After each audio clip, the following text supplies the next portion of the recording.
The evidence seems to indicate that you're watching Dolly Vision. Topping up, Dolly Vision streaming real. True crime scene blast feel so unreal. YouTube madness like share, subscribe. Jack's on fire, burning the world's fire. Where's the baby missing shadows crawl? People whisper footsteps down the hall. Fingerprints of the dead, cold as stone. He's got the scoop, best around town known. Dolly Vision headlines, King the Beat. Truth unravels, crackling through the heat. Lost soul shouting, echoes in the night. Rock the truth while live on air light. Topping up, Dolly Vision streaming real. True crime scene blast feel so unreal. YouTube madness like share, subscribe. Jack's on fire, burning the world's fire. Where's the baby missing shadows crawl? People whisper footsteps down the hall. Fingerprints of the dead, cold as stone. He's got the scoop, best around town known. Dolly Vision headlines, King the Beat. Truth unravels, crackling through the heat. Lost soul shouting, echoes in the night. Rock the truth while live on air light.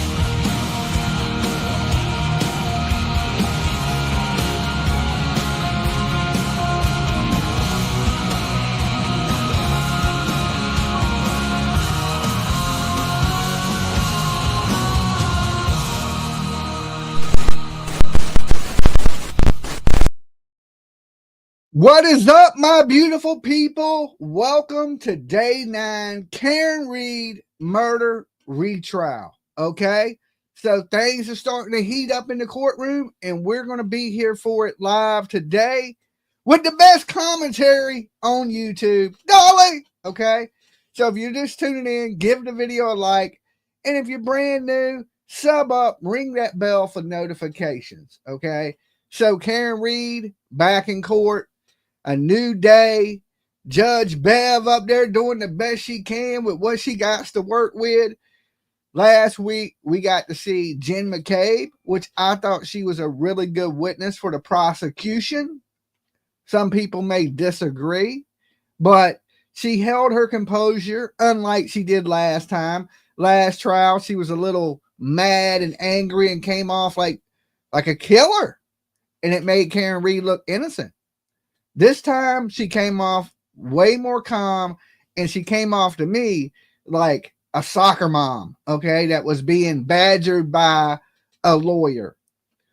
So today's day number 9. We're going to see what goes down. I'm going to be here with you guys. I'm going to be a little bit in and out. I got to make me a doctor's appointment this morning, so there may be some times that I'm off the screen, but I am still listening and watching the trial as it goes down.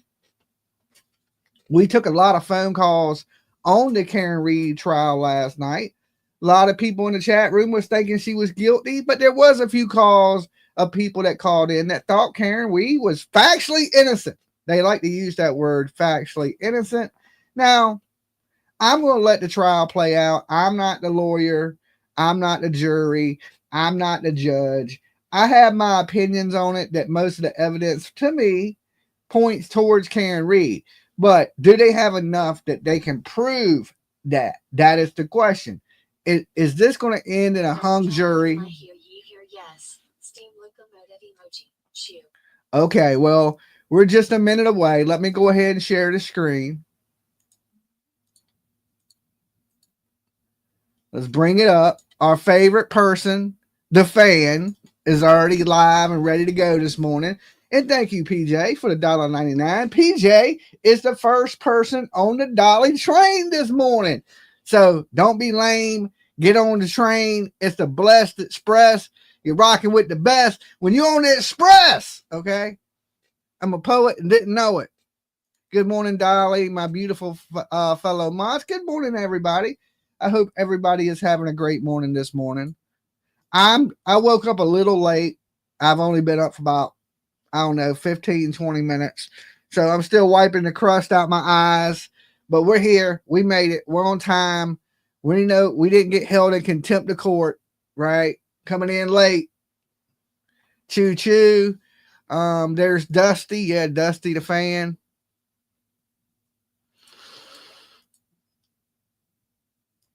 Who's the witness today? Do we know? Do we know who the witness is going to be today? Do we know who they're calling to the stand? I call him Dizzy, the only fan.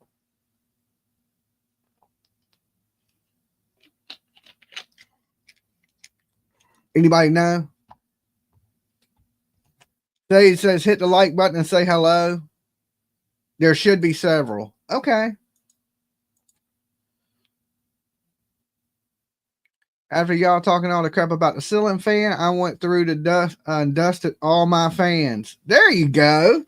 Well, at least we helped you clean your house a little bit. Good morning. Hey, Wanda. Good morning to you. Glad you could be here. Robin Webb, there's a smiley face at the end of the chat bar. When you type your comment, that's where you can find emojis. Just tap the smiley face. Oh, okay. I didn't even know that. I don't do much typing, though. I'm usually just chatting. Hey, Kay, Penny, Sylvie. Good to see you guys this morning. Everybody's up early. Starting the day off fresh.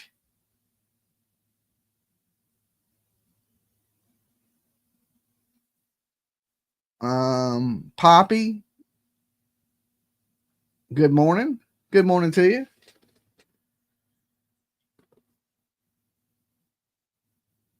Yep, just a fan, but we should be starting any minute. You know, sometimes they're late. You're heading to the gym, courts, crime, couch. Is that what it says? There's all kinds of emojis if you are a member. You're the greatest, Dolly. Love you. Love PJ, the mods. Thank you, Billy. Glad you could be here this morning. I'm just waking up. Thinking what I'm going to eat for breakfast this morning. You haven't been keeping up with the case. Well, it's basically ain't a whole lot new since the last trial. This is how it starts. Judge, so I hear counsel has something for me this morning. Yes. Justice for John O'Keefe. Hashtag free Chloe. Free Chloe. Okay, so I see right there, Rose is not a big Karen Reed supporter. Okay, free Chloe. How is your tooth, Dolly? Still hurts. Okay, so that's what I'm going to do in just a few is make a couple calls. I'm going to try to find a number to my heart doctor and see what they say, and then I'm going to call around for a dentist.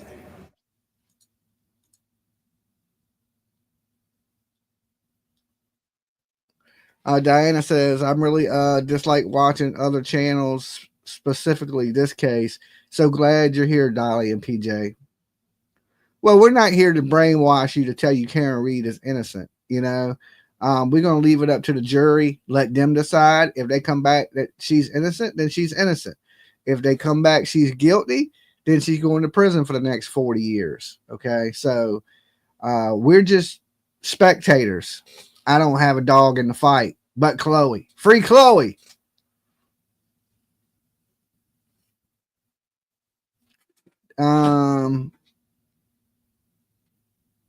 She's been free. Yeah, she's not in jail. I don't get the whole free Karen Reed thing.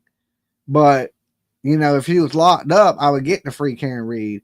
A lot of people think that's the FUCK Karen Reed.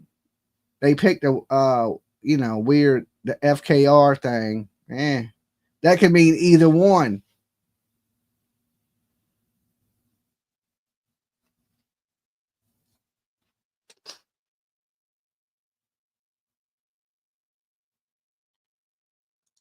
I'm just glad we can openly express our opinions here. You can't. Karen Reed is factually innocent. I'm kidding. I'm kidding. You can say whatever you guys like. I don't care if Free Karen's a Reed supporter. You are unmuted. Okay. All right, why don't I see counsel at sidebar? There you go. As soon as it starts, you know these little bitches. That's what they are. That's what they act like. Complaining little whiny bitches. They got something to say every morning. Saying she'd be guilty of manslaughter if she wasn't drunk when she did it. If she was sober, it'd be manslaughter. But since she was drinking, it's murder.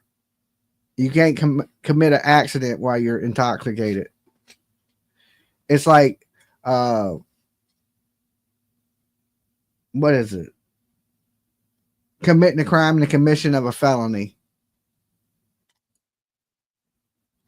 I think the trial's another month. Look at Mr. Burns looking like he's looking for a place to die. Old ass. He even said my daughter hit something. She called me and said she thinks she hit something. Come at me. Come at me.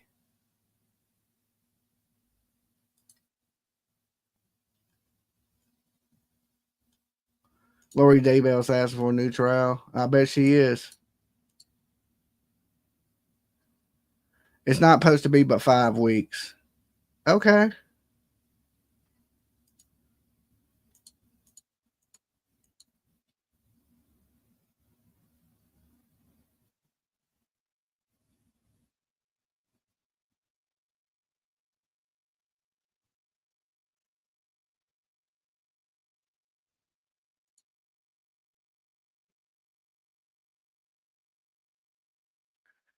Yeah, no legal way to prove it. But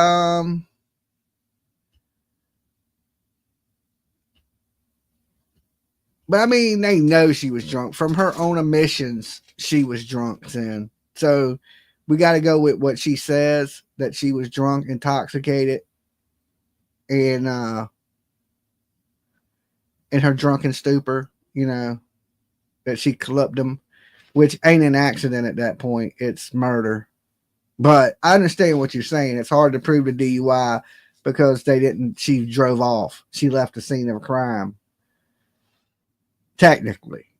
So that's why she wasn't charged with DUI. If she would have stuck around and called for help, she would have been charged with DUI. That's probably why she didn't help John O'Keefe. And that's how come she knew where he was at. She hit him. She was drunk. She said, oh, shit, I'm going to go to jail. And then she took off. And then she sobered up a little bit. And then she went back. And that's how she knew where he was at. Maybe. I mean, I don't know. CB says, I think they beat him up and they set her up. Now, I ain't going to say you're wrong, CB, because anything in this world is possible. It's just not what I feel like happened. But it could be. We'll see what the jury thinks. We'll see what the jury thinks and what evidence it leads us to in this trial. Right now, I haven't seen no evidence that says they have beat him up and set her up. Right? Why is everybody bad but Karen Reed is good? And I just don't get it. But we'll see. Yeah, she was having doubles. She was having doubles. She said it on that new documentary on the ID channel. She said that she may have clipped him in her drunken stupor and that she was having doubles. She was buying drinks and shots, and she was pouring the shots into the drinks. And she had 6 drinks.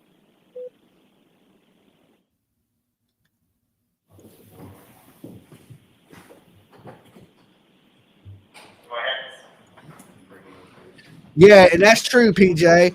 If they were to set her up, how did they know Karen Reed would come back to set up? You know what I'm saying? How do they know she didn't have an alibi or anything like that? How do they know she didn't have a dashboard cam to show she never hit John O'Keefe or anything like that? So it would have been hard to set her up. I ain't saying it's impossible. I'm just saying I think it would be hard to set her up like that.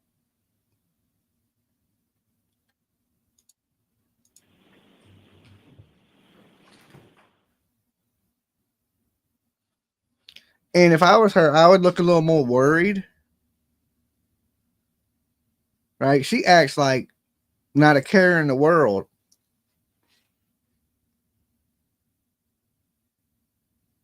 And you know, she probably drives Alan Jackson crazy, questioning and everything, talking like that with her crooked ass eyes.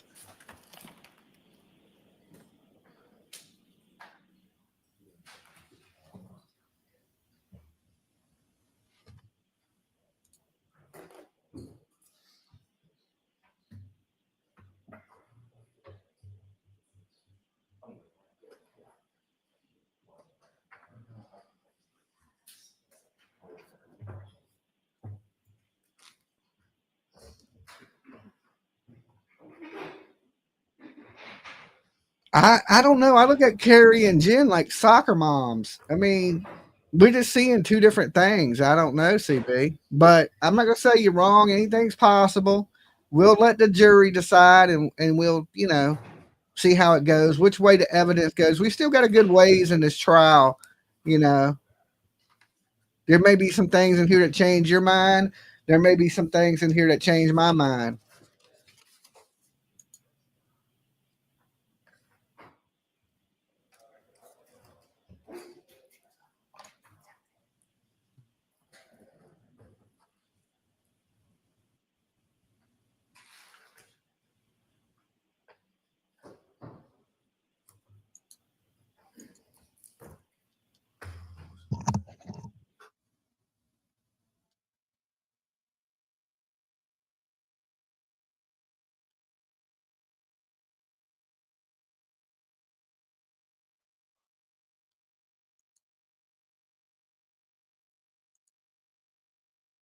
Nobody's DNA was found on John's body.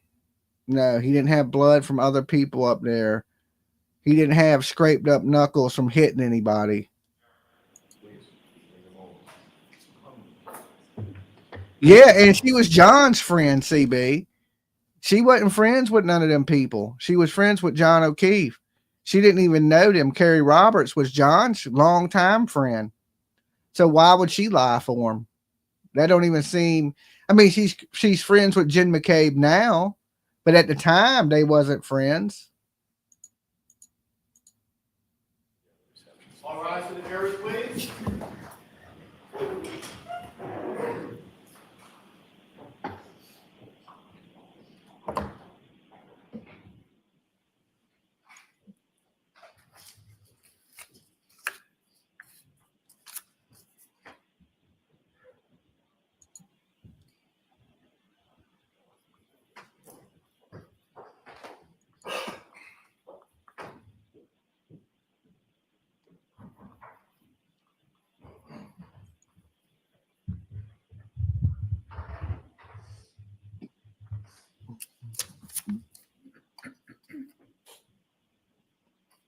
Hear ye, hear ye, hear ye. All persons having anything to do before the Honorable Beverly Canoni, the Justice of the Superior Court, holding in Dedham within and for the County of Norfolk. Draw near, give your attendance, and you shall be heard. God save the Commonwealth of Massachusetts. This court is in session. Please be seated. Nah, Carrie Roberts was his real good friend. Right. Good morning again, counsel. Good morning, Ms. Reed. CB, that's a little crazy to think that because she was his I longtime have to ask you friend. those same three questions. Were you all able to follow my instructions and refrain from discussing this case with anyone since we left here on Friday? Yes. Everyone said yes or nodded affirmatively. Were you also able to follow the instruction and refrain from doing any independent research or investigation into this case? Yes. Everyone said yes or nodded affirmatively. Did anyone happen to see, hear, or read anything about this case since we left here on Friday? No. Everyone said no or shook their heads. Thank you very much. All right, Mr. Brennan, your next witness, please. I understood that the defense informed they were still on cross-examination. I'm sorry. I got nervous. Okay. I thought that we were done with that witness. I had said to cut me off so that we could end early, but no, I have more. Okay, I didn't know that. I'm glad Mr. Brennan knew that. All right, come back in, Ms. Knowles, please.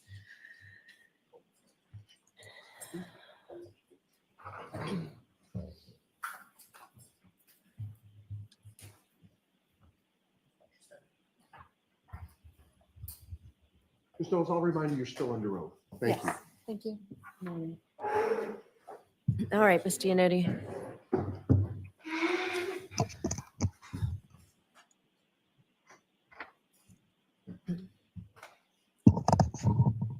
Good morning, Ms. Knowles. Good morning. Ma'am, on Friday, you testified to this jury about the fact that the Mass State Police Crime Lab is accredited as a forensic lab, correct? Yes, I did. And you discussed the fact that as a forensic chemist 4, you help to ensure compliance with the lab's administrative policies, quality assurance, and control requirements, and making sure that you're complying with accreditation standards, correct? Yes, that's one of my job duties and responsibilities. You also acknowledge that in contrast to the accreditation standards of your forensic lab, the standards of a hospital lab may be different, correct? I have no direct knowledge of what the standards at a hospital are, and so I can't say whether they're the same or if they're different. I'm just unfamiliar with them. Okay. And you're unfamiliar with the standards at Good Samaritan Hospital, correct? Correct. I have no direct knowledge of their accreditation status or requirements or body. And you know that they were the ones to do the blood draw in this case, correct? That's consistent with the medical records I had available for review prior to preparing my report. And you cannot vouch for that ethanol testing, correct? Correct. I have no direct knowledge of the accuracy or reliability. My calculations are solely based on the results of the Good Samaritan lab. For instance, you don't know how the arm was prepared when the blood was drawn? Correct. I was not present and I have no knowledge of the policies and procedures of blood draw at Good Samaritan Hospital, or this case specifically. I'm sorry, I didn't mean to cut you off. Excuse me, you can't vouch for the tubes and vials that Good Samaritan uses? Correct, I cannot. Are you aware that there was a recall on certain tubes and vials because there was a contamination determined by the manufacturer? Sustained. You can't vouch for how Good Samaritan stores, preserves, and assures the integrity of its equipment, correct? Correct, I have no direct knowledge of those topics. Now, excuse me, at your lab, you do both a screening test and a confirmatory test, correct? Yes, that's accurate. The confirmatory test is a second and separate test. You rerun the same sample again, correct? Depending on the type of samples that are submitted and the facts of the case, we will either use the same sample that screened positive or that sample as well as another to run duplicate analysis and compare them. It depends on the materials available and the nature of the case. Understood. So you do that to ensure that there's no error in the testing, correct? It's part of many of the steps involved to ensure accuracy and reliability of the results that are reported. And you realize that when you're doing this testing, because you're a forensic lab, you may ultimately be testifying in court. And you want to make sure you get it right, correct? Yes. And the confirmatory test acts as a fail-safe against false positives, for example. Correct. The screening and the confirmatory test are typically using different methodologies or different techniques to ensure that a false positive under one technique would not have similar issues with the confirmatory technique. Okay. In this case, your lab did not do any confirmatory testing, correct? My lab did not have samples submitted for this individual to perform testing on. You know of no confirmatory testing that was done by Good Samaritan, correct? I don't know what their policies and procedures are and if the results on the report were the results of confirmatory testing or otherwise. You just had to assume the accuracy of the testing that they did do, correct? I used the results that were reported on the medical records provided to perform calculations.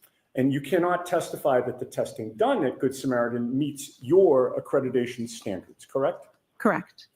Now, your lab does whole blood testing, does it not? If whole blood is submitted for a case, then we will test whole blood. If serum or plasma is the only available sample appropriate for testing, then we will proceed with testing on serum or plasma. Whole blood testing leads to more accurate readings of the percentage of alcohol in somebody's blood, correct? Correct. If you would like to know the percentage of alcohol in someone's blood, the best sample to test would be their blood. And you've learned through your training and experience that many hospitals, including Good Samaritan, use a different method of testing than whole blood testing, correct? Yes. Good Samaritan uses serum or plasma testing as opposed to whole blood testing.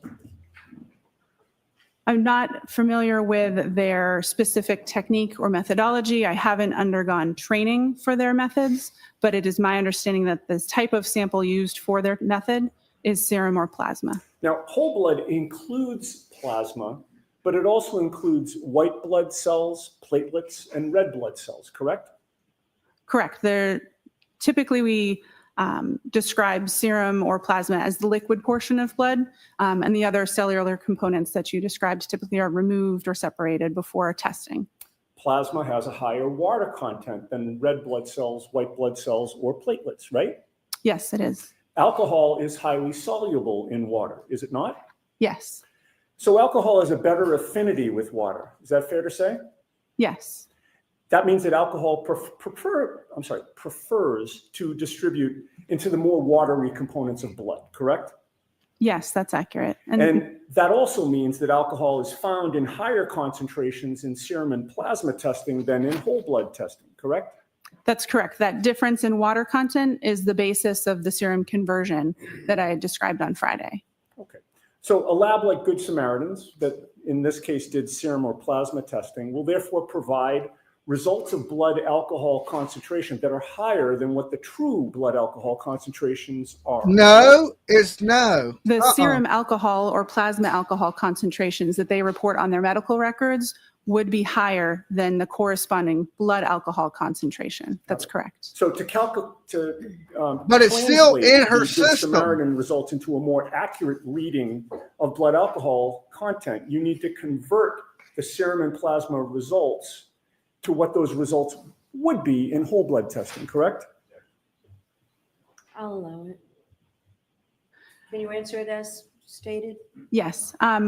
The accuracy of the value isn't changed by the reading. It's a different value. It's a serum or plasma alcohol concentration versus an estimated blood alcohol concentration. So it's the same. If it is helpful or relevant to know what the whole blood analysis would have been if the testing had been performed on whole blood, then that conversion, starting with the serum alcohol or plasma alcohol concentration, is helpful to do. But to calculate a precise conversion rate, you'd first need to know precisely the amount of water in somebody's blood, correct? The range of serum factors or serum conversion factors that are used in the preparation of my report and the calculations that I performed accounts for total body water variation from individual to individual. The reason I use between 13 and 19%, and not just one single value, is because I don't know the specific conversion factor that would be appropriate for an individual when I have medical records to review. I think that was a long way of saying yes to my question, right? My question was to calculate a precise conversion rate for somebody, you'd first need to precisely know the amount of water in that person's blood, correct? Sustained. Ask it differently, Mr. Unity. Is it scientifically possible to predict with accuracy a precise conversion rate for one individual person? Yes. Everybody has a different amount of water in his or her blood, correct? There is a normal variation between individuals. I'm sorry, I'm going to do my best to ask yes or no questions, and then if there's an explanation, Mr. Lally can stand up afterward and have you explain, but So this will go more quickly. No comments. Just go ahead and ask a question. Sure. Everybody has a different amount of water in his or her blood, correct? Yes. And there are a number of factors that influence the amount of water in somebody's blood, correct? Yes. What is hematocrit? I don't know. Hematocrit is the percentage of red blood cells in whole blood cells. Do you know that? Sustained. Are you aware that individual hematocrit can vary and that it affects the water content in blood? Sustained. Would somebody's age be a factor in determining the amount of water in their blood? I don't know. Could somebody's gender affect the amount of water in their blood? Yes. Could when somebody had eaten and what somebody had eaten before the blood was drawn affect the amount of water in their blood?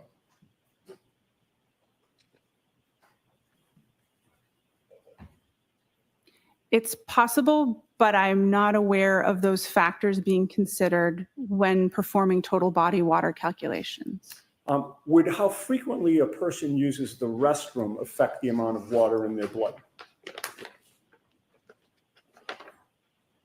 As it would relate to their state of hydration, it's possible, but again, I'm not familiar with performing precise calculations on individuals. It's not a routine part of my job, and it's not in the scope of my expertise. Would medications, some medications, potentially affect the amount of water in somebody's blood?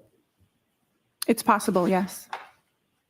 And conversion factors vary significantly between individuals, but they can also vary within the same individual over time, can they not?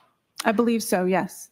And all of the factors that we've discussed that you've adopted can impact the conversion factor that is used, correct? Yes. And there is no one universally agreed upon conversion factor, correct? Correct. There is a range that is agreed upon, but not a singular conversion factor. Right. And the range that you used was 1.13 to 1.19, correct? Yes. You recognize, however, that with all the factors affecting the amount of water in somebody's blood from person to person, and even within one person over time, some people can fall outside the range that you used, correct? Yes. And you recognize that some studies have shown a conversion rate from serum to whole blood can be higher than 1.19, correct? Yes. Are you aware of a study by Rainey, R-A-I-N-E-Y, reporting conversion rates as high as 1.59? Yes. And if the conversion rate is higher, that would mean that the actual blood alcohol concentration would be lower, correct? Yes. So if you're using a range of conversion factors that does not capture what the conversion factor should be for the individual that you're testing, you can't have confidence in the result, correct?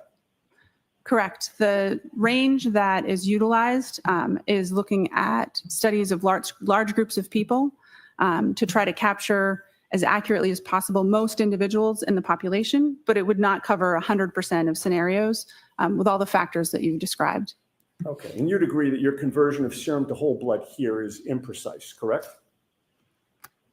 The conversion was performed within the policies and procedures of the laboratory and the best practice recommendations for my field. But it is imprecise.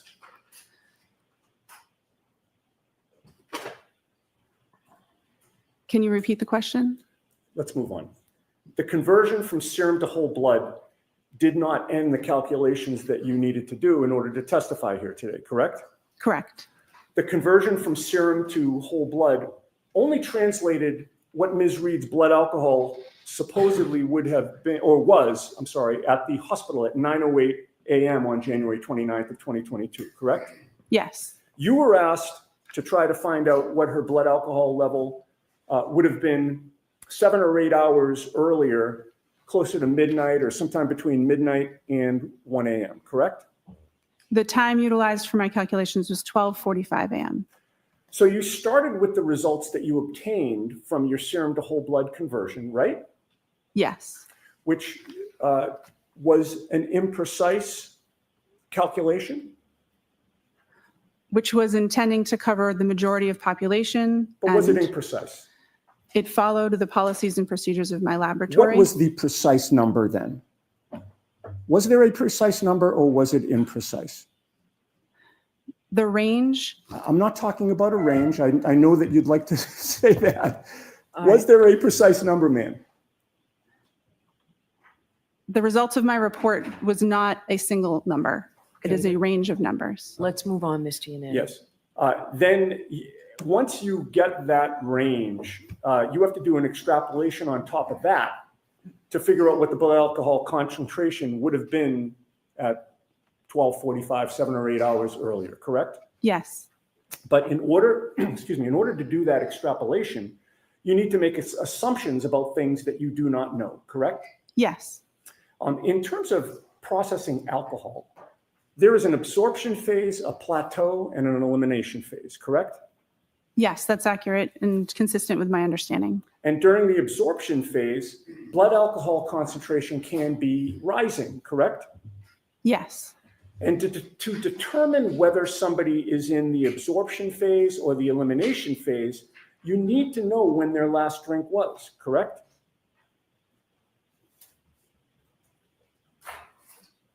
Yes, if you're performing that type of calculation, or if you're trying to determine if they've reached their maximum, that would be helpful information to have. The longer the time between the last drink and the test, the more variability and potential for error there is in the extrapolation, correct? Can you ask the question again, please? In this case, you assumed that Ms. Reed's last drink was at 12:45 a.m., correct? No. The calculation assumed for the maximum calculation that no alcohol had been consumed between 1.5 and 2 hours prior to that time interval start at 12:45 a.m. Okay. And the test wasn't until 9:08 a.m.? Yes. The range that you came up with was 0.14 to 0.28%, correct? Yes, 0.14 to 0.28 grams percent. And that was a very wide range, was it not? It certainly is. 0.28 is double 0.14? Yep. And that range is so wide because there are a lot of unknowns about the way each person individually processes alcohol, correct? There's a lot of interpersonal differences. That's correct. There are a lot of different factors that would impact somebody's blood alcohol content, correct? Yes. What somebody had to eat can impact their blood alcohol concentration, correct? The contents of their stomach or what they had eaten recently does not impact the rates of elimination that I use for my calculation, but it can factor into the absorption part of the curve and can impact that maximum amount that's reached. Okay. Their body weight can impact their blood alcohol concentration, correct? Correct. Again, it would not necessarily, or it could be included in the rate of elimination range that I use for my calculations. The person's body weight has more to do with, again, the absorption, the maximum concentration, the first parts of the curve, and not the elimination portion that we're discussing when we're doing retrograde extrapolation. And the first word of your answer was correct, right? Yes. A person's metabolic rate can impact their blood alcohol concentration because different people metabolize alcohol at different rates, correct? Yes.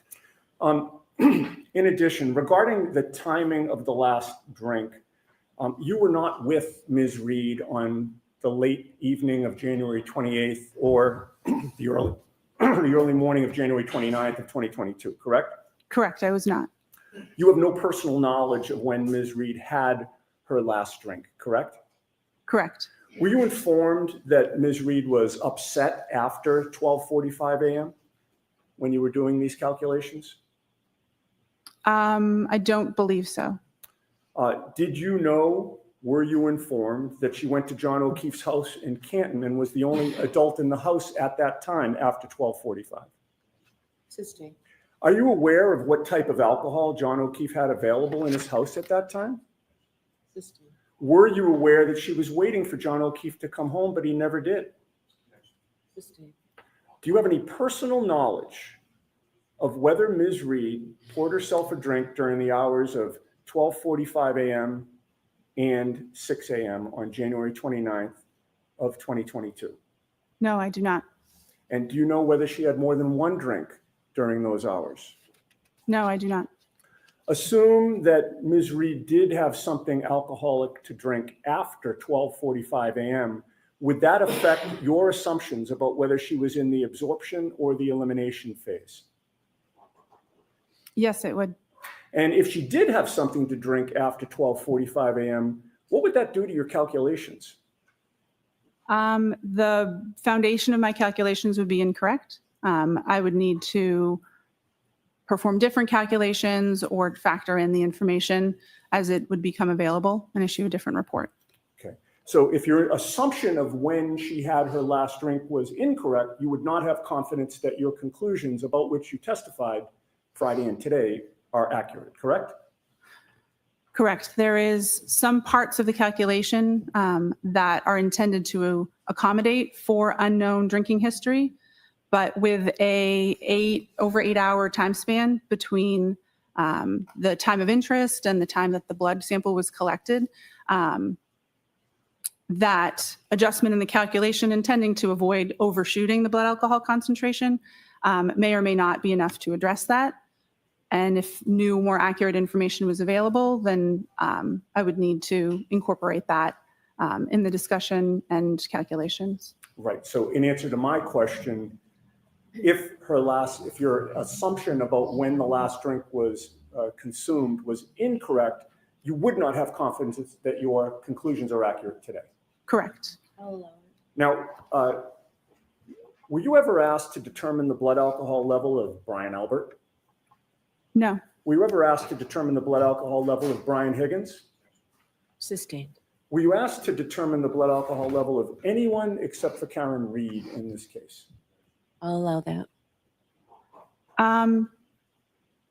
To the best of my knowledge, my only involvement with this case in my unit was the request to perform these calculations on this individual. Thank you. All right, Mr. Lally.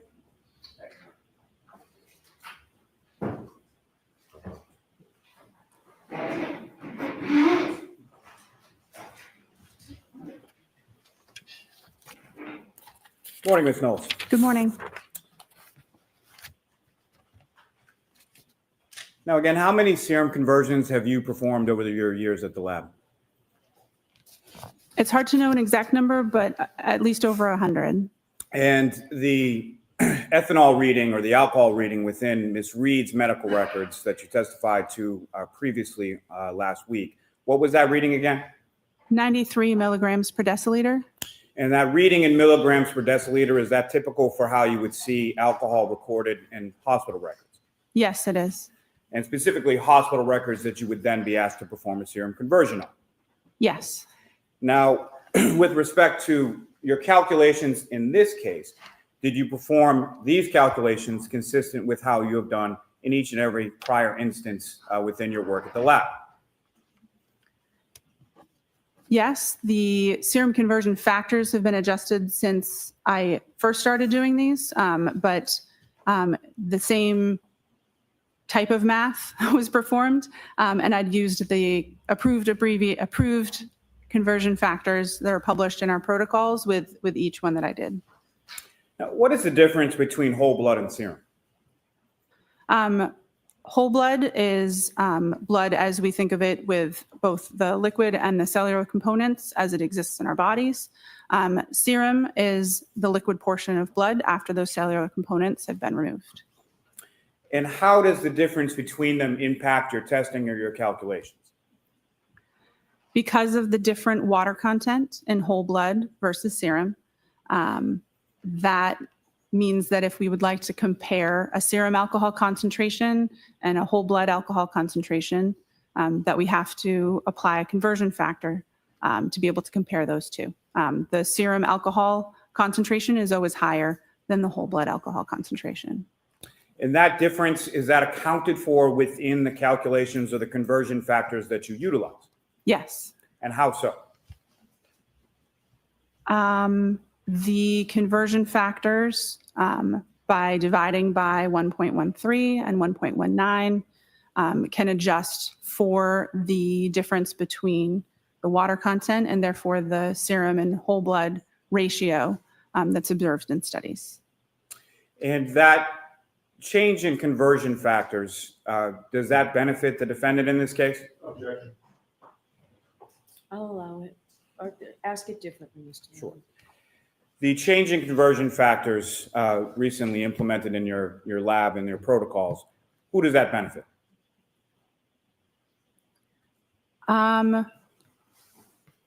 The question of benefit depends on the context. Speaking to the math, dividing by a larger number means the resulting number would be smaller.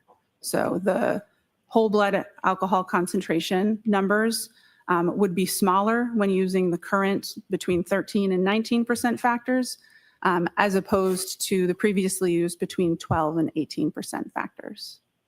Now, these conversion factors, where again do they come from? The conversion factors come from published studies involving individuals that consumed alcohol, had samples collected from them, and their whole blood and their serum alcohol concentrations were compared. Those conversion factors are present in the protocols in use in the laboratory where I work, and they're also consistent with best practice recommendations or consensus body documents in the field that I work. Now, you were asked on cross-examination about a number of different factors. Are those factors incorporated within the conversion factors in the published scientific literature supporting those conversion factors? By basing it on studies with like a large number of people, that's the intention, is to capture the interpersonal differences and different factors within that range that's used. Now, if you know, how much in the elimination phase, as far as bladders are concerned, how much loss of alcohol is concerned in the elimination phase with reference to bladder loss?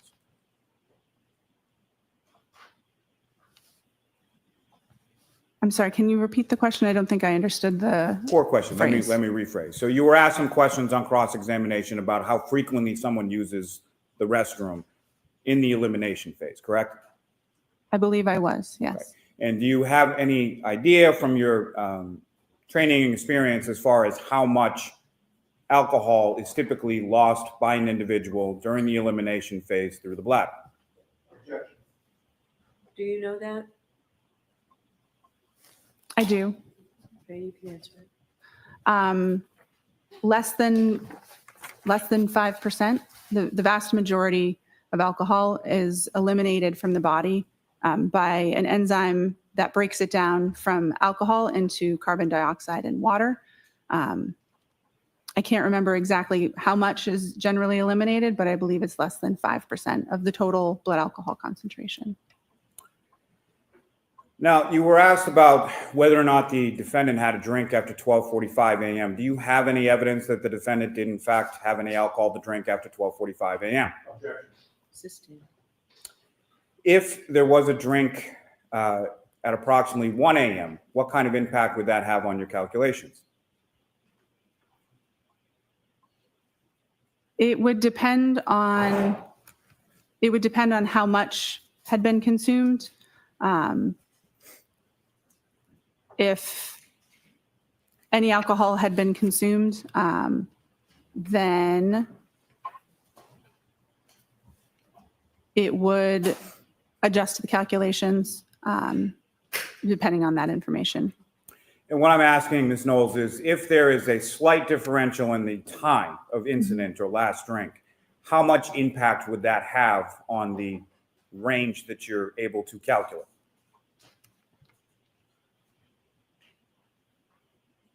I'm not sure. Now, you testified as far as the range being on the retrograde analysis being between a 0.14 and a 0.28, correct? Yes, I did. Are you aware of what the legal limit is in Massachusetts? Objection. I'm going to sustain that, actually. Why is there such a varying range? Because there's such variation between individuals with their rates of elimination, the calculation used both a sort of extreme low and extreme high rate of elimination, and Because we don't know the individual's rate of elimination, that range is intentionally wide to ensure that the actual blood alcohol concentration lies somewhere between it. It's intending to account for a lot of the factors that we've been discussing. It's intentionally a wide range because there are so many unknown factors, and it was so much time that had elapsed between the time of interest and the time of collection. And based on your calculations, as far as the 93 milligrams per deciliter, what does that convert to as far as the blood alcohol concentration for the defendant at 9:08 a.m. on January 29th? 93 milligrams per deciliter in serum alcohol concentration would convert to between 0.078 and 0.082 grams percent. And from your calculations in your retrograde analysis, what was the range that you were able to calculate for the defendant's blood alcohol concentration at 12:45 a.m. on January 29th? Between 0.14 and 0.28 grams percent. And 0.14, 0.28, and every number in between is higher than 0.08. Is that correct? Yes, it is. Nothing further. No further questions. All right, Ms. Knowles, you're all set. Thank you very much. All right, Comos, next witness, please, or Commonwealth calls Ryan Nagel.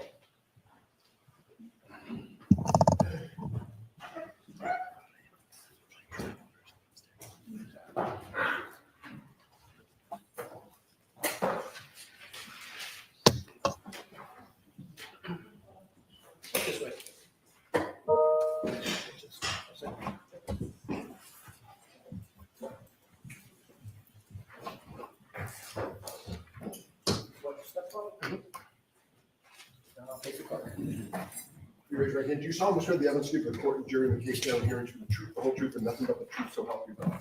Thank you for this thing. Good morning. May I proceed? Yes. Good morning, sir. Good morning. Could you please introduce yourself to the jury? My name is Ryan Nagel.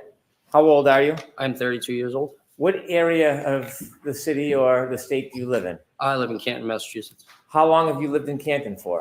32 years, my whole life. You still live in Canton? Yes, I do. Do you work in the area? I work in the city. What do you do generally? I do HVAC. Do you have any sisters? I do. I have one. What's her name? Juliana. Is she older or younger than you? She is younger. I want you to take us back to January 29th, 2022. That evening on the 28th, leading into the 29th, do you remember where you were? Yes, I do. Where were you? I was in a vehicle. Okay. Before you were in the vehicle, were you out earlier that night on the 28th? Yes, sir. I was at CF McCarthy's. What's CF McCarthy's? It is a local restaurant / pub in the Who- center of Canton. Who were you at CF McCarthy's with? My sister at the time, and then my friend Ricky and my ex-girlfriend Heather. What were you doing at CF McCarthy's? Just enjoying a night, having a few drinks. When you said have a few drinks, did you have a few drinks? I did, yes. Do you remember how many drinks you had? Not off the top of my head. Do you remember whether the drinks you had, the alcoholic drinks that you had, it affected your ability at all? Were you impaired in any way? I wouldn't say impaired, but I only drank beer. Okay. Do you feel like you had any type of effect from the alcohol? I may have. Were you driving? No, I was not, sir. Do you remember the times that you were at McCarthy? Probably 8, 9 o'clock. What time did you leave? Probably right before midnight.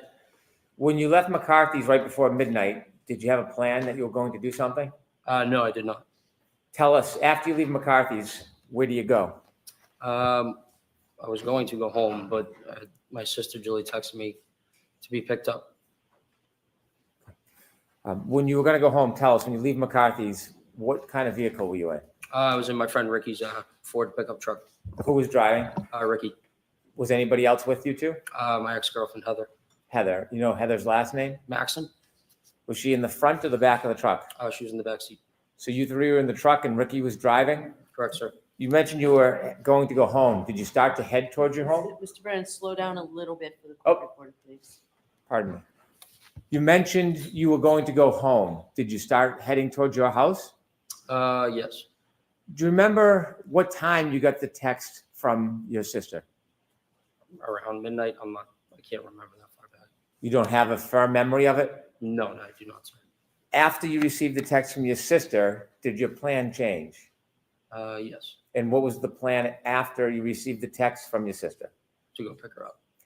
Did you know where she was? Yes, I did. Where was she? She was at her friend Brian's house. Did you know the address? Not off the top of my head, but I knew the street. Did you know the house? Yes. Did you know her friend Brian? Yes, I did. What is his last name? Albert. Is he a senior or a junior? He is a junior. About how old is he? I think 27, 28 years old. Were you friends with Brian Albert Jr.? Just through my sister. Had you ever been to that house before inside the house? No, I have not, sir. Do you have any other purpose of going to that address other than to pick up your sister? No, sir. How long did it take you after you left to redirect and get to that address? Probably roughly 5 to 7 minutes. Do you know what time specifically you arrived at that address? Right, a little before 12:30. Is that a general guess? Yes. Did you look at your watch and note the time, or is this an No. estimate? Just an estimate, sir. So the estimate is you arrived around 12:30? Correct. When you approach the house, before you approach the house, is there a road that intersects Fairview? Yes. And what's the name of that road? Can you actually, give me a second. I can't think of the name. Okay. Are you right now? Are you familiar with any roads in that area? Yes, sir. Are you familiar with the road Cedar Crest? Yes, sir. Had you driven on Cedar Crest before? Yes, I have. If you're driving on Cedar Crest, can you loop around like a circle on that road? Yes. At some point, do the two parts of that circle intersect with another road? I believe so. Is Fairview, from your knowledge, attached to Cedar Crest Road? Yes.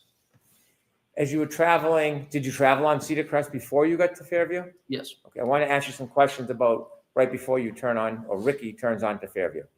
As you're driving down Cedar Crest, before you turn on to Fairview, did you see anything? I saw a vehicle coming at us. Not directly at us, but obviously traveling on the other side of the road. Okay. And where was that vehicle traveling towards? Us, and then they put their blinker on to take a right. And For them to take a right. That vehicle was going to take a right onto Fairview? Correct, sir. And your vehicle was coming in the opposite direction? Correct. Where was your vehicle going? Taking a left onto Fairview. Did you both meet at that intersection? Yes, roughly around the same time. Who turned onto Fairview first? The other vehicle. How did that happen? I believe Ricky flashed his lights to let them go. Did you see the other vehicle? Yes. Do you remember what kind of vehicle it was? That was a black SUV. When that car turned right onto Fairview, how long after did Ricky turn left onto Fairview? Seconds. When you came to that intersection and met that car, when Ricky blinked his lights, could you see inside that SUV? Say that again? When you came to the intersection at Fairview, and you said that the driver of your truck, Ricky, blinked his lights, could you see anything inside the SUV? I wasn't really looking. After that SUV turned right onto Fairview and Ricky turned left onto Fairview, who was in front of who? The other vehicle was in front of us. Was the other vehicle in front of you the entire time you saw it? Yes, sir. Did Ricky ever drive and park in front of that vehicle? No, we were behind them. Always behind it? Always. When Ricky pulled up to Fairview, where did he stop? Right in front of the driveway of the Albert's house. You were in the front passenger side of the truck? Correct, sir. If you looked directly outside that window, what would you have seen? The driveway and the house. The other vehicle, did it stop at the driveway? No, it was probably like a car length in front of us. So it was in front of you? Correct, sir. Did you ever see that car stop at the driveway? At the driveway, I don't recall. Did you wait before you got to Fairview, or did Ricky drive directly to Fairview after he took the left? Well, he turned the left onto Fairview. Okay. Did he wait, or did he drive directly to Fairview? I drove directly there. The car in front of you, did you ever see it move behind you in front of the driveway? I was in front of me the whole time. Okay. And so I'll ask the question again. Did you ever see that SUV stop at the foot of the driveway? No, but I did see the brake lights. It looked like it moved, but it wasn't. So the brake lights were on, they released them and then stopped again. So probably moved another car length up. How many times did you see the brake lights on? Just once, sir. After you stopped at the foot of the driveway, did you keep your attention on that SUV? Not really, no. I was more concerned about my sister. So you weren't studying it? No. Were you making any notes or trying to mark its direction of travel? No. But you do know, or do you have any doubt that it was in front of you the entire time? Yes, it was. When you pulled to the driveway, did you go in to see your sister? No. What did you do? I texted her saying we're here, and she came out, opened up the door. She looks at me and Rick and said, "Hey, do you guys want to come in? For a drink or whatever." And I looked at him, looked in the back seat, asked Heather. We said, "No, we're all set. We're going to go home." And so she decided to stay. So the idea was to give her a ride home. You did not give her a ride home? Correct, we did not. Let me ask you some questions. Before your sister came out of the house, do you remember how long you waited for her? Roughly 2 minutes. In its entirety, how long was that truck parked at the foot of the driveway in front of Fairview? Probably closer to 5 minutes, sir. Is that an estimate? Yes, I'm just guessing from what I can remember. Did you mark the time in any way?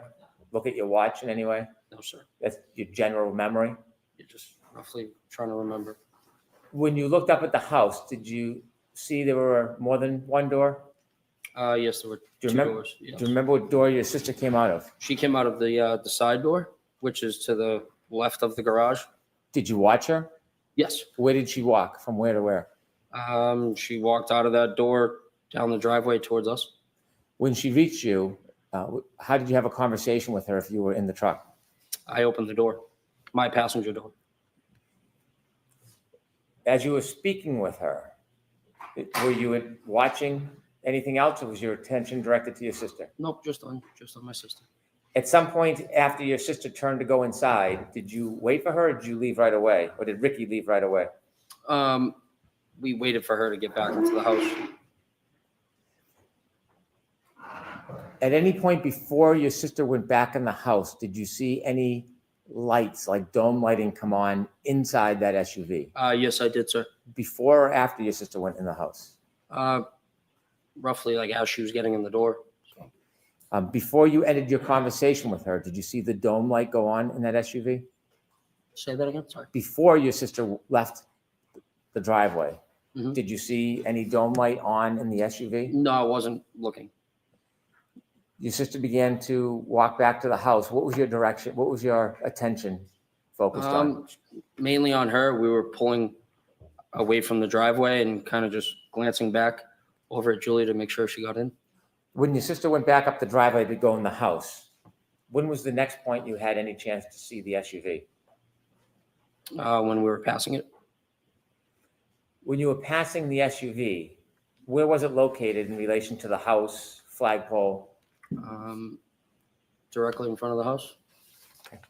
Was it anywhere near the flagpole as you drove by? Probably like a car length from that. A car length from the flagpole? Yes, give or take. Is that the middle, right, or left side of the house? That would be towards the left side of the house. As you drove by that SUV, what was your primary focus? My sister, sir. Like watching her get in. You were being attentive to her getting in? Correct, sir. As you watched her get in, did you glance or see anything else in your vision as you were watching your sister go into the I house? saw that there was a woman in the driver's seat of the black SUV in front of me, sitting there with her hands on the steering wheel at 10 and 2. Did you get a good enough look that you would remember who that person was, or was it too brief to It identify was the person? too brief, sir. You saw the person in the SUV with their hands on the wheel. How did you see them inside the car? Their dome light was on. Do you know how a dome light comes on in a vehicle? Yes, sir. Either you press it yourself or if there's a door open. When you had the glance or the glimpse of the woman in that SUV holding the wheel, you said 10 and 2? Correct, sir. Could you describe for us what that means? Just like a clock, just the hands on the clock, like 10 and 2.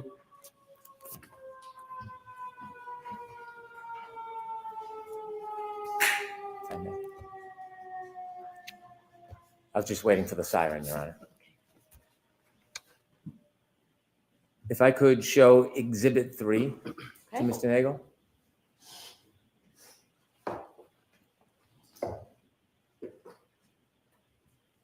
Sir, do you recognize that address? Yes, sir. And what is that address? It is 34 Fairview Road. Do you recognize the flagpole? Yes, I do, sir. Thank you. When you drove by and you said you saw a woman sitting in the front and the dome light was on, did you see anybody else in the car? No, sir. Were you looking for anybody? No, sir. Could there have been somebody else in the vehicle at that time? It could have been, yes. Could there have been someone standing outside the door? Yes, it could have been. When you saw the person, were you studying the person? No. How long of a time did you have to take a glimpse of that person? 5-10 seconds, maybe. Okay. Now, I want to ask you some questions about the entire time you were parked at the foot of the driveway until the point that you left Fairview. From when you first stopped at the driveway at Fairview until the point that you left and were no longer in front of that property, did you ever see any person get out of that SUV that was in front of you? No, I did not, sir. Did you ever see anybody, any man, ever cross the front yard towards that home? No, I did not, sir. Did you ever see any man ever enter or stand in that front door? No, I did not, sir. Did you ever see anybody walk across the front yard to the side door? I'll allow it. No, I did not, sir. Did you ever see anybody enter that side door other than your sister? No, I did not, sir. As you were parked at the driveway the entire time, that generally 5-minute time, did you ever see anybody get out of the SUV and Thanks walk for the down the coverage street throughout towards the the trial. driveway? I'll allow it. No, I did not, sir. Did you ever see anybody walk past your truck and up the driveway? No, I did not, sir. Did you ever see any person other than your sister outside of those vehicles the entire time that you were at Fairview? Objection. I'll allow it. No, I did not, sir. I have no further questions. Thank you. Mr. Yannetti? Thank you, Uncle.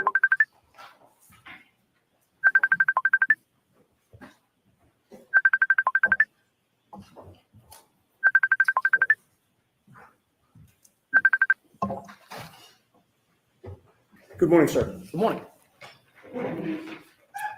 You testified about having seen a black SUV before the vehicle that you were in entered Fairview Road at around midnight on January 29th of 2022, correct? Correct, sir. Objection. That's not facts and evidence. That's okay. The witness's answer is what matters. Is that right? Yes. You first saw that black SUV when it was coming toward your vehicle when you were on Cedar Crest, correct? I'm sorry. Let me repeat that because of the siren. You first saw that black SUV when it was coming toward the vehicle that you were in on Cedar Crest, correct? Correct, sir. Your friend Ricky D'Antano was driving at that time? D'Antano, sorry. D'Antano? Yes. He was driving at the Hold on. time? Correct, sir. Mr. Yannetti, thank you. Yes.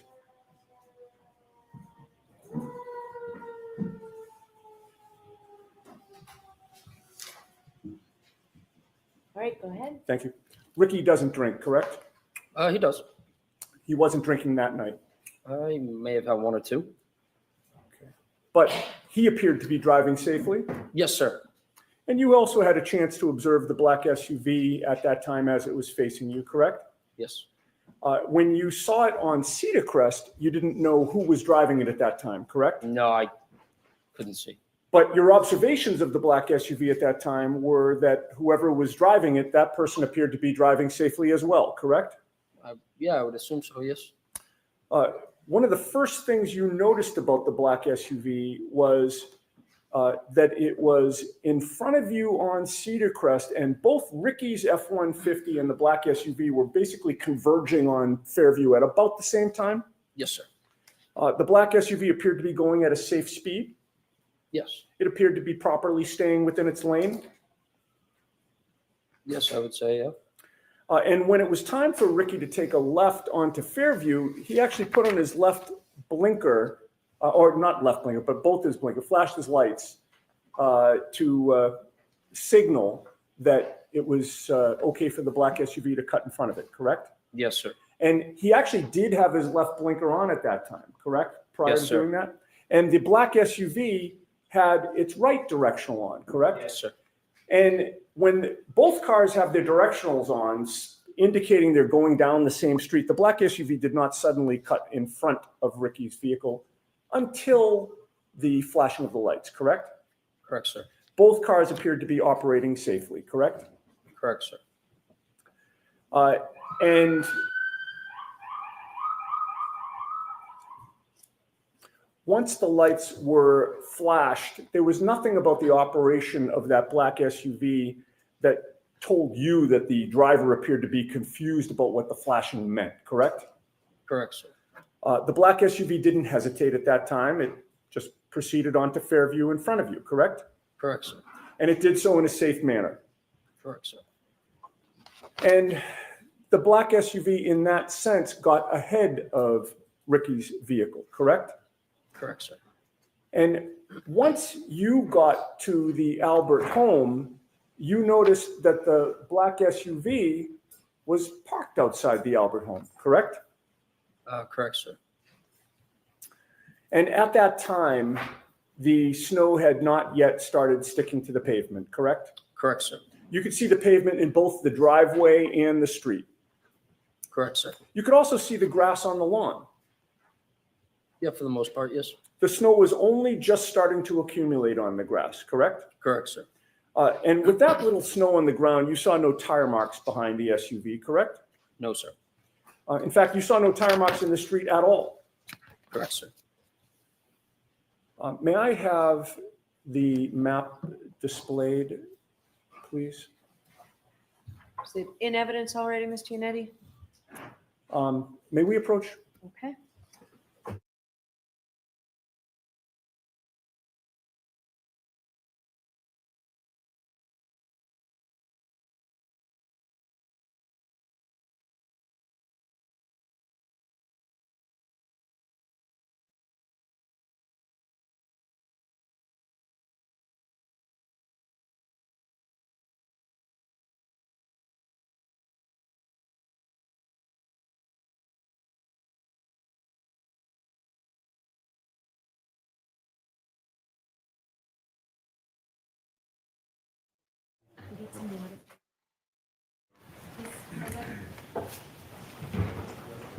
Is that okay?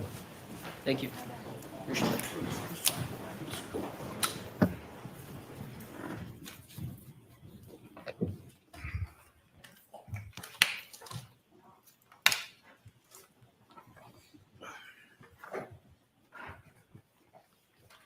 Okay. Can you Mr. enlarge that, please?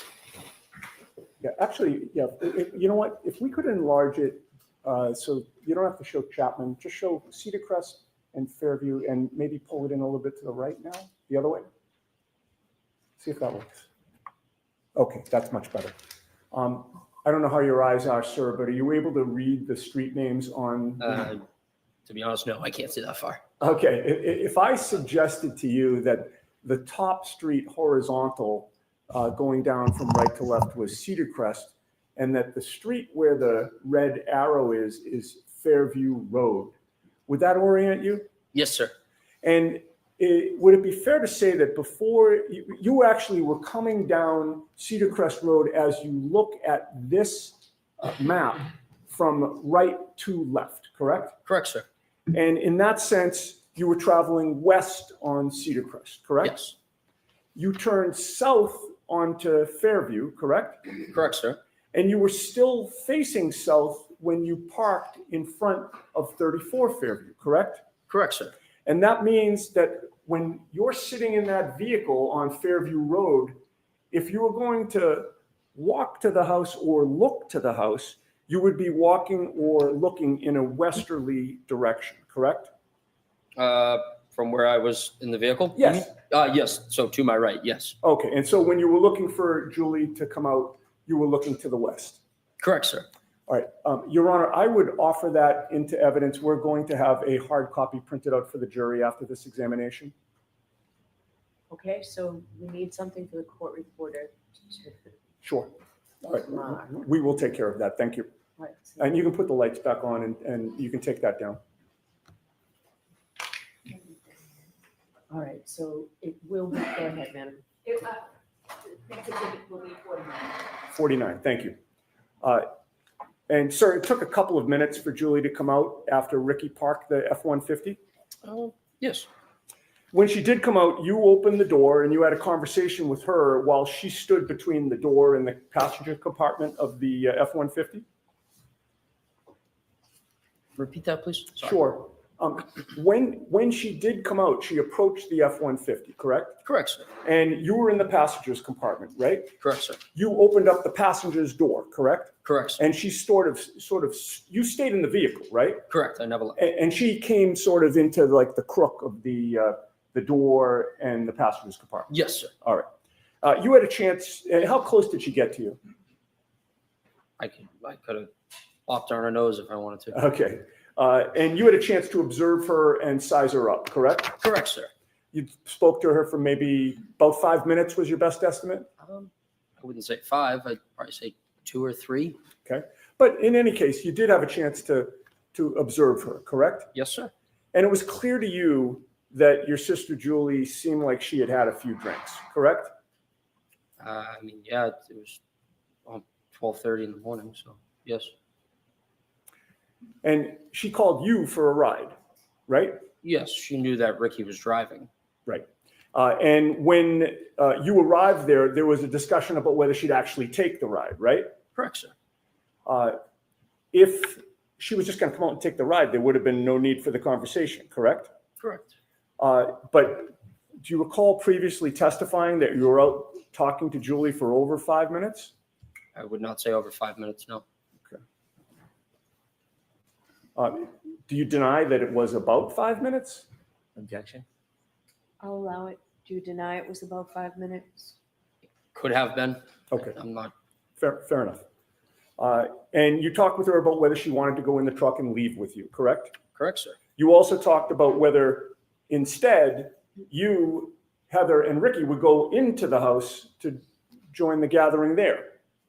Correct, sir. There was a back and forth that you really thought was unnecessary, correct?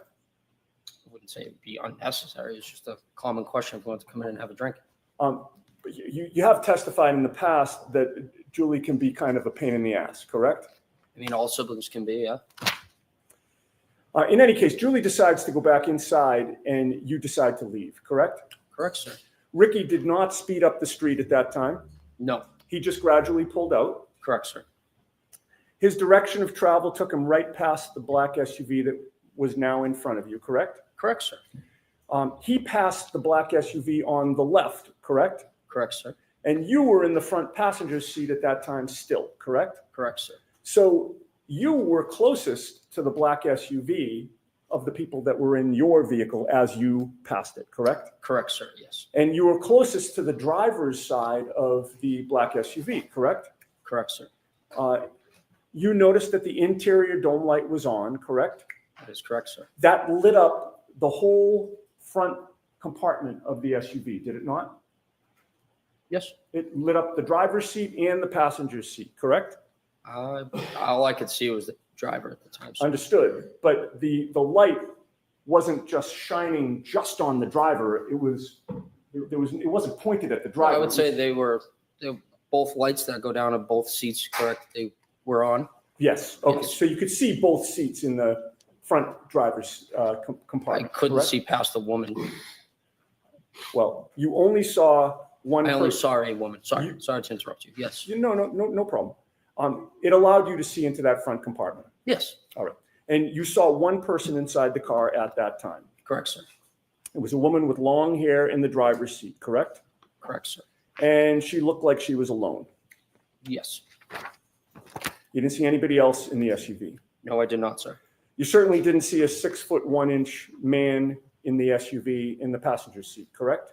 Correct, sir. In fact, you saw that the passenger seat was empty. Correct.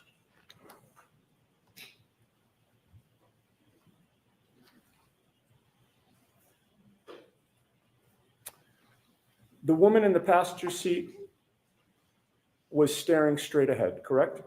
Not in the passenger seat. She I'm was sorry, in the driver's seat. thank you for catching that. The woman in the driver's seat was staring straight ahead. That is correct, sir. You didn't see her lips moving as if she were talking, correct? I wasn't looking for that. But Just you happened didn't- to see a woman figure with her hands like this. Okay. Facing straight. Correct, sir. You had no music on in Ricky's truck at that time, correct? No, sir. Ricky had turned the music down when Julie came out so that you could actually speak to her, correct? That is correct, sir. And when you got close to that SUV while you were passing it, you didn't hear any arguing there, correct? Correct. You didn't hear any yelling, correct? No, I did not. You didn't hear any screaming? No, I did not. You heard no noises within that SUV at all? No, I did not, sir.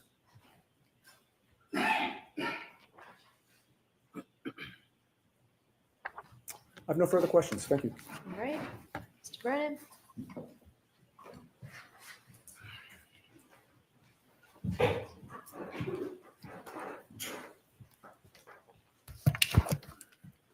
Sir, you mentioned you were at that address around 12:30, That is correct, sir. and you offered us that you were there for about 5 minutes? Yes. You know the exact time you left? No, not off the top of my head right now, no. Was it around that time? Yes, sir. Would it be fair to say you don't have certainty whether it was 12:35, 12:32, 12 o'clock? It's probably before 12:35, roughly between 12:30 and 12:35. You could still see the ground, given Yes, the sir. weather? Yes, sir. Was there snow starting to fall? Just starting? Had you been outside earlier that night? Yes, sir. In the ground that you could see, do you know how hard it was? Say that again? The ground. Ground, Do yes. you know if it was soft or hard? Like the road? The ground, the grass, the lawn? Oh, I don't know. I mean, it was a cold night, so I mean, I assume it's hard. Around that time, around 12:30 when you left, was there inches of snow? No, there was On the not ground? inches of snow, no. I could still see the grass coming through the snow. I mean, it's just like a coating. You could still see the bare ground. Correct, sir. When you saw that SUV in front of you for the time that you were there, that 5 minutes, did you ever, and you said that you saw brake lights at times, did you ever see at that point missing parts of its taillights? No, sir, I wasn't observing the vehicle like that. When the taillights were on, when the brakes were on, what color was the glow? Red, sir. Did you ever see a missing piece where it was white instead of red? No, sir. Over near the flagpole where you saw this SUV, did you see any human being, any person lying on the ground near the flagpole? No, sir. When you drove by the SUV, you said you couldn't see past the woman. Could you see inside the SUV when you drove past? Repeat yourself. When you drove past the SUV, you saw a woman in the driver's seat? Yes, that is correct. You didn't see anybody else? No. Do you know if anybody else was in that SUV? Could have been. I'll allow it. It could have been. From when you were driving by the SUV and you could see inside the driver's seat and saw the woman, could you see on the other side of the SUV if there was anybody standing on the other side of the SUV? No, sir. Was there anything obstructing your view as you drove by and saw the woman to prevent you from seeing on the other side of the SUV? The woman and the vehicle itself. You mentioned that there was a dome light on in the SUV. Yes, sir. Was the driver's side door open? No, when you sir. drove by? No, sir, it was closed. Can I have Exhibit 16, please?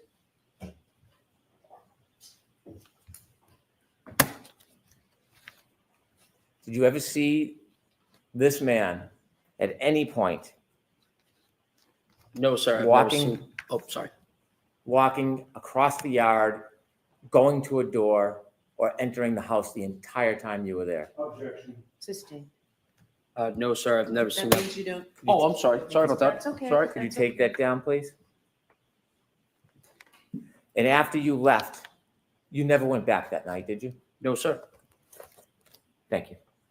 Just briefly, on those issues, sir, you just testified on cross-examination before Mr. Brennan stood up again that you saw that the passenger's seat was empty. Do you remember that? Yes. I All right. said- You're not changing that testimony? No, sir? I'm not changing that. No. Thank you. Thank you. All right, you are all set, Mr. Nagel. Thank you very much.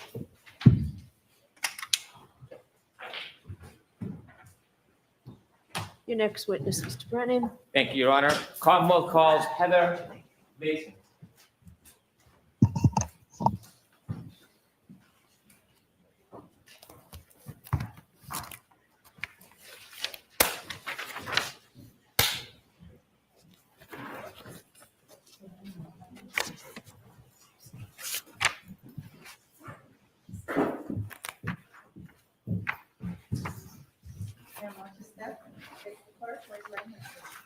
You solemnly swear the evidence given before the jury in the case now hearing for the truth, the whole truth, and nothing but the truth, so help you God.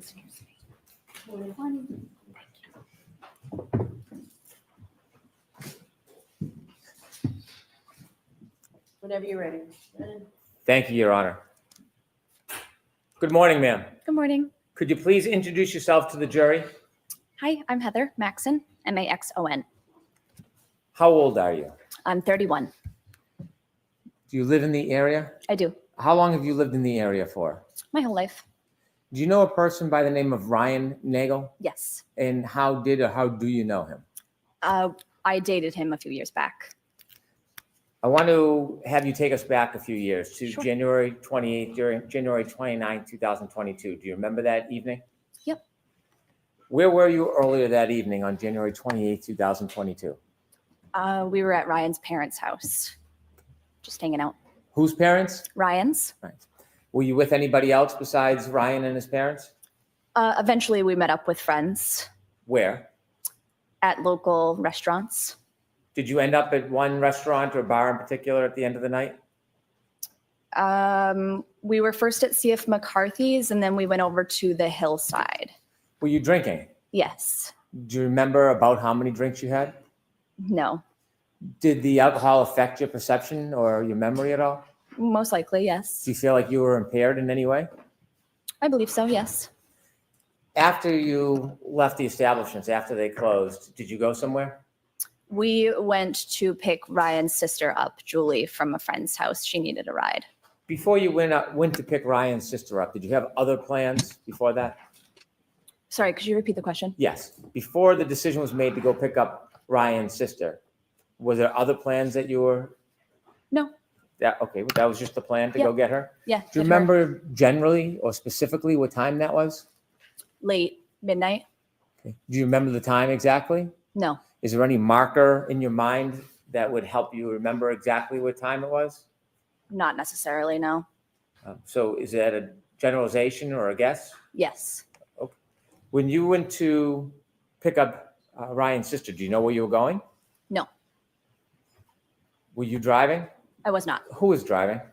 Our friend Ricky Where were you sitting? in the back seat. And what kind of vehicle was it? It was a truck. Are you familiar with the area? Not necessarily, no. Do you remember at some point taking a turn onto the road Yes. that had the house where you were going to arrive? Yes. How do you remember that? Just a visual bystander, and I'm aware of my surroundings, I'd say. Did anything happen that made you remember the turn before you got onto that road?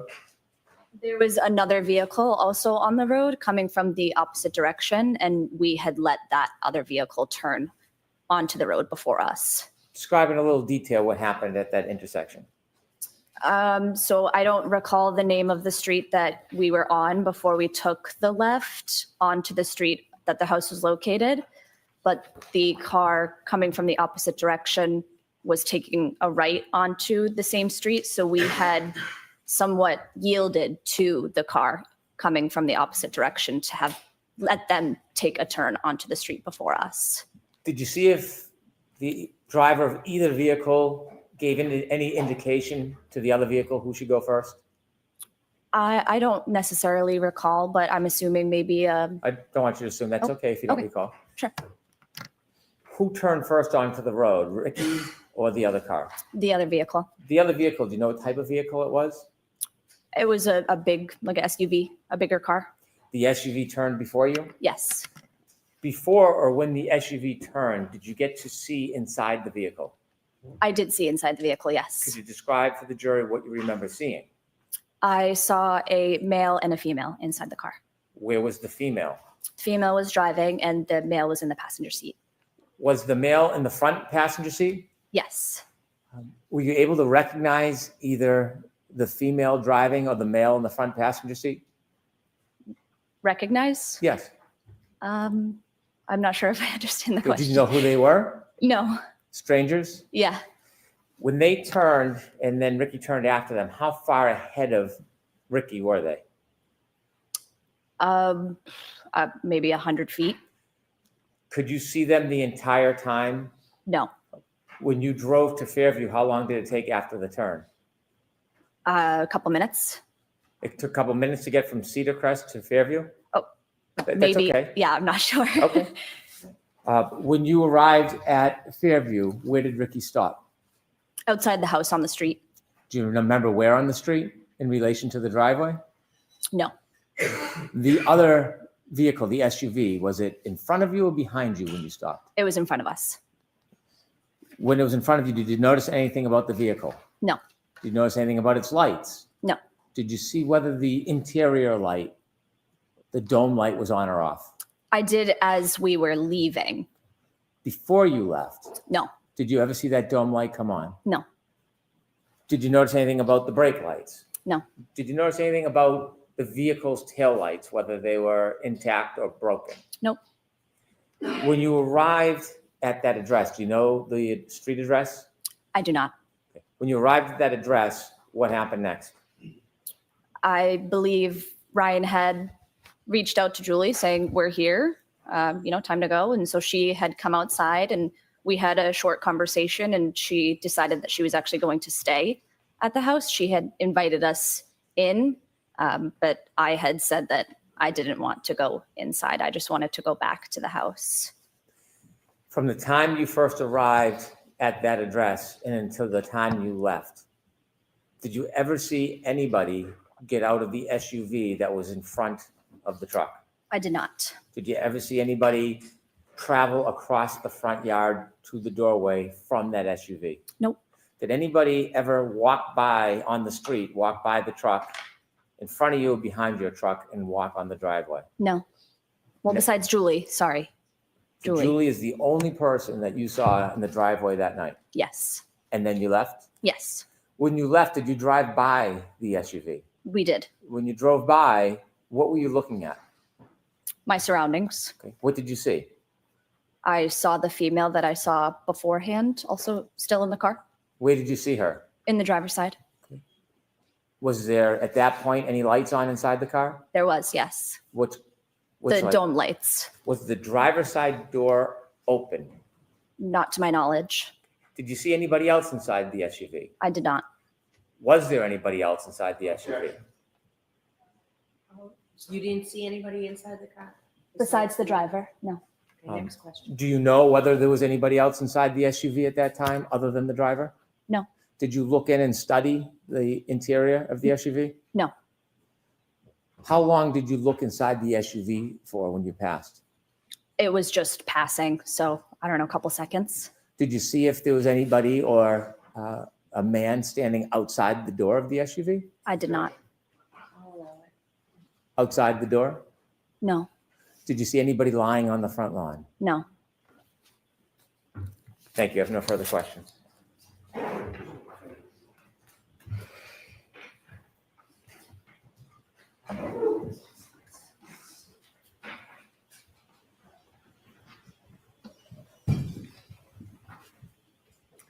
Good morning, ma'am. Good morning.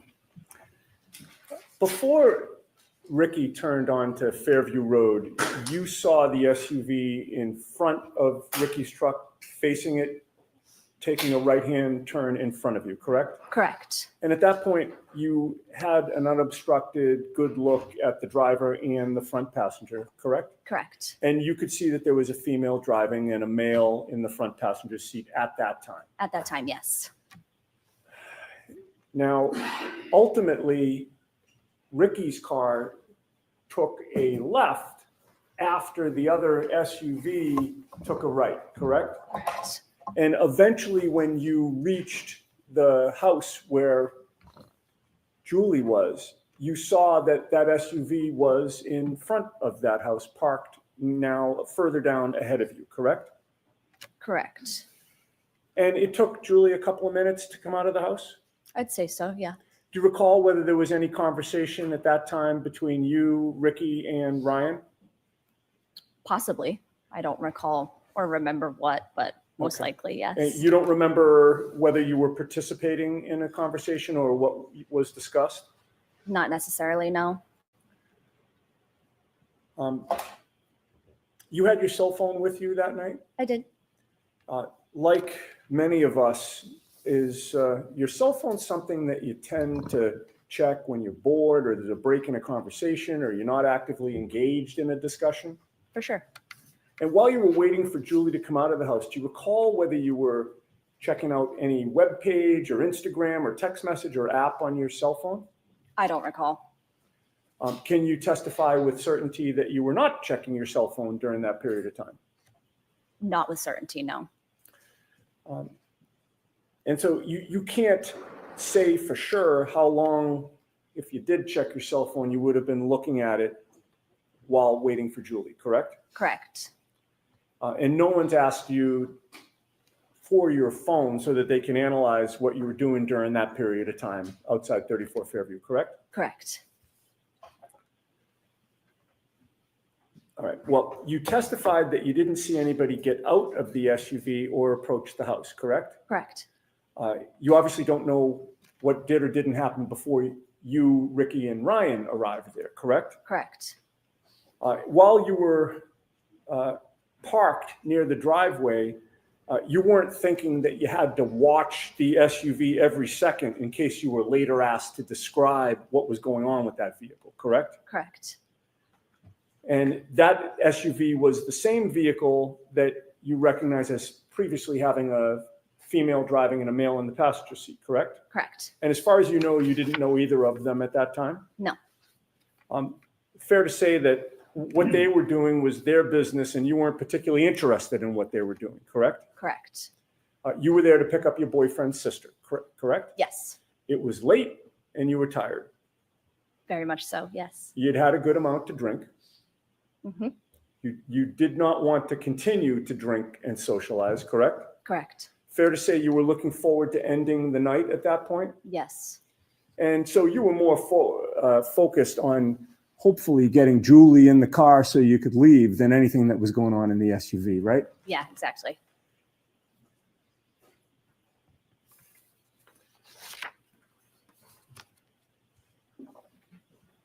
Then Julie came out and it wasn't as simple as her just jumping in the vehicle and leaving, correct? Correct. There had to be a discussion, Right. right?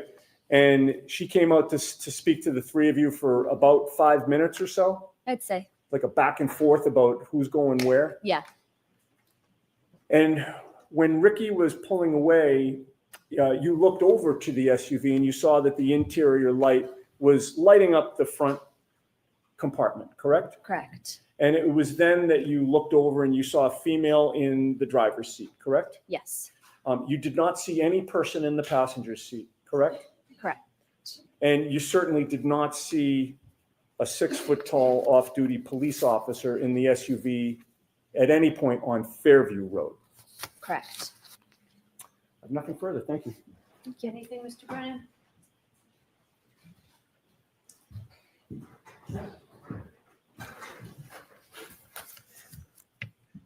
When Ricky was speaking to Julie and you were in the back cabin of the truck, what direction were you facing? I I don't recall. Were you paying attention to the conversation with Julie? I was probably in and out of the conversation, yes. Were you facing the direction of the house in the SUV, or were you facing the opposite direction? I don't think I was facing the opposite. When you were in the cabin of the car and Ricky was having the conversation with Julie, did you ever see anybody other than Julie come in or out of the house? No. I'll allow it. No further questions. Thank you. May we approach briefly?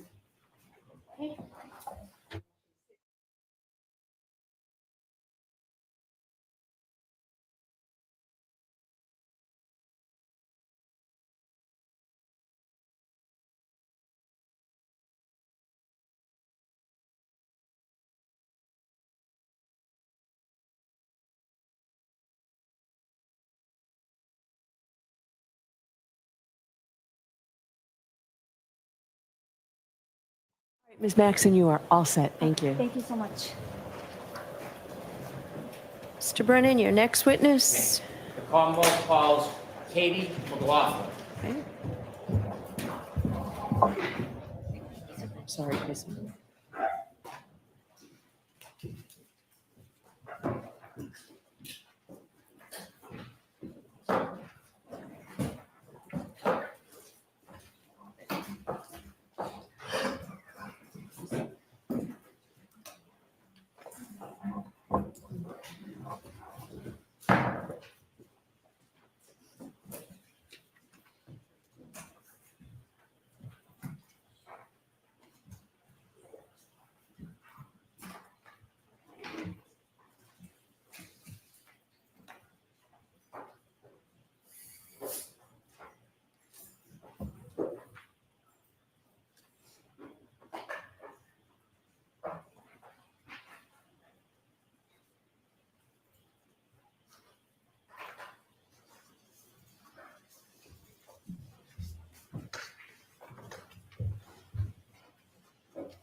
Why don't we take our morning recess, James? Take 20 minutes. All rise, please. Jurors, close your notebooks and follow me.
Court is back in session. You may be seated. Do you have your next witness? I do. The Commonwealth's going to call Sarah Levenson. Oh, okay. Thank you.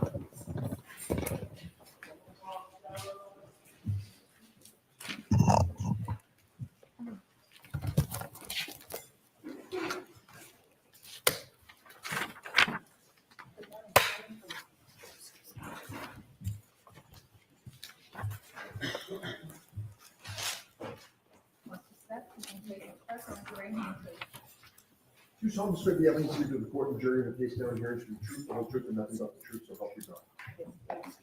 I'm sorry. Good morning.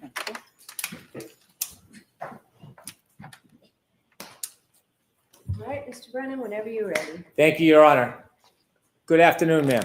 Good afternoon. Could you please introduce yourself to the jury? My name is Sarah Levenson. For the court reporter, would you mind spelling your last name? So it's Sarah with an H and then Levinson. Ms. Levenson, do you mind if I ask how old you are? I'm 26. I'll be 27 next month. Do you work? Yes, What do you do? I'm a nurse. How long have you been a nurse for? About 4 years. Before you became a nurse, did you go to school? Yes. Tell us a little bit about your educational background, please. I got my bachelor's at Regis College. Do you know a person by the name of Ryan Nagel? Yes. How do you know him? He's one of my good friend Julie's older brothers. You mentioned Julie. What's Julie's name? Juliana Nagel.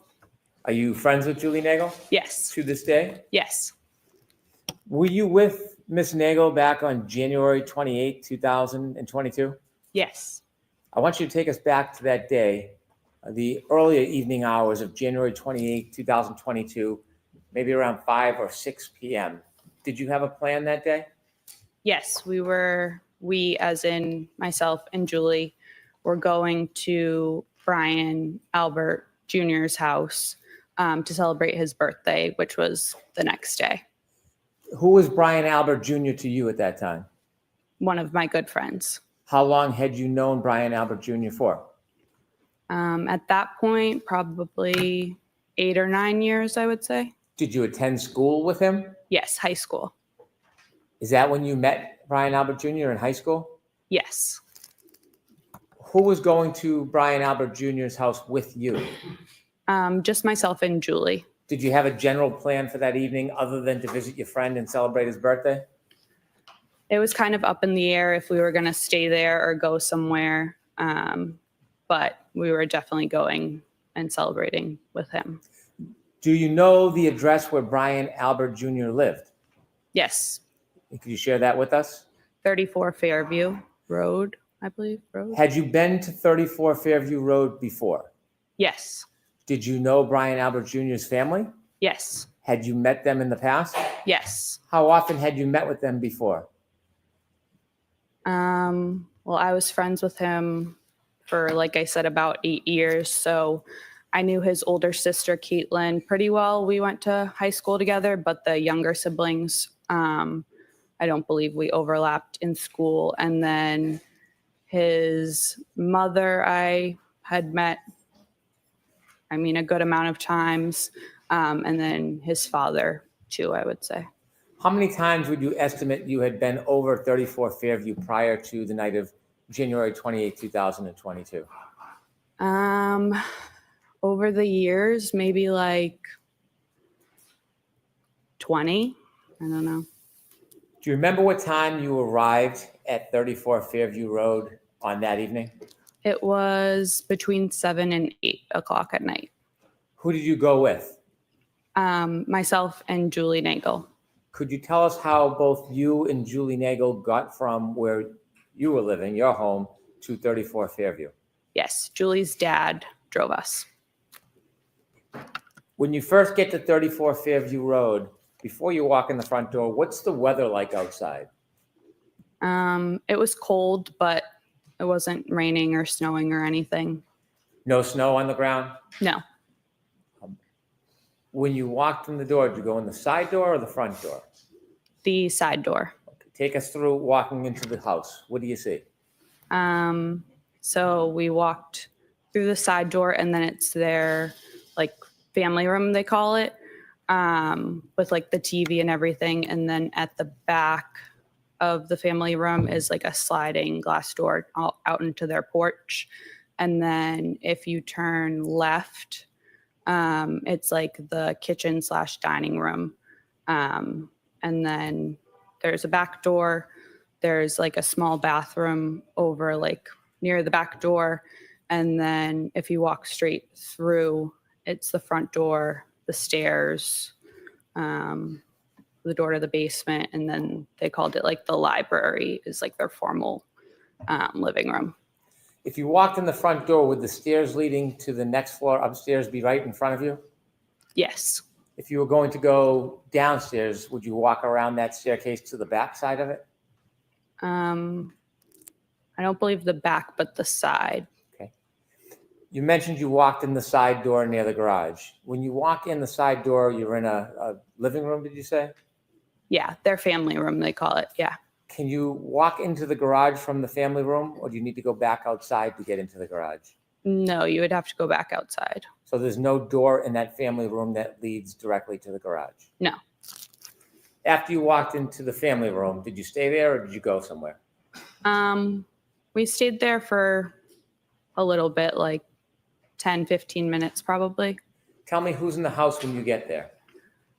It's Brian Jr., his mother, Nicole, his sister, Caitlin, and then his aunt, Julie. What do you do? I think we were just sitting on the couch, hanging out, waiting to see what the plan was, to see like when other people were going to show up. Did other people arrive or did people leave before other people arrived? Brian's mom, sister, and aunt left before anyone else arrived. Do you know generally around what time his aunt and mother and sister left? We got there, like I said, between 7 and 8, and they probably left within 20 minutes of us getting there. Okay. So I can't say for sure. When his sister and mother and aunt left, was it just a time when it was you, Julie, and Brian Albert Jr. alone? Yes. Were you doing anything other than watching TV? Were you eating, drinking? I don't think we were eating yet because we ordered later on food, but we might have been drinking. Tell us what happens over the course of the next couple hours.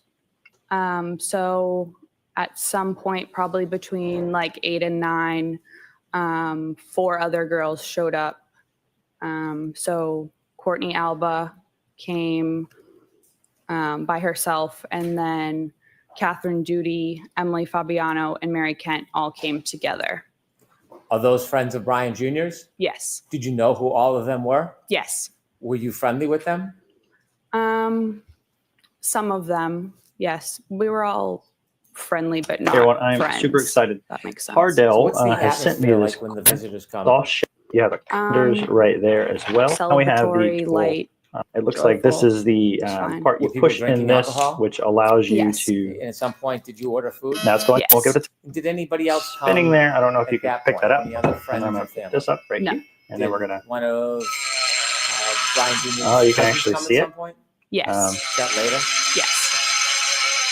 Yeah, that's going in there pretty good. Of course, for the next couple hours, eating and drinking. See if I can lay it on anything its side a little bit significant more. happen? Like No. Any arguments, any tension, any problems? No. Was it a positive night? Yes. At some point, did anybody else come to the house? Later on, yes. Okay, about what time? Around midnight. So before midnight, it's a group of young people having a party? Yes. Any trouble? No. Did the friends of Brian Albert Jr., the 4 women, did they leave before midnight? Yes. What time did they leave? Between, I would say, 11 and 11:30. Did they arrive and leave as a group, or did they arrive and leave separately? The 3 girls that I mentioned that came together, Catherine, Emily, and Mary, all left together. And then Courtney left, I believe, before them separately. I want you to tell us generally where were you spending most of your time that night, the eating and the drinking and the party? In the kitchen / dining room area. Is there a table in the kitchen? Yes. Were you sitting at a seat at that table? At that point, we were more around the island, but later on, yes, I had a seat at the kitchen table. If you're in the kitchen seated at the table, can you see outside? Not really. If I looked through the windows above the sink of the kitchen, I guess I could if it was light out. And then the windows to the front of the house had a little half curtain, I don't know what it's called, thing on it. So I could see above that, but not. If you were to walk to the windows in the living room area, what area was it, did you say, the half window? The dining room. If you were to walk to those windows, could you see outside? Yes. Would you be able to see the driveway? Yes. Flagpole? Yes. Street? Yes. The door, do you remember the front door, if it was solid or glass? They have a storm door that's glass and then a solid regular door. If you opened up the solid door and looked, could you see through the glass door to the front yard? Yes.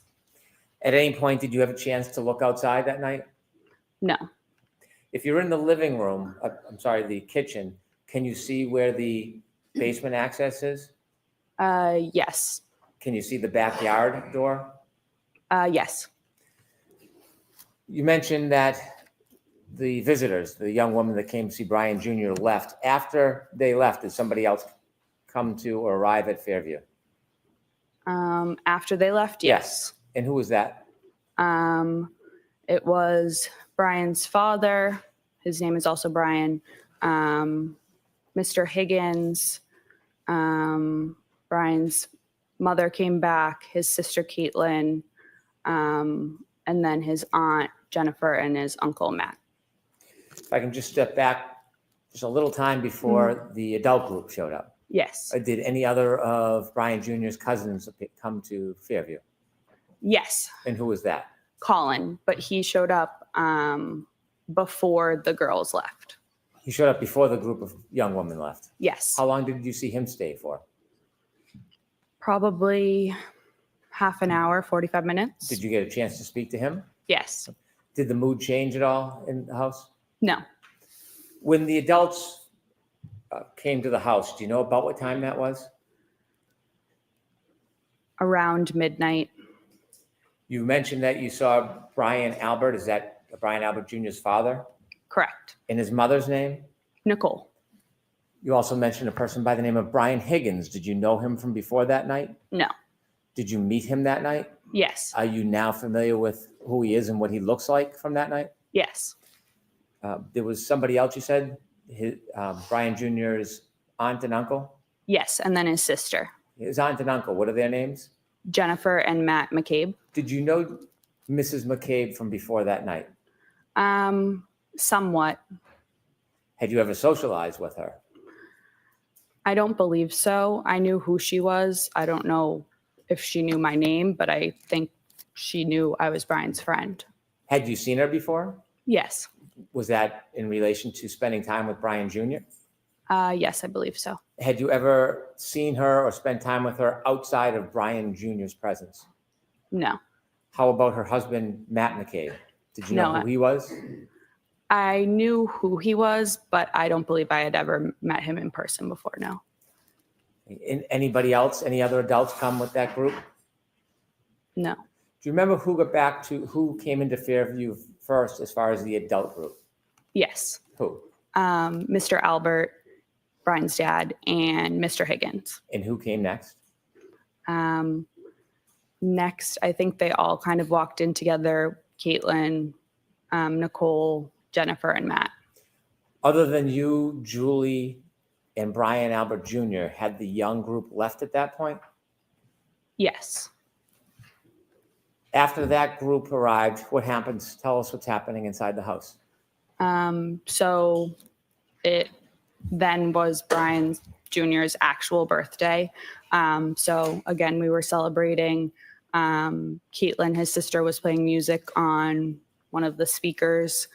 And we were all pretty much sitting or standing around the kitchen table, talking, socializing. Do you remember what was being played for music?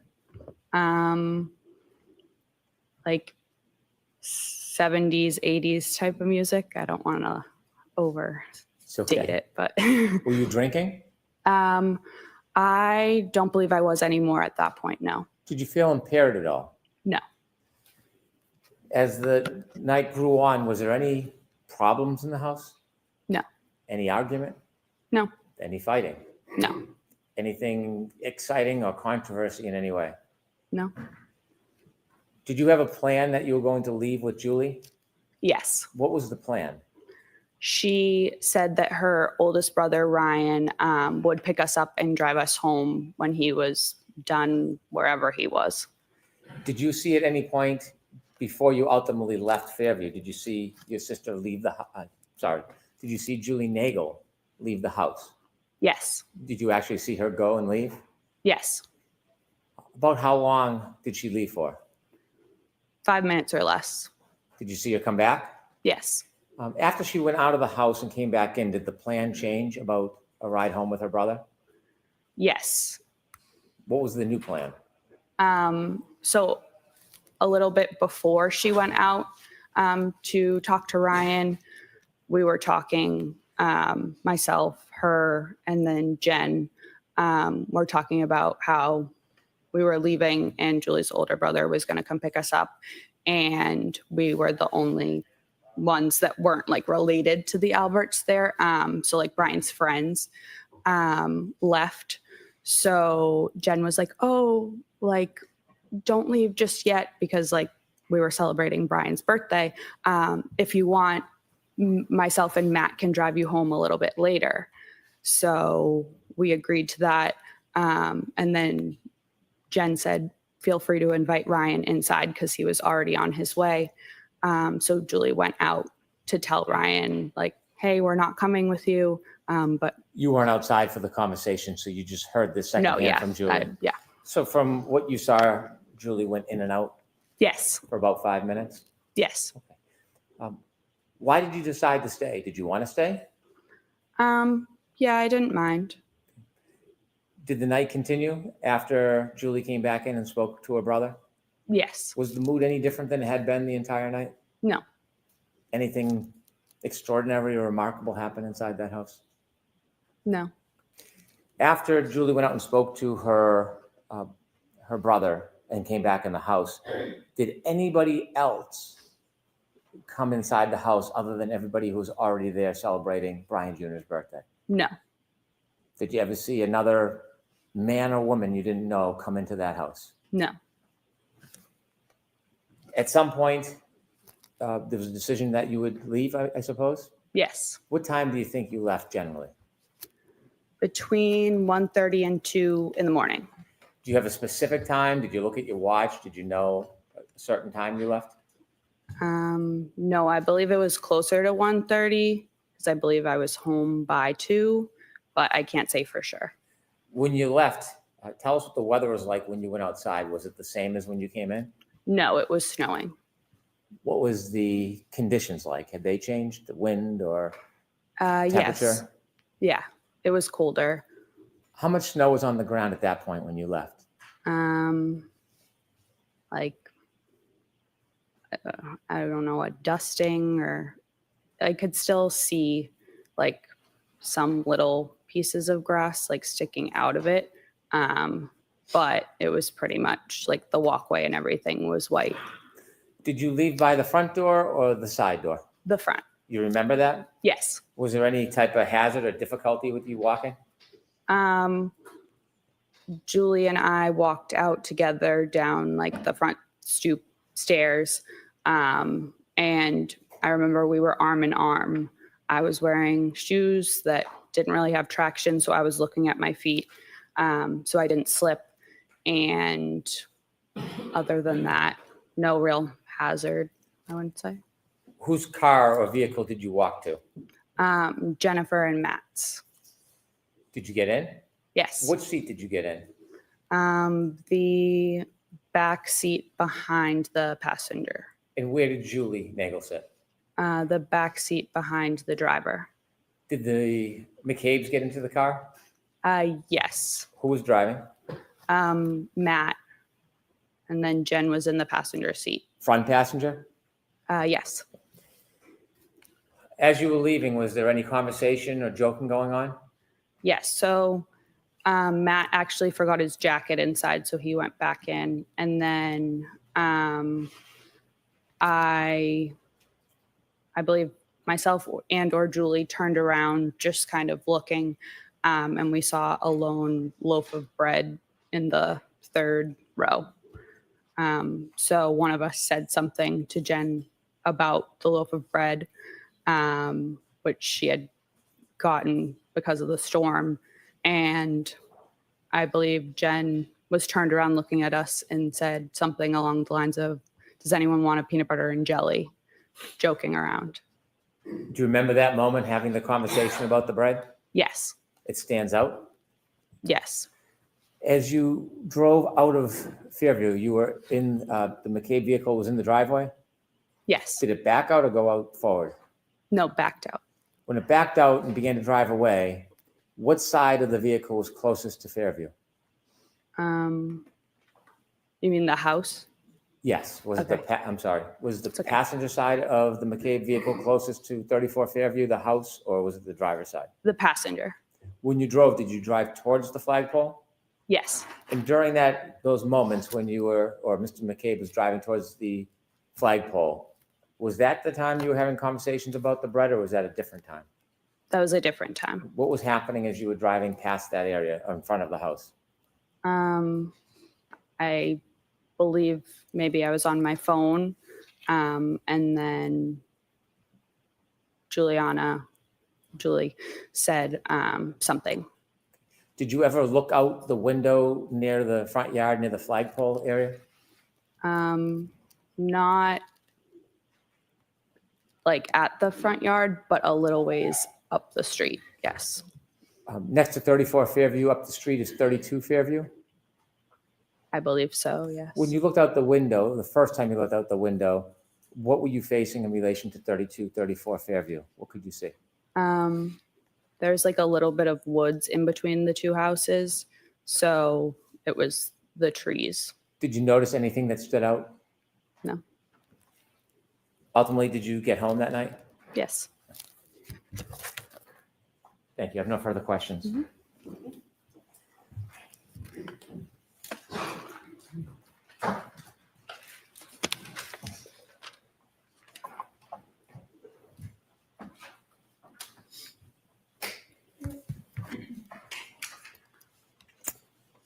Good morning, Ms. Levenson. Good morning.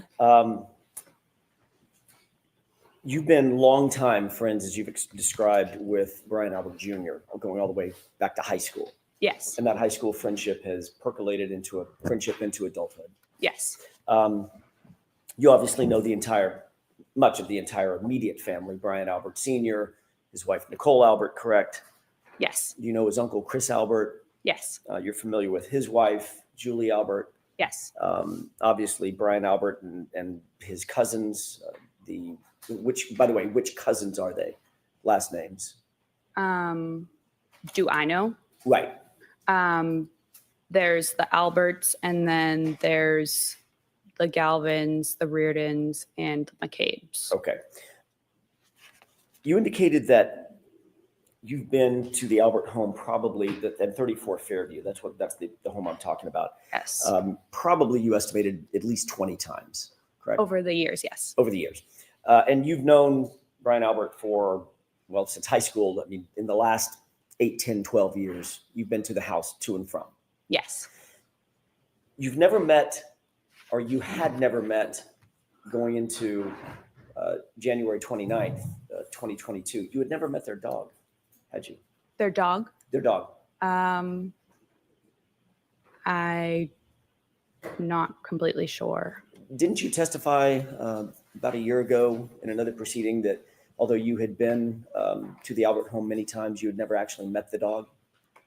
If that's what it says I said, then yes.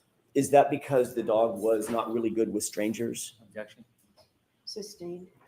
Do you know why you hadn't Met Chloe? By the way, did you know the dog's name was Chloe? Yes. Okay. Do you know why you hadn't met Chloe in all those trips to 34 Fairview? No. Just wasn't out and about among the folks that were in the house when you were there. Yes.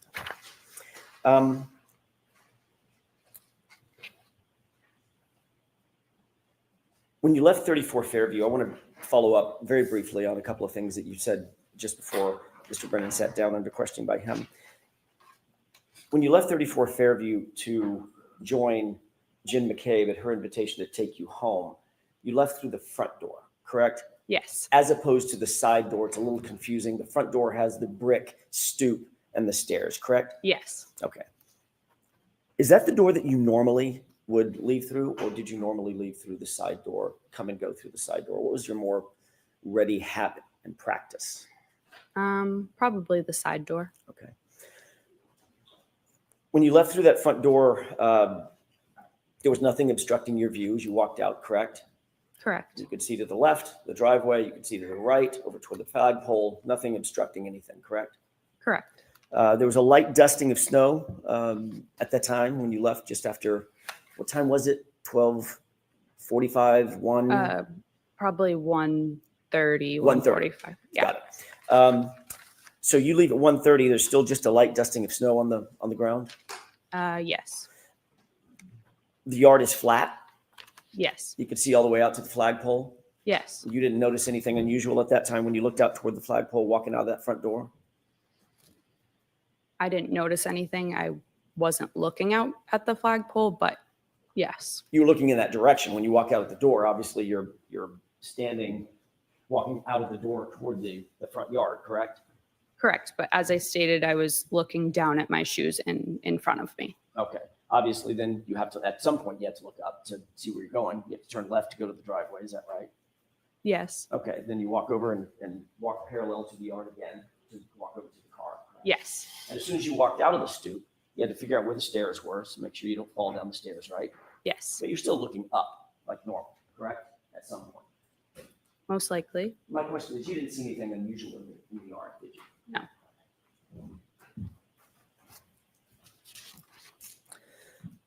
The front yard was at least relatively, I know it was dark out, Ms. Levenson, it was relatively lit by the interior windows as well as lights on the outside of the house. Yes.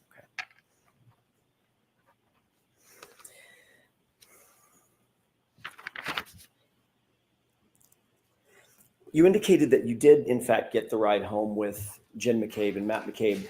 Who brought up giving you a ride home? Was it Jen? Yes. Okay. And she also mentioned it, did she mention it in your presence to Julie as well? About the ride home? About the ride home? Yes, in my presence. Okay. You said that Matt McCabe was driving, but before he got in the car, he realized he had forgotten his jacket and went back in, correct? Yes, I don't know if he had gotten in the car and then got out, or he just opened the door, but yes. He was at the car at least. Yes. So he had exited, by definition, he had to have exited, pardon me, the house through the front door as you did to go out to the car the first time? Yes. And then he got to the car, then realized he forgot his jacket, walked back toward the front door, went back in the main door? Correct, yes. And you saw that? Yes. Then once he retrieved or fetched his jacket, he then walked back out that same front door down the stoop, looking out over the lawn and then over to the car, correct? I didn't see him walk back out, but I mean, probably I don't want to say yes for sure because I wasn't watching him at that point. Understood. No reason to believe that he would have used a different door. Correct, yeah. Okay.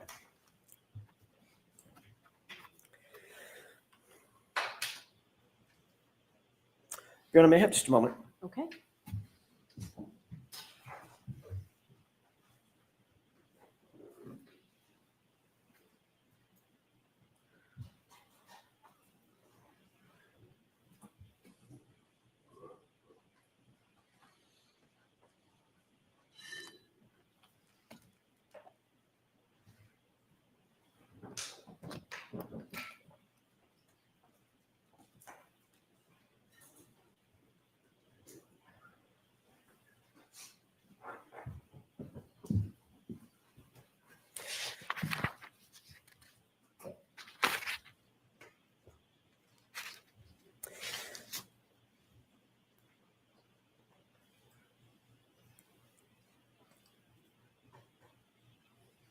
You were contacted ultimately by law enforcement to provide an interview, correct?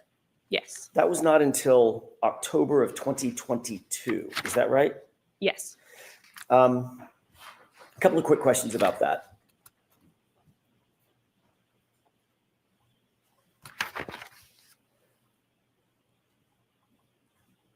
Nobody contacted you on January 30th, the day after the incident that you left the house, correct?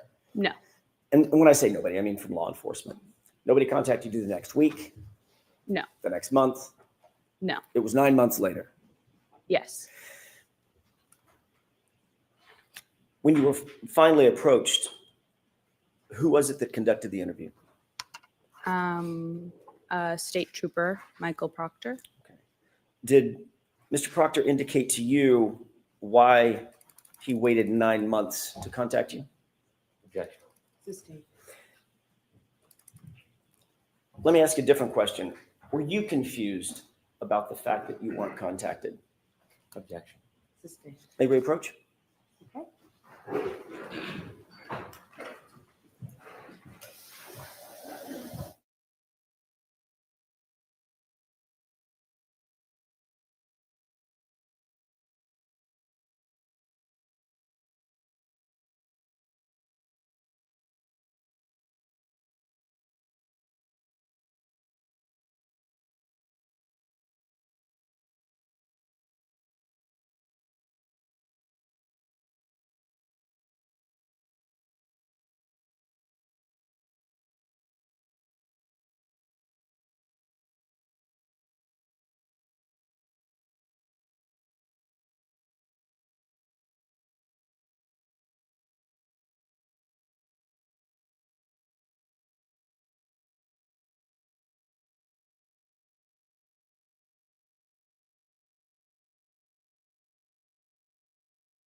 May I, Your Honor? Yes. Thank you. When you were finally interviewed,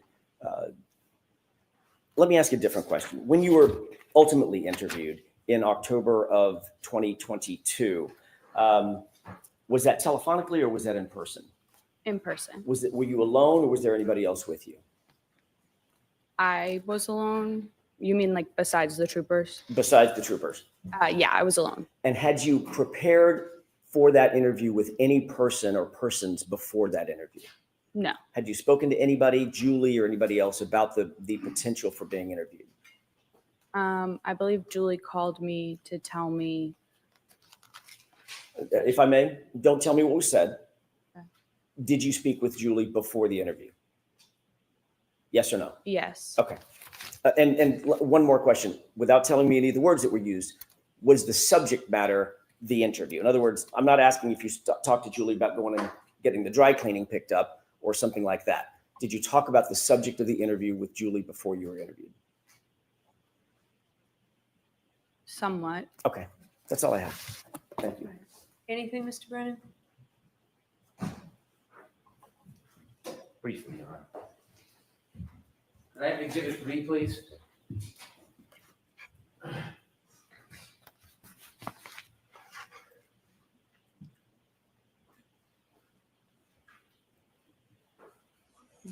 Do you see the windows on that house? Yes. Do you recognize that house as 34 Fairview? Yes. You were asked whether there was light coming out of the house illuminating. Do you remember that? When I was asked that? Yes. Yes. Was the lights inside the house, from your memory, illuminating the ground near the flagpole and that fire hydrant? No. When you came out of the house and went to the car, were you looking at or studying the flagpole area or the bushes or the fire hydrant in that area? No. Do you have any reason to be looking over there and studying anything? No. Thank you.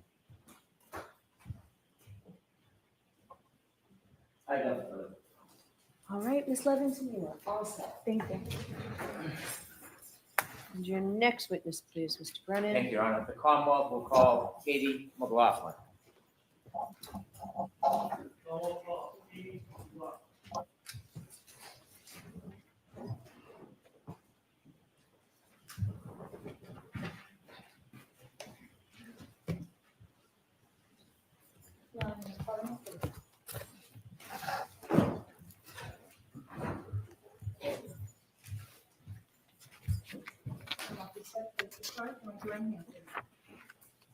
You solemnly swear the evidence you give the court and jury in the case now hearing to the truth, the whole truth, and nothing but the truth, so help you God. Thank you. Good morning. Oh, I'm sorry. Good morning. Whenever you're ready, Mr. Brennan. Thank you. Ma'am, could you please introduce yourself to the jury? My name is Katie Mclofflin. I'm 29 years old. I work for the town of Canton as a firefighter paramedic. Did you study to become a paramedic firefighter? Yes. Why did you become interested in becoming a paramedic firefighter? Objection. I enjoy helping people. I have some family members who work in the healthcare field, and I just always thought it was interesting, and I wanted to do something meaningful with my life. Did you have to have any special training or education to become a firefighter and paramedic? Yes, you do about 2 years of schooling. It's divided in between a didactic portion and then a clinical portion in the hospital and ambulance. So it takes about 2 years to finish. You completed that? Yes. Did you become a firefighter at the same time you became a paramedic, or were those separate educations? They're separate. I became a paramedic first before I became a firefighter. Did you work as a paramedic before you became a firefighter actively in the field? Yes, for a few years. Do you remember about when you first started working as a paramedic? 2016 or 17. And when did you first become a firefighter? 2017. Do you remember when you first began working for the Canton Fire Department? I believe it was May of 2017.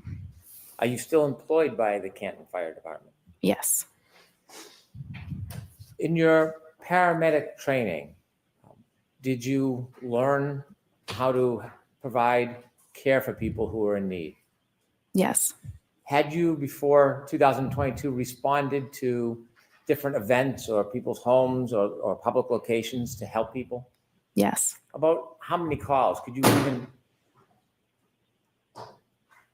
Could you estimate how many different calls you had been on as a paramedic or firefighter leading into the beginning of 2022? Probably hundreds. I want to ask you some background as a paramedic firefighter, your role as you see it. As a paramedic firefighter, are you part of law enforcement? No. Do you investigate crimes? No. Do you write police reports? No. When you're going to a scene and using your skills to help somebody, are you interested in whether or not somebody was involved or responsible for an event?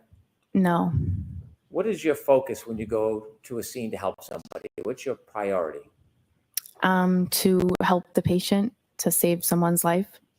Do you have a chance, or do you try to assess the patient, speak to them if they can speak to you? If we can, yep. Is there times when the person can't speak? Yes. If a person can't speak to you, is there a role that you take to try to get information to help assist the person? Yes, you would go to a bystander and you try to gather as much information as you can to help the patient. More information for us helps the patient in their treatment, and it helps the hospital when we bring them there. Is that responsibility or role separate and apart from police work? Yes. As a paramedic firefighter, are you involved in police work at all? No. Sometimes when you go to a scene and you try to help somebody, you write a report? If you're in a particular role, you would write the report. So when you go and arrive at a scene, is it fair to say you don't always write a report? Correct. And the purpose of the report, is that to try to help law enforcement? No. What's the purpose of when someone would write a report as a firefighter paramedic? Depending on the call, there would be a report written by the officer on the call. That's just for logistics and dispatch information, what we responded to, and that's kind of simple. But the other report would be a medical report that the lead paramedic would write. Were you working on January 29th, 2022? Yes. Was that an assigned shift for you? Yes. Did you volunteer or ask to work especially that night, or was that already assigned? Ask it differently. Was that assignment already set before that night? Yes. When you get a shift assigned to you, is it night by night, week by week, month by month? It's just we rotate through. If you're on a group and you rotate through a schedule, it's set that you work 124, you have 1 day off, you work another 24, you have 5 off, and then the rotation begins again. So it's just a set schedule essentially, but it rotates through the weeks. Was January 29, 2022 part of your set schedule? Yes. When you have a set schedule, are you assigned a specific role in the department that might change from shift to shift? Yes.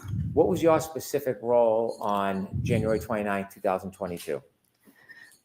For that shift, I was on the engine. I was the back step. So there's an engine driver, there's an engine lieutenant, and then there's one person in the back who's just a firefighter status. And we call that the back step. As the back step that night, did you have any specific or general responsibilities if there was a call? Generally, if it's a fire-related call, you deal with that. If it's a medical call, you're there to assist the paramedics that are on the ambulance, and you take directive from them. Whatever they ask you to do or need you to do, you're just there to assist them so that they can best focus on the patient. When you arrive at a scene and you're on the back step, are you basically at the directive of the leader of the group? Yes. That morning, around a little after 6 in the morning on January 29, 2022, do you remember a call or a tone coming in? Yes. Do you remember what it was for? It was for a man down in the snow or a man unresponsive in the snow. Do you remember leaving the fire department that night? I do. Tell us as you're leaving what's happening.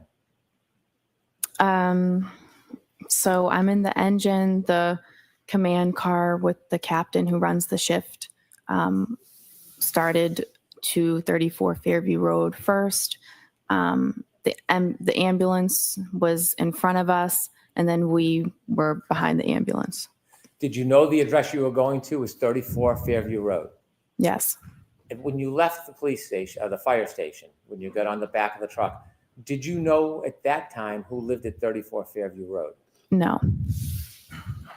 Tell us a little bit about the conditions outside as you rode to 34 Fairview Road. It was raining. I'm sorry, not raining. It was snowing pretty heavily. There was definitely snow on the ground at that point. It was windy. It was very cold. Was there a storm? Yes. How long do you think it took to get from the fire station to Fairview Road? Probably within 5 or 6 minutes. When you first started pulling up towards Fairview Road, did you see anything? Police cruisers and a civilian vehicle. And then we pulled up all kind of in front of that. How many police cruisers did you see as you pulled up to Fairview Road? I remember seeing one. There was an ambulance in front of you? Yes. Did the police cruiser have their lights on? Yes. Not just their headlights, they have the lights that are often referred to as blue lights or overhead lights. Yes. Did you hear any sirens? No. How about the ambulance? Did the ambulance have emergency lights? Yes. Did you hear any sirens? No. The fire truck, does the fire truck have emergency lights? Yes. Do you remember if those were activated? Yep. Does the fire engine have a siren? Yes. Was the siren activated? No. Why not? We only use the sirens to kind of clear cars out of the road.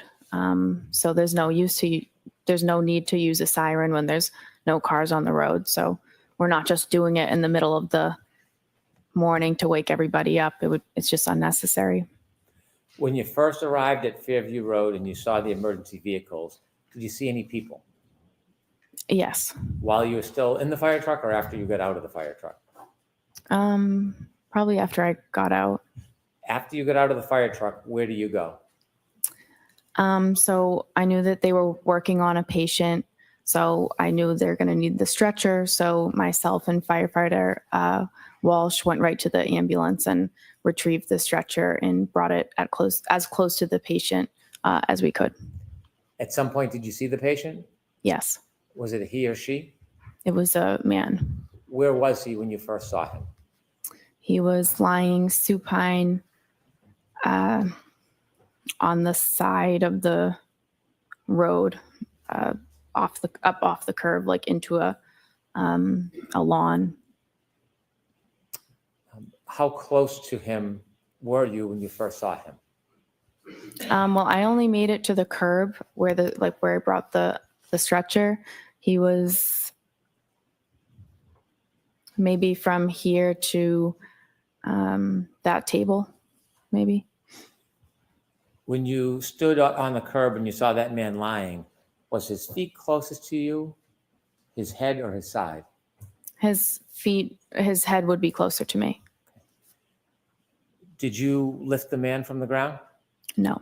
Did some of your colleagues? Yes. After you brought the stretcher or the bed to the side of the road, did you remain there on the side of the road? They lifted him on the backboard, they put him on the stretcher, and then they pretty much immediately started moving to bring him in the back of the ambulance. Around the area where you first saw this man lying supine on the ground, was there anything other than ground? Were there any objects in that I'm area? sorry? Was there any objects near him? I remember seeing a fire hydrant. And that's all I can really remember. When you mentioned that he was lying about as close to that table as you, would 8 to 10 feet be a fair estimate? I don't know that I could say. Okay.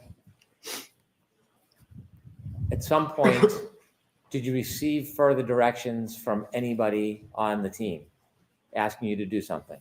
Yes. Firefighter Flamati I was at the head of the stretcher with firefighter Flamati, and he asked me to try to gather more information and kind of see what happened and what's going on. Did you have someone that you wanted to gather information from? Yes. There And- was there was a woman who seemed to be really concerned and involved with the patient's status. And so I just kind of assumed that this would be the person that I could try to get more information from. Did you take a guess?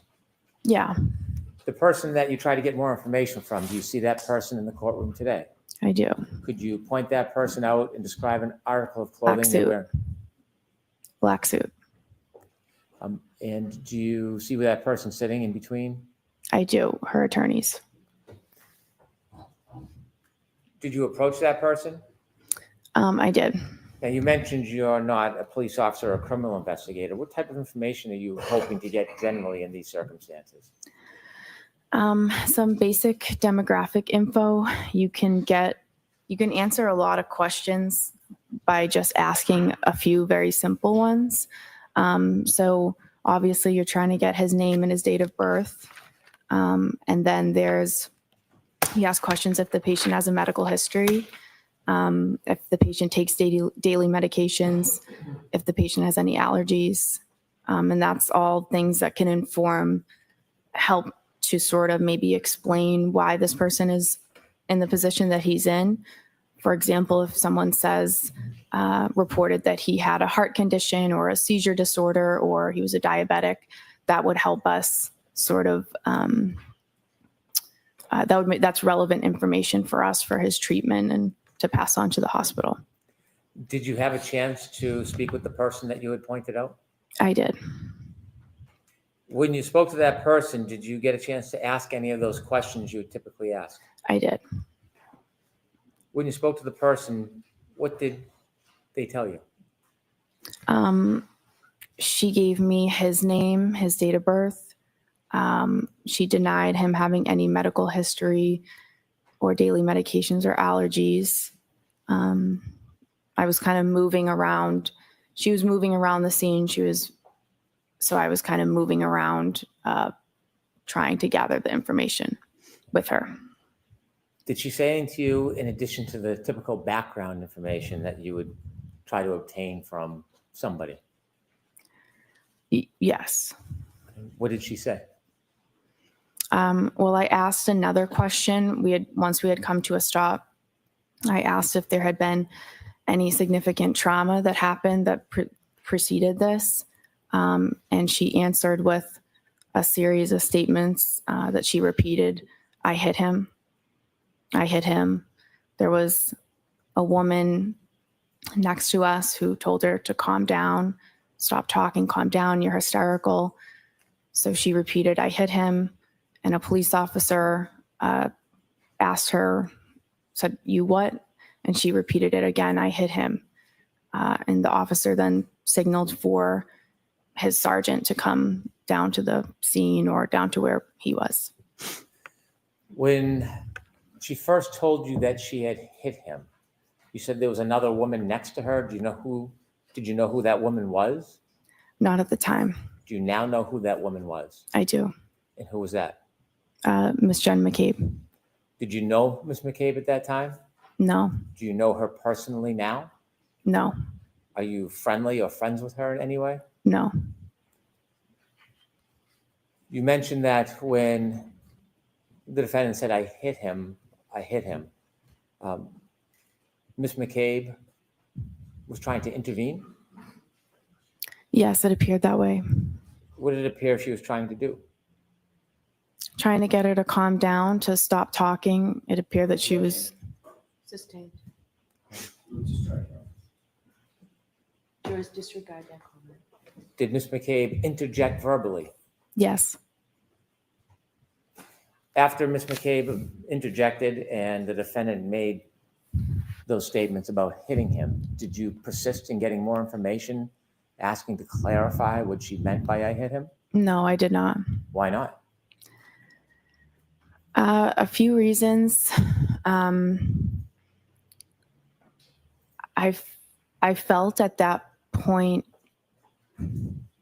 given the situation and how disturbing, and it was a very emotional situation, the woman was very upset. I didn't feel comfortable pushing and asking for more. I just didn't think that it was the right time for that. And it was also really not my place at that point. And I feel like that was something that the police that's more their role.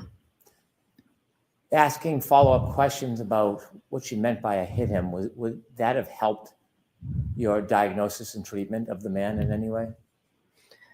It could have. But you made the decision to stop asking her questions? I did. Did you ask her any more questions after she said I hit him? I decided not to.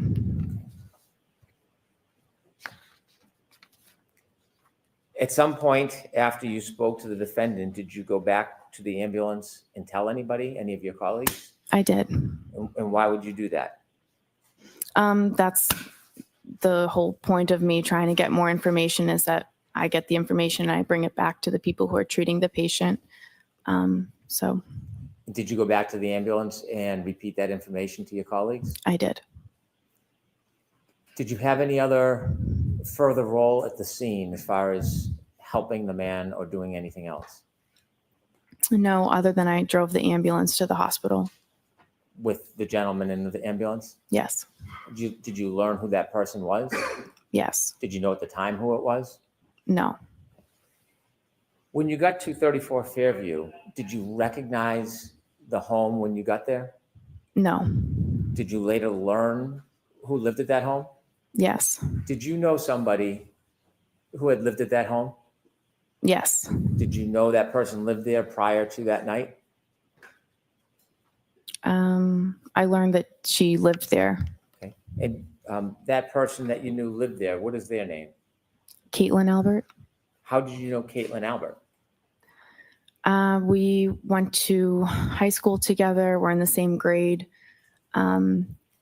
We have mutual friends, and growing up, we had different friend groups, but those groups would often get together in bigger groups and hang out. I see her in group settings. I socialize with her occasionally. I don't have a personal relationship with her. I wouldn't consider her to be a friend of mine, but I do see her occasionally because of social events. I don't have a one-on-one. I don't have a close personal relationship with her. Was she a friend on social media back at the time? Yeah. Since this event, have you been on any outings or trips with friends of hers, or in a group setting where she was present? I don't remember ever seeing her since then. Had you ever talked to her about your role that night? Never. Did the fact that somebody you knew lived in that house that have anything to do with your treatment and care that morning? Not at all. When you saw the man in the back of the ambulance, did you make note whether he was missing any clothing items? He was missing a shoe, a sneaker. I'd like, with the court's permission, to play Exhibit 4, part of it. Okay. Ms. Gilman, if you can start at 6:13:45.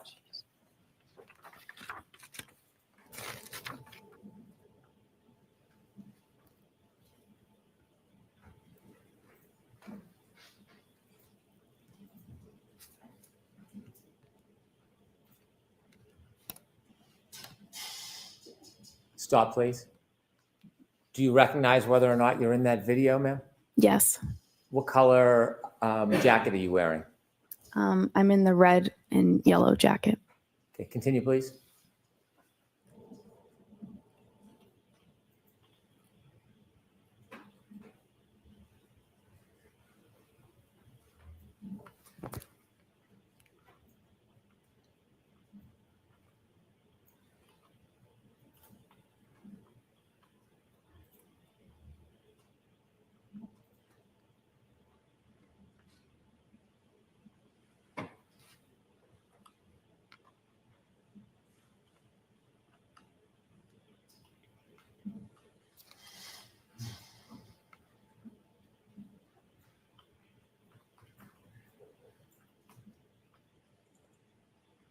Stop, please.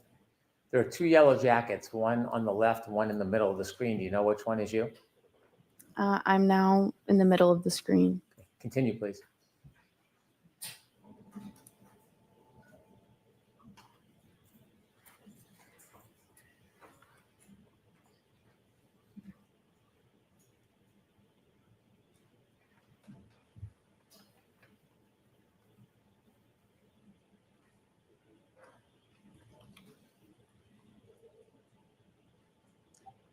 Stop, please. Do you know who that is on the left of the screen near the flagpole? Which one? To the left. If you could play a few more seconds, Ms. Gilman. It's two officers and a civilian woman. Okay. How about on the left? Do you know who that is? Oh, no. And that time is 6:15:12. If you could continue, please.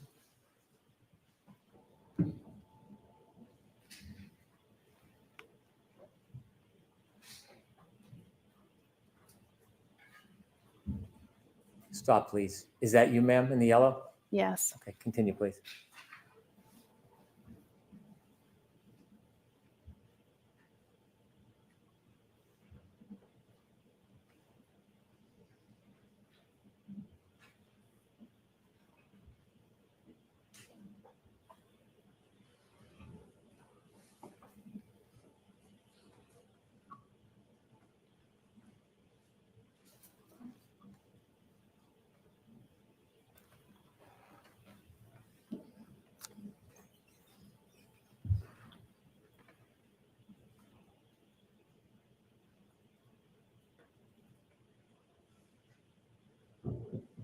Stop, please. Do you see yourself on that screen? Yes. What color jacket? The red and yellow. And who's to your left? Miss Reed. And across from you, with the blue or black jacket with the hood. Do you know who that is at this time? Miss McCabe. And you didn't know her at the time? No. Do you see the officer that's turned away from you? Yes. Do you know who he's speaking to? No. Do you know the exact moment that the defendant told you, I hit him, I hit him, I hit him? I think it was just prior to that. Continue.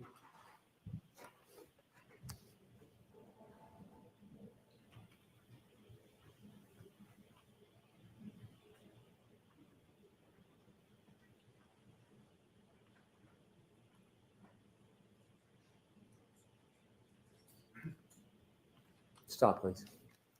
Okay, thank you. I have no further questions. Okay, Mr. Jackson?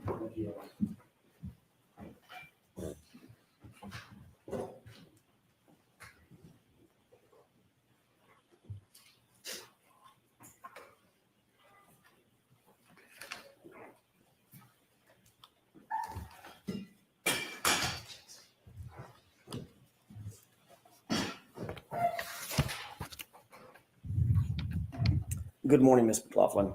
Good morning. You indicated that one of the things that is paramount to the life-saving effort or the medical assistance that you and your colleagues provide is to determine what the cause is of the injury, correct? To determine, just to gather as much information as we can about his history and like recent events that could have precipitated how we found the patient.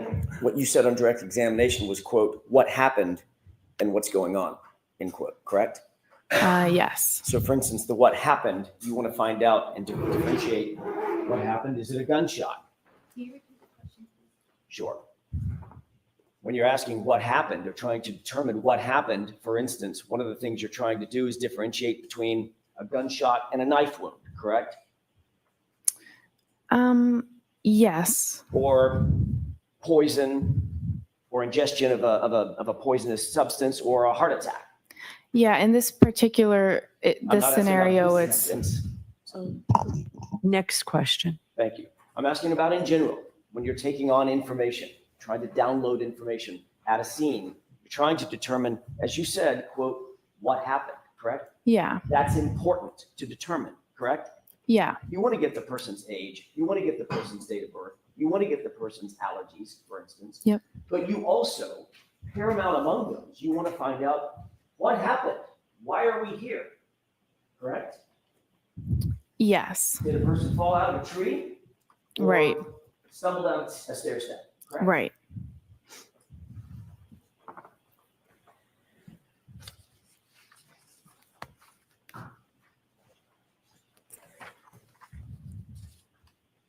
In doing so, it's important to relay that information to others as well.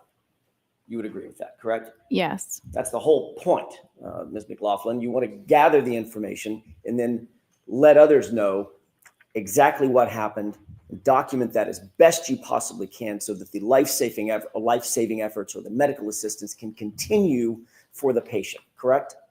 Yeah, you have to share the information that you got with the people who are providing care. And one of the ways you do that is by writing it down, correct? No. Can I ask you, who did you speak with before your testimony today, in anticipation of your testimony today? I met with the DA's office a few times. Who at the DA's office? Mr. Brennan, a witness advocate, and there were different troopers there at different meetings. What did you and Mr. Brennan discuss at these? Well, let me ask you, first of all, foundationally, how many meetings were there? 3. 3. When were they? One in maybe January was just a meeting. One a few weeks ago, we reviewed the testimony from the last proceeding. And then yesterday, briefly to say that I'm getting called and I'm going today, and if I had any questions. Let's talk about the one a couple of weeks ago. Where was that meeting held? At the DA's office. And you said you reviewed testimony with whom? I watched the testimony from the first trial. It was Mr. Brennan, myself, a witness advocate, and perhaps Trooper Tully. And at you that and Mr. point. Brennan went over your testimony at the last proceeding, correct? We just watched it. Okay. Yeah. There obviously were questions about that testimony once you finished watching it, I'm guessing, correct? I guess so. Discussed certain aspects of the testimony, is that right? Yeah. Mr. Brennan told you that, for instance, he was going to bring out on direct examination, his examination, your relationship with Caitlin Albert, correct? He said, I will ask you about the relationship. And that was in anticipation of me asking about that relationship, correct? Objection. Sustained. Did Mr. Brennan tell you that he wanted to make sure that he brought out that information so that it wasn't brought out on cross-examination by me? Objection. Sustained. What did Mr. Brennan say about the reason he wanted to bring out the relationship with Caitlin Albert on the examination? There was no reason that he gave. But he did tell you that he wanted to make sure that y'all covered that on direct examination during his examination, correct? Objection. Sustained. Did he say something like that? No. Did you say something like that? I would like this information brought out so it's not brought out on cross-examination? No. At the last hearing when you testified about a year ago, that wasn't brought out on direct examination, was it? Objection. Sustained. May we approach? Okay.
May I continue, Your Honor? Yes. Thank you. Ms. Mclofflin, we were talking about very briefly your testimony about a year ago. In your testimony a year ago, you did not disclose in your initial conversation the fact of your relationship with Ms. Albert, did you? I object. I move for an instruction. So the objection sustained. Next question. Who was it that asked the question about Ms. Albert a year ago? Objection. Sustained. Did you tell anyone, Trooper Proctor, any investigator, anybody from the DA's office last year about your relationship with Caitlin Albert? Objection. I'll allow that. No, only when there started to be a lot of harassment and things that insinuations and stuff that started coming out online. I had said maybe once to them that I was concerned I was being harassed. My question, Ms. Mclofflin, was before the information was disclosed, which was during the first proceeding. Objection. Let's hear the question. Before that information was disclosed during the first proceeding, in any of your interviews, Michael Proctor or anybody else from the DA's office, did you disclose, from the Massachusetts State Police or anybody from the DA's office, did you disclose, did you volunteer that you had a relationship with Caitlin Albert before the first proceeding? Yeah, I'm saying I told the DA about the harassment and the insinuations. That was before the first trial when I met with them. How was there harassment and insinuations if it hadn't been disclosed at the first proceeding? Because it's out there everywhere on the internet and has been. Before the first proceeding, Ms. Mclofflin, before you ever testified. That's my question. Do you understand my question? It's been going on since before the first proceeding. If you hadn't testified at the first proceeding, at which point it was revealed, how could you have ever suffered any harassment for it? It wasn't disclosed yet, Ms. Mclofflin. Do you understand? I don't think you understand what I'm saying. Who did you tell at the DA's office? The relationship that I had with Caitlin Albert had been out there. It had been published and proliferated on the internet. So that was before the first proceeding. And who did you tell at the DA's office about this before the first proceeding? I don't remember who it was or the meeting, but Was it Mr. Lally? it could have been. Do you have a memory of that? Not specifically. I don't remember who it was. Was it Ms. McLaughlin? Like I said, I don't remember Not you, specifically. obviously, Miss Laura McLaughlin, no relationship. Like I said, not specifically.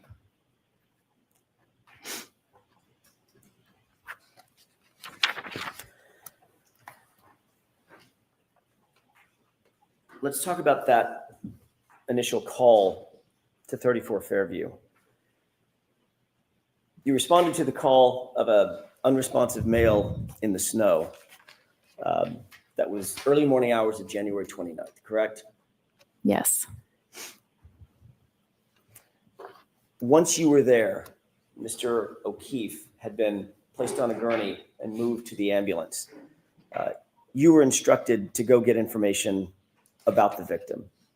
Yes.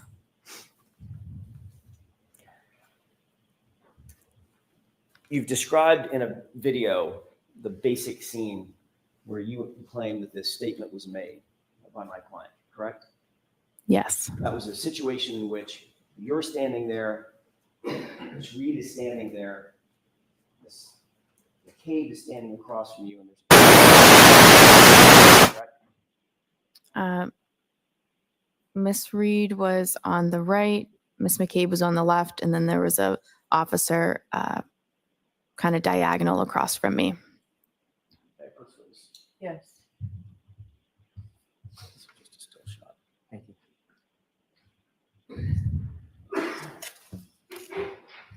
Ms. McLaughlin, can you tell me if you recognize the still shot depicted in that photograph? I recognize me in it, yes. And when is that approximately, does that does that approximate what you're describing as that time in which you're standing there, I'm guessing in the yellow jacket, Ms. Reed's to your right, Ms. McCabe's to your left, and there's an officer standing directly across from you? Yes. Is this the time that you indicate that that statement was made? Around this time. Yeah, I'd like to have that marked as next in order, Your Honor. Court Commission. Any objections, Mr. Brennan? None, thank you. May I retrieve? 50?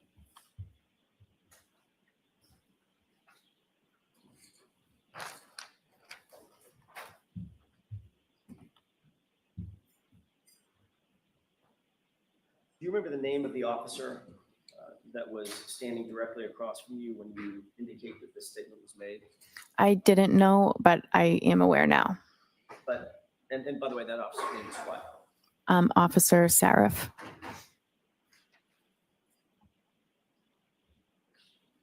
You're describing a situation in which you're standing there, Miss Reed is next to you, within earshot is a uniformed police officer, and she said, I hit him, correct? Correct. Then he said, what? Is that right? So it's, I hit him. Miss McCabe interjected, and then she said, I hit him. And then the officer said, you what? And then she said, I hit him. And he said, go get Goody down here. Okay, so is that 3 times or 4 times that you indicate she said I hit him? 4 times.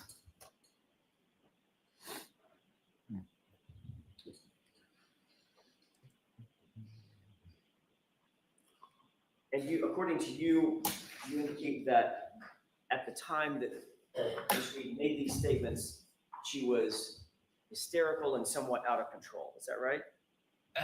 She was upset. I would say hysterical. Yeah. Did you describe her last year as obviously upset, overly frantic, and almost hysterical? Yeah, I believe it. I remember that. Okay. If we could play Exhibit 4. Okay.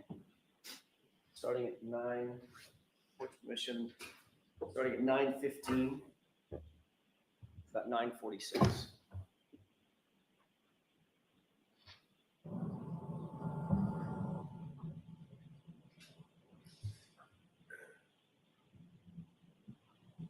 Can you stop it?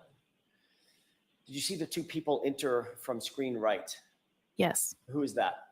That would be myself and Miss Reed. Okay, this is the first point at which you and Miss Reed begin to converge with the other 2 individuals, Miss McCabe and the officer, correct? I had started trying to gather the information prior to this, and then she was moving around, so I had kind of was following her, asking the questions, and then we eventually came, here to this point and came to a stop. So my answer, your answer is yes. This is the point at which you converged with Miss McCabe and the officer. Yes. Okay, thank you. Let's go ahead and play it.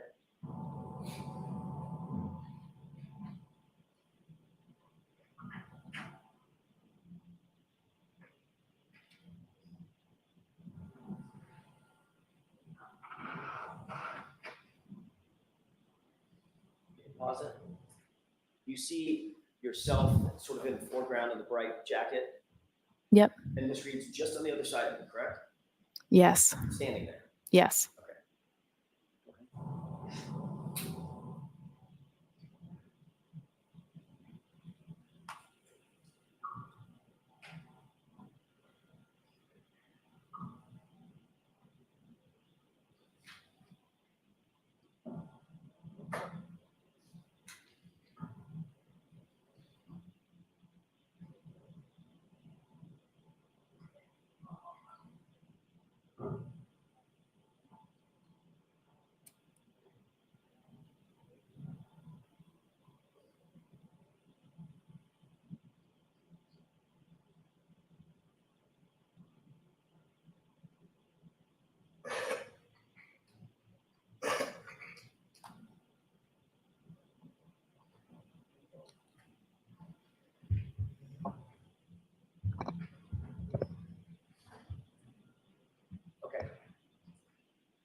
Okay, we can have thoughts on.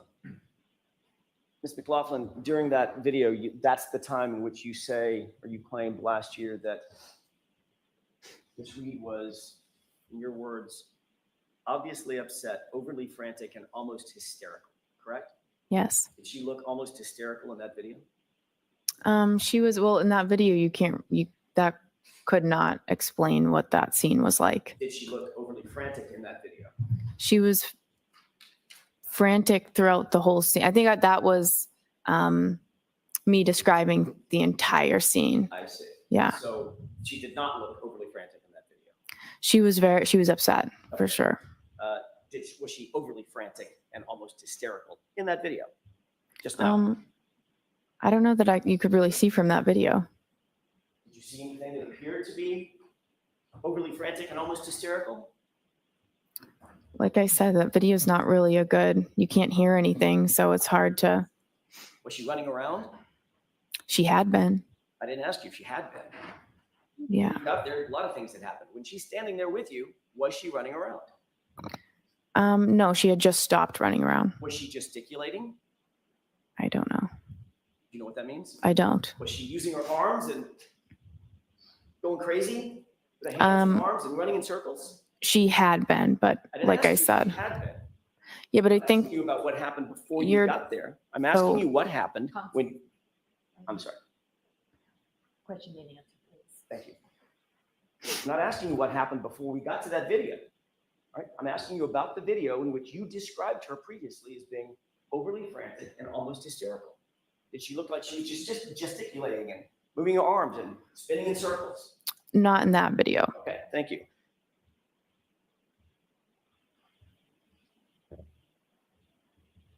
And according to you, that's the point at which Ms. McCabe said, I think you need to calm down, correct? Yes. And according to you, that's the point at which Ms. McCabe said, you're hysterical, correct? Yes. Okay. Just so I'm clear, who in that video, Ms. Reed or Ms. McCabe, appeared to be doing most of the talking? You cannot see from that video. Who in that video I don't know. appeared to be gesticulating with her arms? My client or Ms. McCabe? I think Miss McCabe was doing that, saying you need to calm down. You're hysterical. Oh, the whole time she's gesticulating, she's saying, calm down, Karen, you're being hysterical. Calm down, you're hysterical. And just repeating that? She was trying to get her to stop and to calm down because of the statement she was making. I see. And she was trying to get her to stop, calm down. I see. Okay. So during that entire video, that was probably 40, 50 seconds or so, maybe it's a minute. That's when you're saying now that Ms. McCabe was gesticulating and saying, calm down, Karen. You need to stop making statements. Calm down. Right? That's what she was doing. Yes. Okay. Well, you'll agree that Ms. Reed was standing relatively quietly to your right, not saying much of anything. No, what she had just said, she had seemed upset when she said that. And what she said was obviously Miss McCabe was trying to convince her that that was not, you need to calm down. Stop saying that. Right in front of a police officer who never said he heard her say it. Objection. Right? Sustained.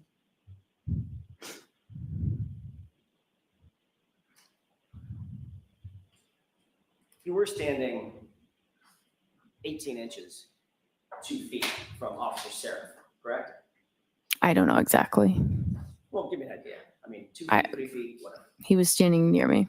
And he was standing even closer to my client, wasn't he? Yes.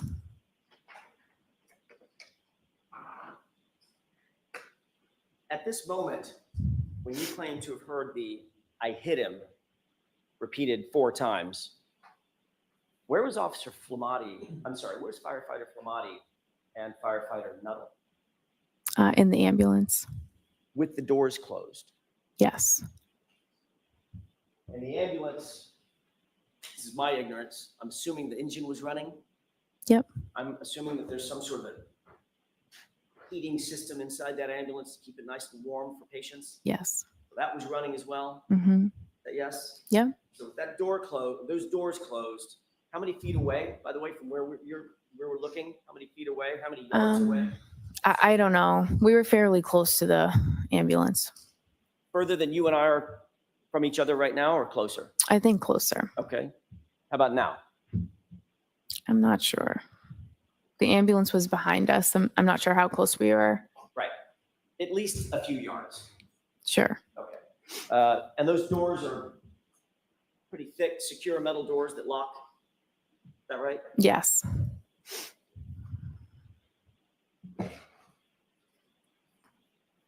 Obviously, when you saw them, I mean, I know you don't know what was happening inside the ambulance, but when you saw them, firefighter Nuttall and firefighter Flamati were engaged in life-saving measures with Mr. O'Keefe, one doing the bag, one doing chest compressions as they entered into the ambulance, which you did see, correct? Yes. When those doors closed, would you presume, from your experience, that those life-saving measures and their focus was on John O'Keefe, that continued? Yes. You testified that you went back to the ambulance at some point and you told firefighter Flamati and firefighter Nuttall what you claimed to have heard. You told this jury, correct? I went back to the ambulance after that and I told them what was said and gave them the demographic information that I got. Okay. So in other words, firefighter Flamati and firefighter Nuttall heard it from you. You didn't say it to somebody else and they reported it to those two. They heard it directly from you, correct? I went back and I said, I gave the demographics and I said, she's saying I hit him. Right. So in other words, they heard that from you. I gave them. Objection. Is that yes or no? Objection. She answered the question. Next question.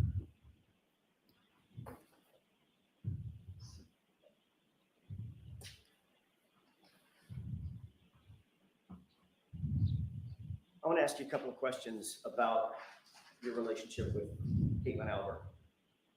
You were asked at a hearing about a year ago, back in May last year, May 3rd, as a matter of fact, 2024, about that relationship. Do you remember what your answer was?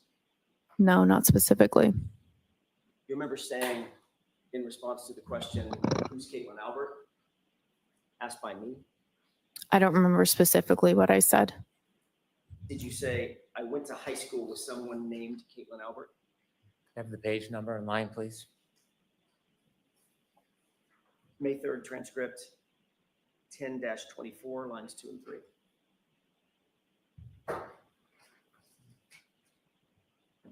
Did you say, I went to high school with someone named Caitlin Albert? I believe so. Refresh your recollection, take a look at your transcript. Sure.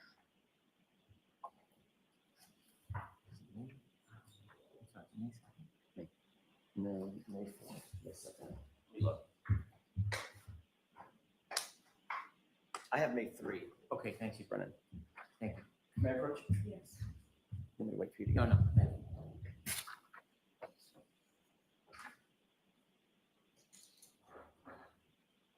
You see that?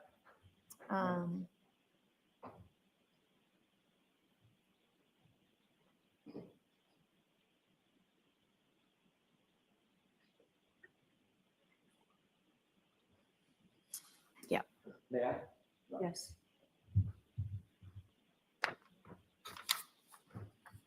Did that refresh your recollection as to what your answer was to the question, who's Caitlin Albert? Yes. Did you say, quote, I went to high school with somebody named Caitlin Albert? Yes.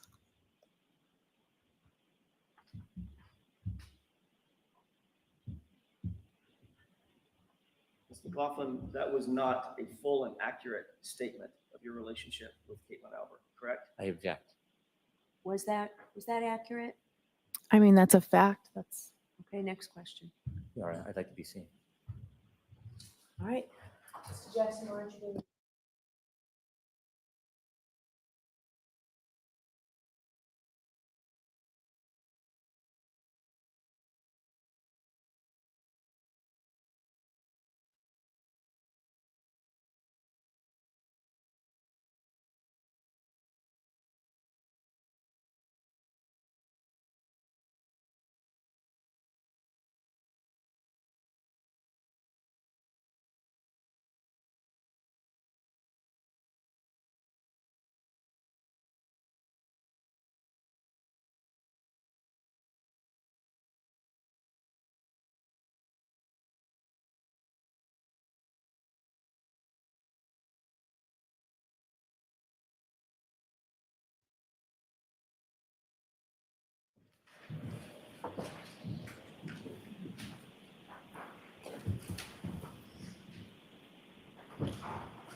Go ahead. In answer to that question, the open-ended question, who's Caitlin Albert, you didn't offer up in that first initial response. You didn't offer up. You didn't say we're friends, did you? We're not. You didn't say that we are in the same friend group, did you? No. You didn't say we've been friends since high school. No.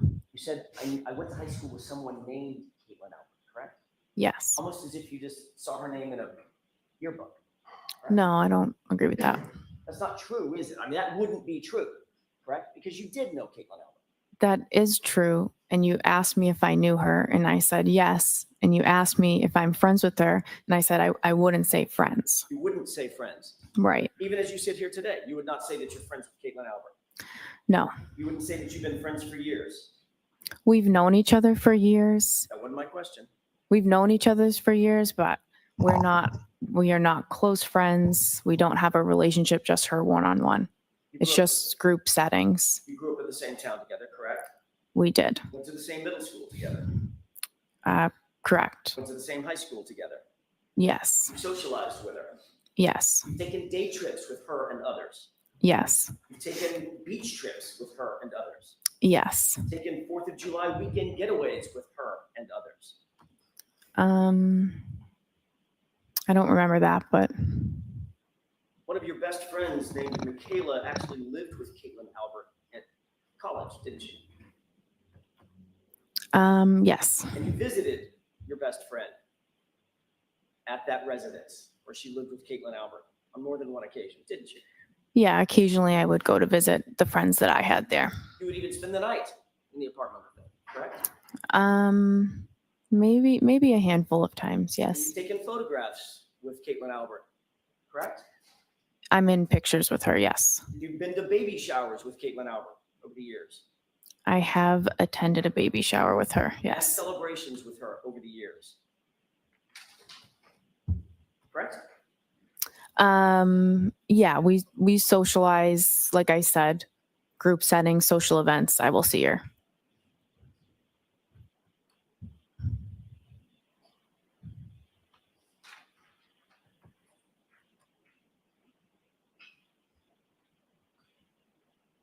Your Honor, may I approach? All right, briefly.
Just a moment, sir. Yes.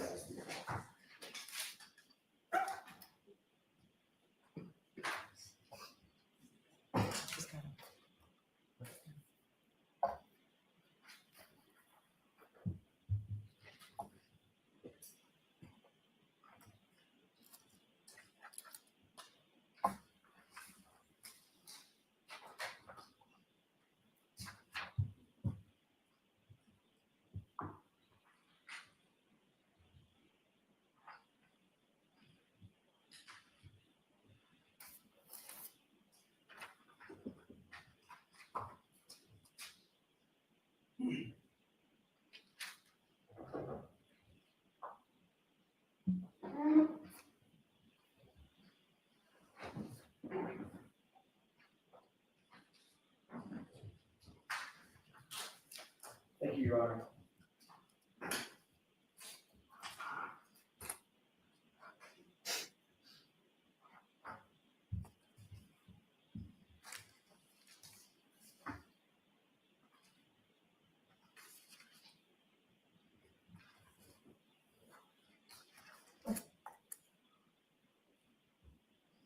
May I approach briefly? Yes.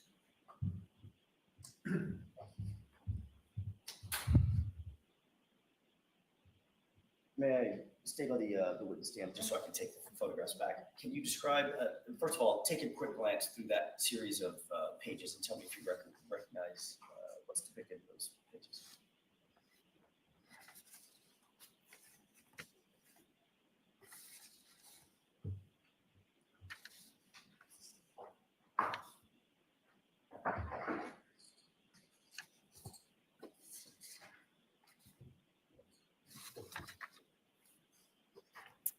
Yes. How do you recognize, generally, how do you recognize those documents? What are they? Objection. The objection is sustained. Are those photographs? Objection. Yes. Oh. The photograph. Next question. Who's depicted in the first photograph? Myself. Objection. Sustained. Do you see, does every one of those photographs include you? Objection. Sustained. Does every one of those photographs include Caitlin Albert? Objection. I'd like a curative instruction. Sustained. The reality is, Ms. Mclofflin, your relationship with Caitlin Albert goes back not just weeks or months or years, it goes back a decade or more. Matter of fact, more than a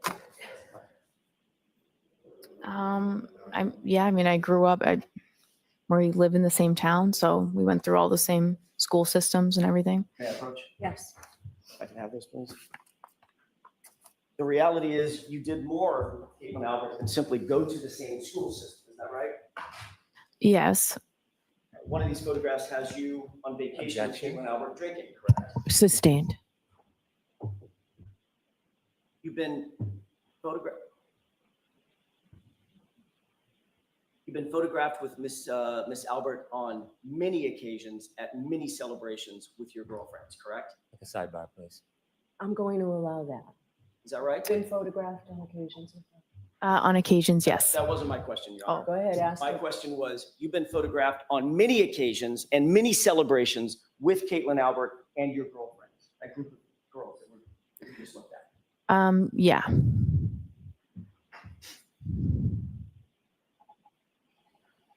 And those include, as we went over just a second ago, 4th of July vacations, correct? I'm not sure the dates on them. I didn't ask you about the dates. I don't know the dates either. Well, I don't know that was a 4th of July celebration. I'm not sure. Do you see a beach photo with American flags in the background? I'm objecting. Sustained. So you've had, those photographs represent some of the celebrations that you have had with Caitlin Albert and others in your friend group, correct? I'm objecting. Sustained. You've gone on overnight vacations with Caitlin Albert, isn't that right? There was one that I can remember, one overnight that I can remember with a big group of people. Who was that? Where was that? That was in Maine. It was in Bethel, Maine, wasn't it? Could have been. It was in Maine. Have you been to more than one vacation in Maine with Caitlin Albert? No, I don't know. That's the name of the town. I don't remember. You've indicated that you've had baby showers where you've attended with Caitlin Albert, correct? I was invited to a baby shower, not Caitlin Alberts, but she was also invited to the baby shower. Right, and the two of you posed for a photograph together, correct? We posed around the girl that was having the baby. Right, you and who else? A bunch of other girls, her friends. Right, was one of them Caitlin Albert? She was in the photo, yeah. She's standing right next to you in the photo? She could have been. Is that in there? Next question, Mr. Jackson.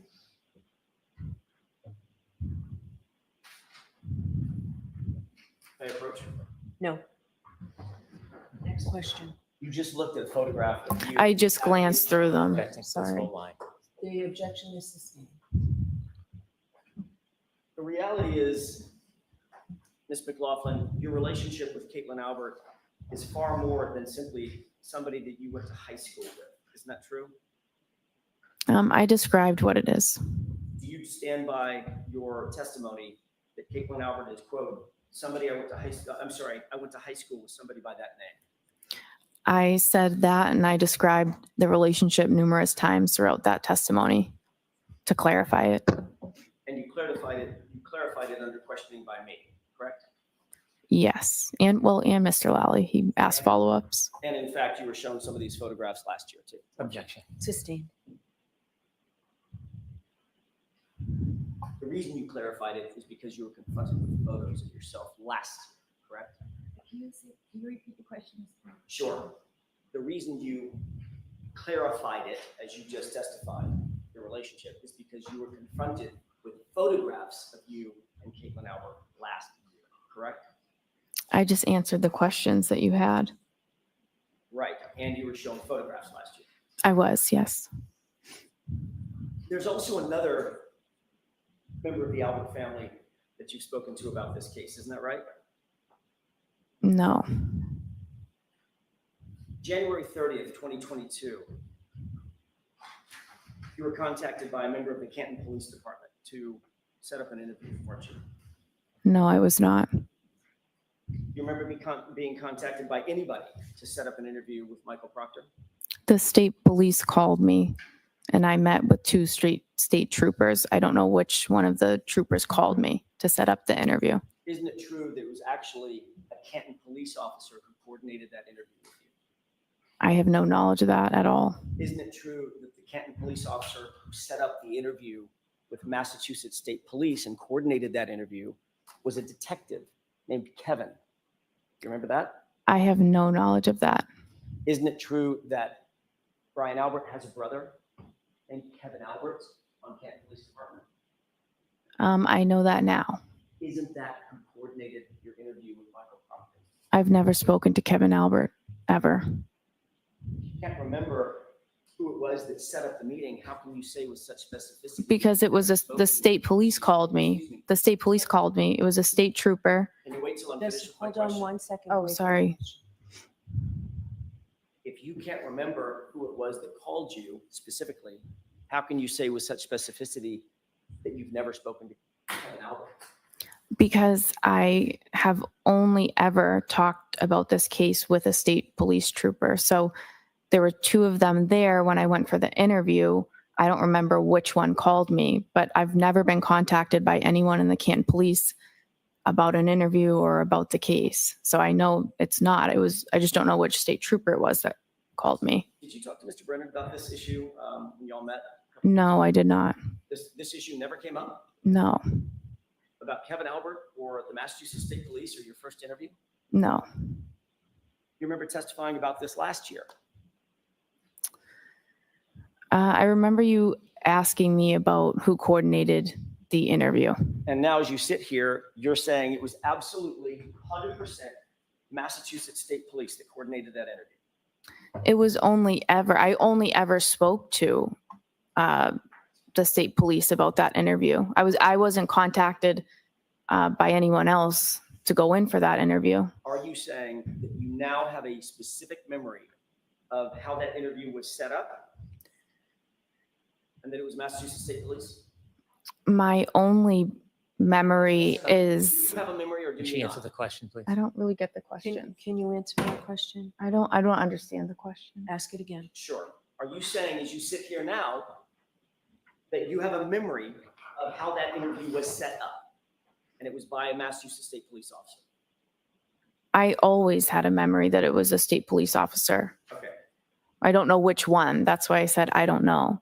Isn't it true that last year you were asked that very similar question? This is at 10-56, lines 10 through 15. Question, do you recall being contacted by a completely different officer to say, hey, Trooper Proctor wants to talk to you. Come on to Canton PD. He wants to have an interview. Answer, I don't remember exactly how the interview was set up. Remember that? Right. So as you sit here, you now have a specific memory that that interview was set up by Massachusetts police officers.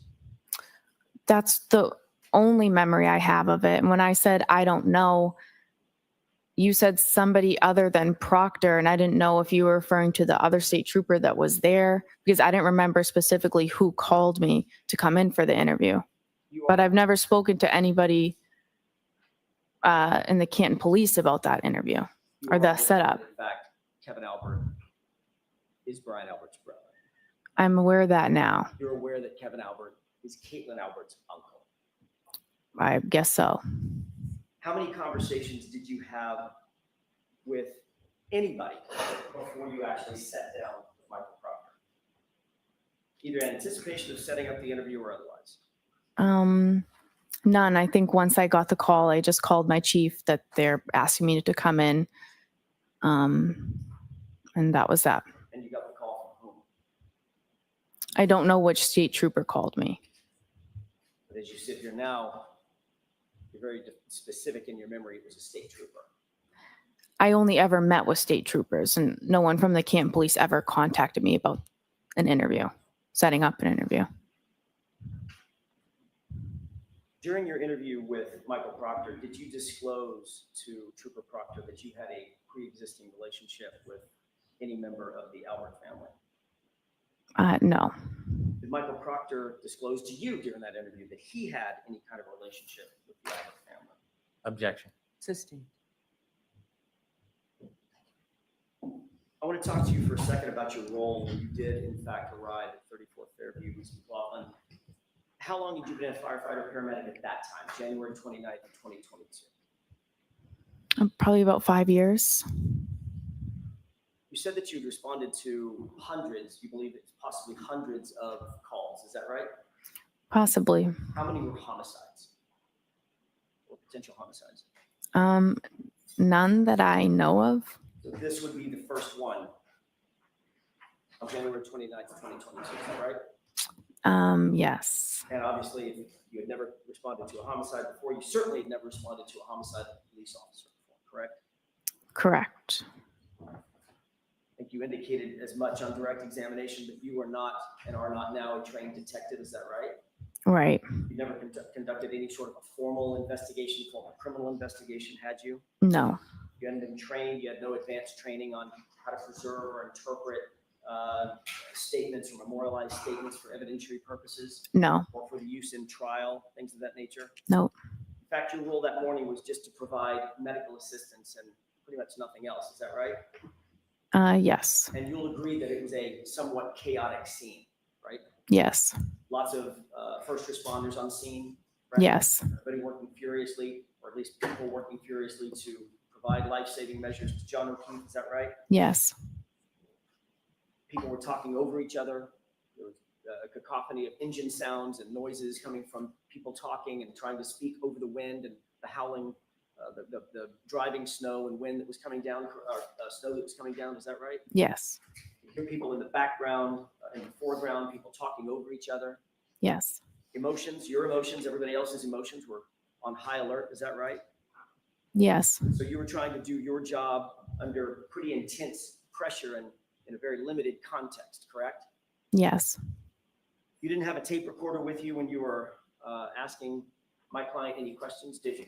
No, of course not. There's no audio recording of that conversation you claim took place between you and Miss Reed, is that right? Not that I know of. And you've already indicated that you didn't even follow up with a single question when she responded in the way that you've indicated she responded, correct? Yes, The words you claim you heard were, "I hit him." Is that right? correct. It's your experience that people under pressure, people under stress, because you go to high stress situations all the time as a firefighter, paramedic, correct? Correct. People in those kind of situations speak in broken sentences or rhetorical questions, correct? Not uncommon. People react differently at different scenes. But you Yeah. certainly wouldn't say that that's uncommon. Oh my God, what happened? What happened? Things of that nature. No. Did you hear my client ask the question of confusion or a series of questions of confusion? Could I have hit him? Did I hit him? I did not hear that. You never heard her say anything close to, did I hit him or could I have hit him? I did not. Ms. Mclofflin, where are your notes regarding this statement? I don't have any. Where'd they go? It's not in the role that I was in, I'm not in a position to write a report on this type of call. It would be the lead paramedic or the officer on scene. So you didn't write anything down? You didn't have any opportunity to write anything I didn't. down? You're just going by your memory? Yes. What to play exhibit 4, starting at runtime 8:50. Okay.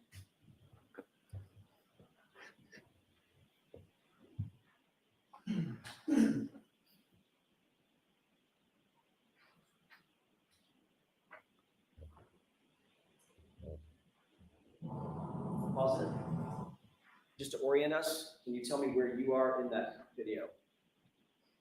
I might be in the middle there, although I didn't get a good look. With the yellow and the red. Yes. Okay. I'd like you to pay special attention, Mr. Mclofflin, to your right and your left hands as this video plays. Could we go ahead and play it?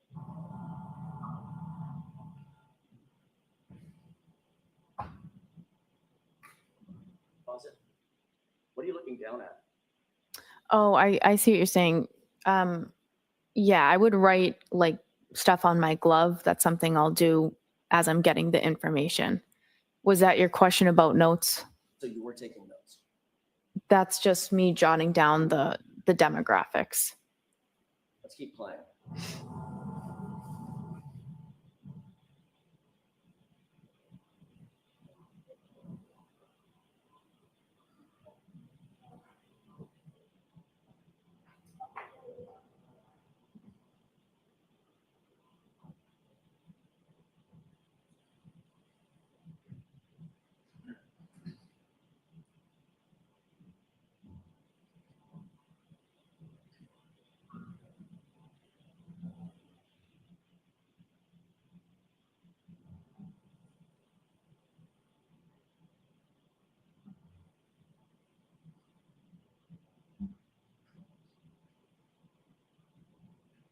Pause it.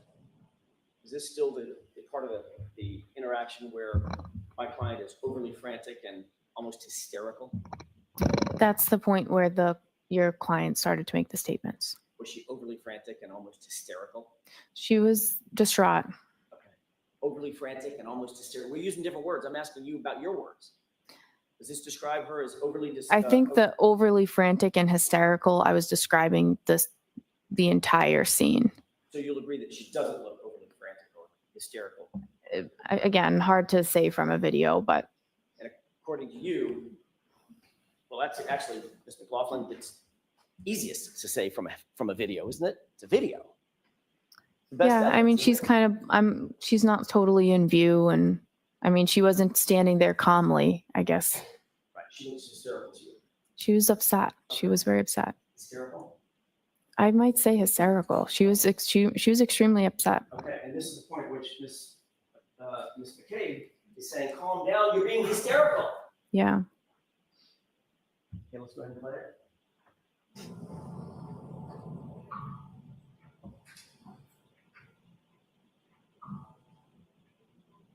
Pause it. So you indicated that this is the point at which, and we can leave the lights down for a second. I'm going to play it again. This is the point at which you said my client had just said, I hit him. basically confessing to having hit John O'Keefe, correct?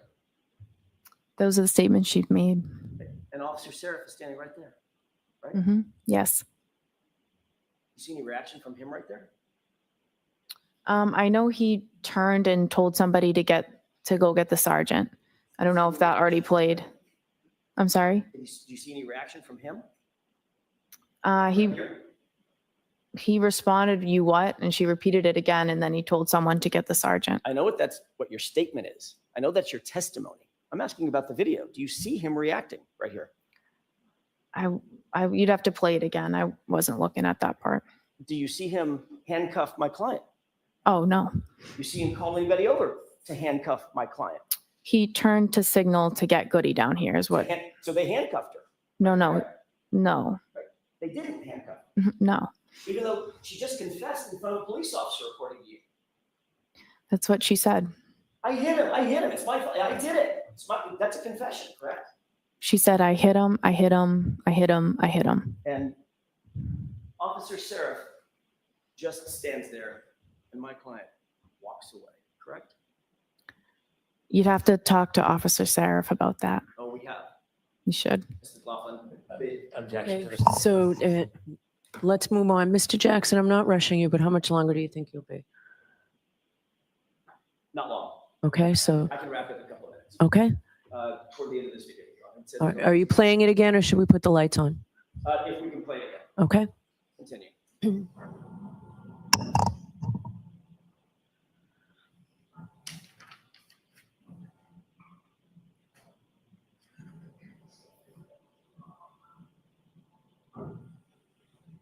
Pause it.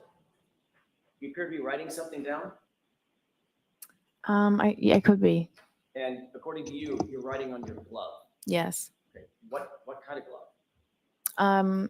Just a regular latex glove that we use on the ambulance. You didn't have a notepad? I probably did. Sometimes it's easier to just write it down on your glove. Right. Did you write I hit him on your No, I did not. Go and play it.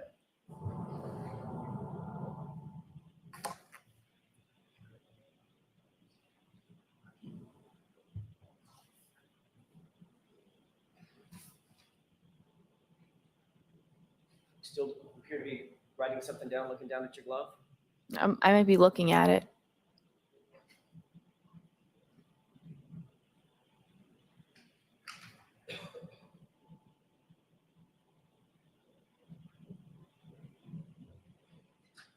Pause it.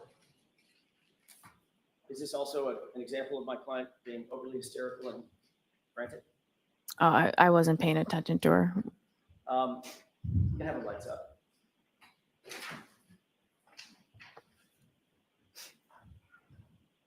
Whatever it was that you were talking to Miss Reed about, it was important enough that you had a pin out. You were writing things down, correct? Well, I was still finishing writing down some of the other. It was important enough. Yeah. To write things down. Yes, sir? Yes, I wrote down things that were some of the things that were said. Some of the things that were important, correct? Yes. So for instance, you'd write down John O'Keefe. That's his name, right? Right. You might write down a circle with a slash through it. Allergies. No allergies, right? Right. You might write down 46 for his age. Right. You might write down how he was injured, hit by a car, correct? I did not know that was. Well, I didn't know what those statements meant. You might write down 3 little syllables. It was just told to you. I hit him, especially if it had been repeated 4 times as you claimed, correct? Yeah, I had that in my head, and I was going to go tell them that. And you had a pen right in your right hand writing things, correct? Yeah. You never wrote that down, did you? I wasn't going to write that statement down on the glove. I remembered that, and I went back to the ambulance and told them.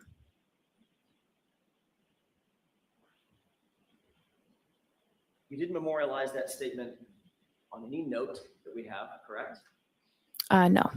You didn't memorialize that statement on any glove that you were wearing, correct? No. Whatever you wrote down on that glove, where is that now? Yeah, I don't have it, obviously. I don't know how obvious it is. What'd you do with it?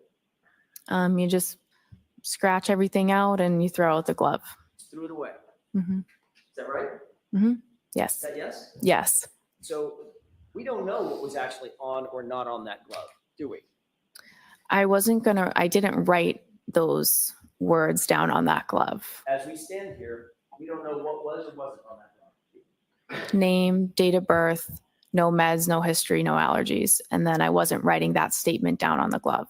I went back to the ambulance and just reported it. And importantly, it was important enough, as you say, to go back and report the statement, but not important enough to write it down with that pen that's very conveniently in your right hand, correct?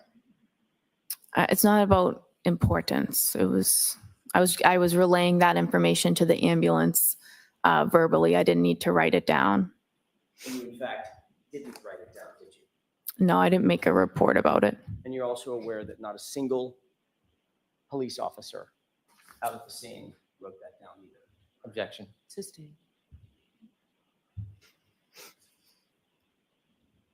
That's all I have. Mr. Brennan, can you do a redirect in 5 minutes? I can. Okay.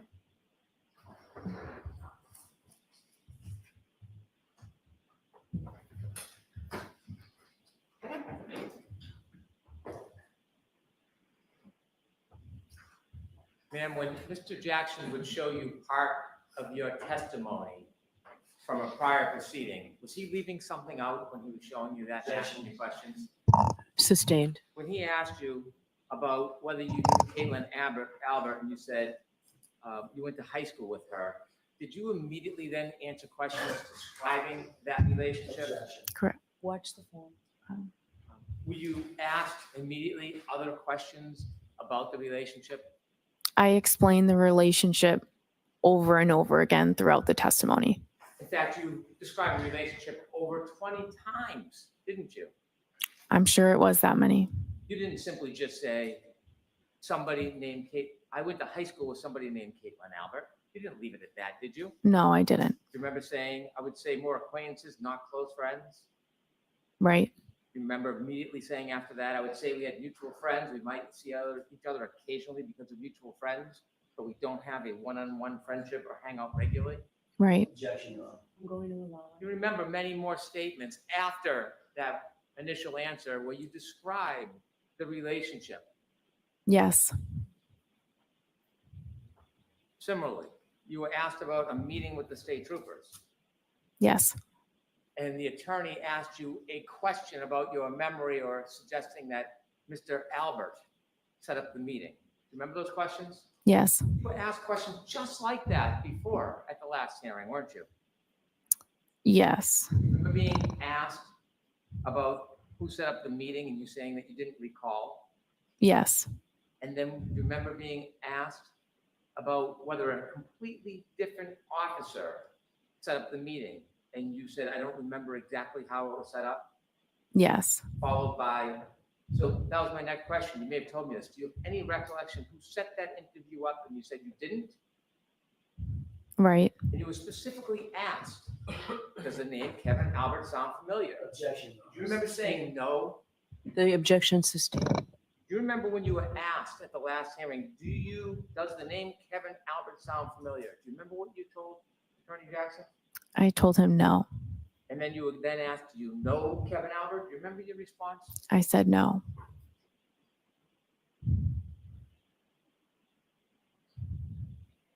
When you were there trying to help the gentleman that was on the ground, did you know this would become a homicide investigation? No. Did anybody tell you this was a homicide? No. In fact, when you spoke or the defendant spoke to you, you were simply trying to get background information to help Mr. O'Keefe. When she told you, I hit him, did she say that she hit him with something? No.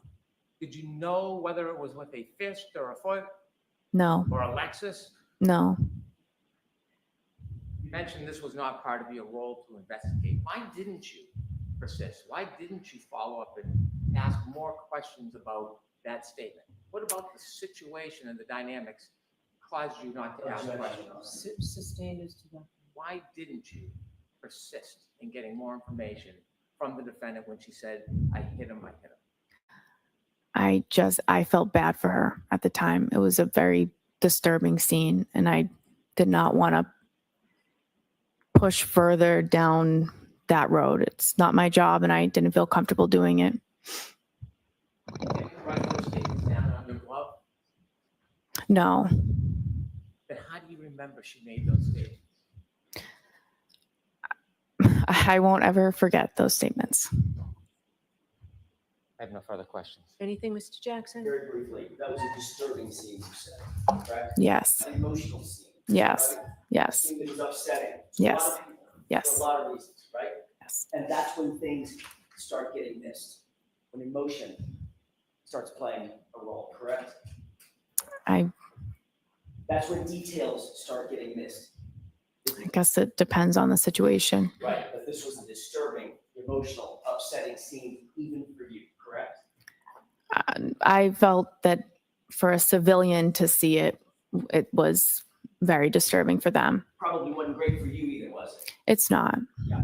And your testimony is you never heard my client say, could I have hit him? Did I hit him? Correct? You never heard that. I didn't hear those questions. No. What you heard was, I hit him. Is that right? I heard him. I hit him repeatedly. And changing gears for a quick second, I'm almost finished, Your Honor. You did ultimately start talking about your relationship in more detail with Caitlin Allen under my questioning, didn't you, after that first date? Is that right? Yes. That's when I started showing you photographs, correct? Objection. Was that when you were seen showing photographs? I don't know. I described it so many times. I don't remember. But you knew I had information that I was going to ask you about. Objection. No. Objection. Finally, with regard to Kevin Albert, did Trooper Proctor tell you during that interview that he had texted with with Officer Kevin Albert about setting up your interview? Did he tell you that? I have no knowledge of that. Did Trooper Proctor tell you that the reason we're here, the reason we set this up is because Kevin Albert texted me that he had already coordinated with you? Never. No. Thank you. That's all I have. All right, Ms. Mclofflin, you are all set. Jurors, I appreciate you going a little later into lunch, just to finish the witness. So why don't we do that? We'll give you 45 minutes, come back in 5 minutes. Thank you. All rise for the court, please. Close your notebooks and follow me.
I'm muted.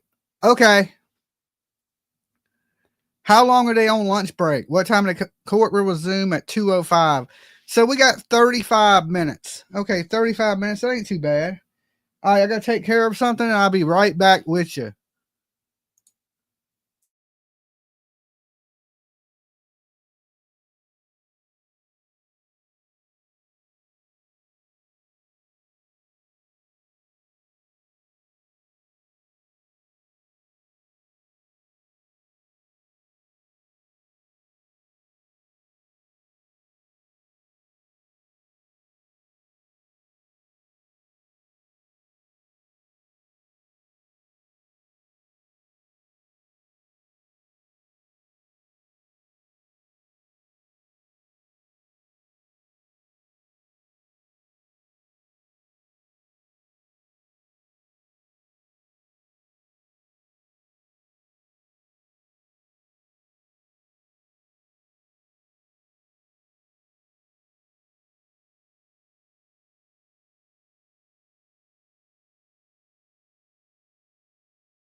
Okay, 35 minutes, 35 minutes. Well, 30 minutes now. At least I'm in West Virginia and not Australia. I couldn't imagine those spiders. LOL. Yeah, I'm scared as hell. I tell you now, I am scared to death of spiders. I don't mess with them. I don't like them. And yeah. So I've been calling around to different dentists today to try to get this sharp ass tooth in my mouth that chipped in the back fixed. and dentists are all booked up, right? They'll call me back and let me know when they can schedule me.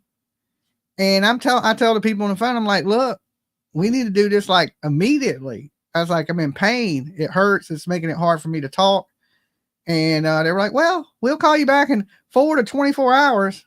I'm like, I need it done now, like right this minute, you know? So I guess I'm on hold until they decide they're going to fix my tooth, right? So sucks. That's what happens when you have shitty insurance. Everybody's like, well, we don't take your insurance, but you can pay out of pocket. And I'm like, oh no, I'll find somebody that takes my insurance. And so I found somebody that takes my insurance. So I just got to wait for them to call me back now. Hopefully they can get me in tomorrow or something really soon. Try Walmart at Dolly. Walmart got a dentist? Wally World dentist? Get a file out and file it down. I got a brand new file, like a fingernail file. I might be able to try to, you know, I don't know. If it keeps hurting, I'm going to try it. You can believe that. I'm going to be there with a fingernail file. Like, yeah, let me grind this baby all down with a metal grinder. You know, we don't have dentists at Walmart. Yeah, not here. I mean, I'm sure in some states they may. I mean, I don't know. They got everything else at Walmart. Why not? Would I really want to go to a Walmart dentist though? I don't really like. I mean, I like shopping at Walmart, but I mean, I don't trust Walmart with my teeth, you know. Next, they'll have Walmart surgeons. You need a heart transplant? Go to Walmart. They'll be selling hearts on aisle 9. Nah, I think I'll wait and get a real dentist. Hopefully. Dolly, my husband has an appointment May 20th with a bad tooth. It's been a month. I just gave him an antibiotic. I know we are not supposed to do that. I know everyone, but you gotta do what you gotta do. Yeah, well, I called my heart doctor. Okay. And I said, look, is it okay if I go to the dentist? I got a chipped tooth. And they told me, they said, well, whatever the dentist says, if they need authority, they'll call your doctor. So you ain't got to worry about it. Just go to the dentist. The dentist will figure that in now. If, you know, they'll take care of that. They doctors too. So, they just told me to discuss it with my dentist. And if they need any clarification, they'll call my doctor. And so that took care of that. She said, just go ahead and try to find you a dentist appointment first. And then I rescheduled my heart. I had a heart doctor. I had to reschedule that appointment. So I got that taken care of, and they told me to go ahead and go to the dentist. But now I just got to, wait for the dentist people to call me back to give me an appointment. And I'm hoping it ain't nothing crazy. Like the last people, it was one place that took my insurance, but they said it'd be 7 to 14 days before they could get me in. And I told the lady, I said, look, I need to see a dentist before 7 days. This thing is hurting. And it ain't like my tooth don't hurt, but it's like scratching my gum and my tongue. And it's like, it's sharp. So it's like having a razor blade in your mouth. And she was like, okay, well, we'll try to, if we can get you in sooner, we'll call you. And I'm like,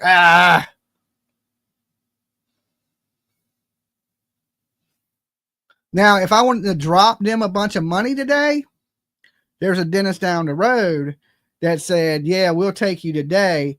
The x-ray is $150. And then if we have to extract the tooth, we can't give you a price until you get in here and you done spent your $150. See, I think they should tell you, right? So what they want to do is get you in there and then be like, okay, yeah, we'll pull that tooth or we'll fix this tooth. It'll be $2,000. The $150 is to sound like it's cheap. Oh, the x-ray is nothing but $150, and then we'll diagnose it and then we'll tell you. And I was like, well, what if I get in there and you say it's $2,000 for my tooth and I don't have the $2,000? You know what I'm saying? She's like, well, we have financing options. I'm thinking, I'm not buying a fucking car. I'm getting I want to need to fix my tooth, right? Like, the United States has a problem with its medical. I'm moving to Canada, okay, where I can get some free health care, where they fix your shit for free. everything is usually overpriced. We usually pay out of pocket. We pay our local dentist $200 a year, and they do whatever you need. Okay, see, that sounds reasonable. You know what I'm saying? That sounds reasonable. If you go to the hospital and you get an IV full of fluid, like water, right? That shit is $800 when they send you the bill. They give you an aspirin, it's $500. Now, we all know that aspirin costs them less than 3 cents, right? That's why nobody can afford health care in this country. Everything is superly overpriced. Ask your buddies if they have any good dentists. I mean, I'm getting an appointment. I just don't know when it's going to be, you know? So, I mean, there's dentists that take my insurance. It's just ones that can get me in quick. So, and I don't want to pay out of pocket.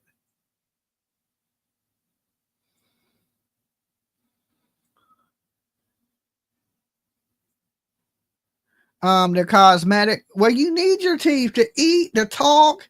I would say that's medical. You know, me, myself, I would say that's part of healthcare is your teeth, your eyeballs.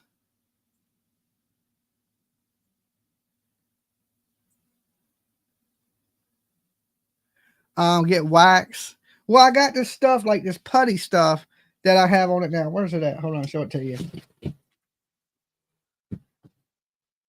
It's for fillings, but you kind of like, you bond it. It's like a putty and you put it over your tooth and it'll keep it from cutting me, right? Like I got some on it right now, but the only thing is it keeps popping off, right? It keeps coming off. And it's like some like little, it's almost like spackle that you put on a wall, but it kind of tastes like toothpaste. So I've been using that.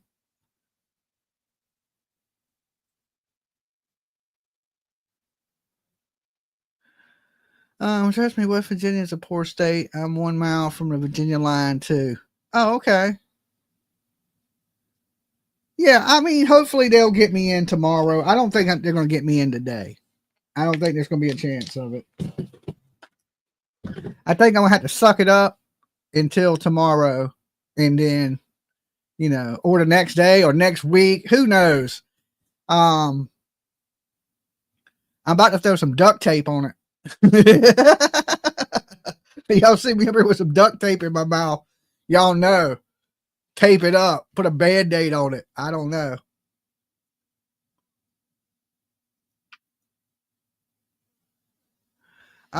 We have even gotten to dental students in training and they did amazing work. I don't care who done it, who does it, you know, long as it stops hurting and stops cutting my inside of my mouth. I mean, I don't care if a homeless man does it. You know what I'm saying? I don't care. Gorilla tape. I ain't kidding. I'm about to stick something right over that, tape that whole side of my teeth up. I'm about done with it.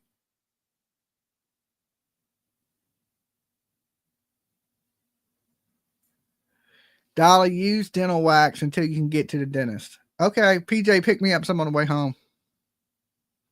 Dental schools have a wait list. Yeah. I'll suck it up. I'll deal with it until it's time.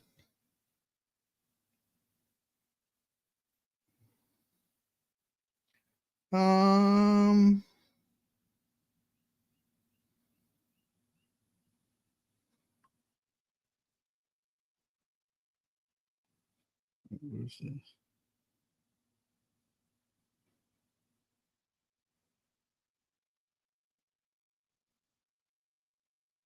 Okay, the dental wax.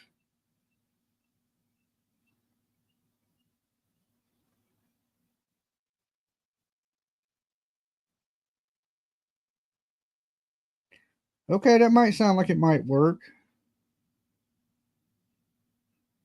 Not a permanent fix, but can add relief and guard the tooth from further damaging. You can find dental wax in temporary repair kits in most drugstores. Okay. Like, what is this stuff? This is This is for loose caps and repairs.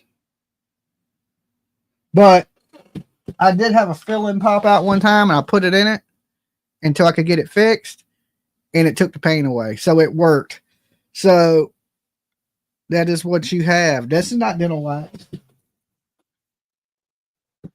This is for lost fillings and loose caps.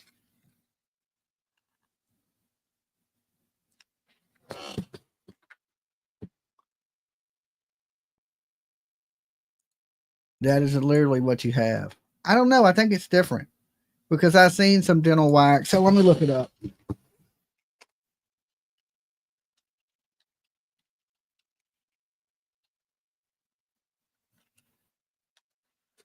It's for braces. Pre-cut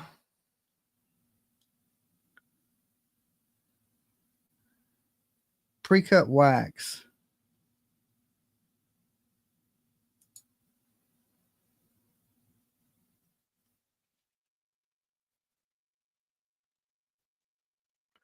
Do you have it at CVS, your favorite store? Easy to use pre-cut wax, vitamin E, and aloe vera. I mean, it does look the same, but it looks harder. Like, I'm not sure. I ain't for sure if it's the same thing or not. It's in the same section.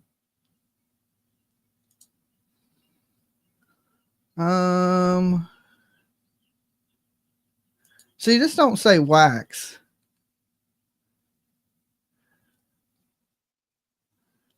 This is more for caps and lost filling repair.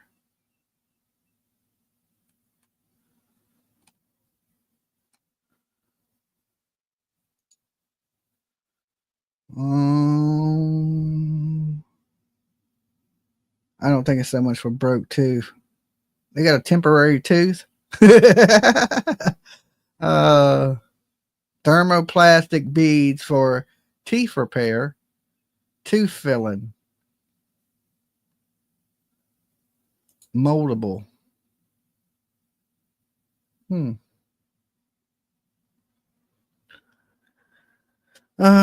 Ideal for chipped, cracked tooth. Realistic and durable, 60 grams.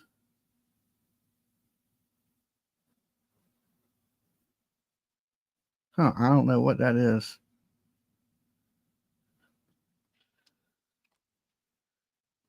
But it's $5.99. I'm willing to try any of it. I mean, I need it just to stop hurting until I can get to the dentist.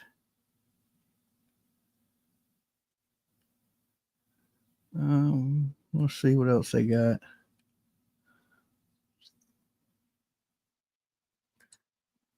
Yeah, these look like wax sticks. Orthodontic wax. What do you put it in there with a glue gun? It looks like a damn glue stick.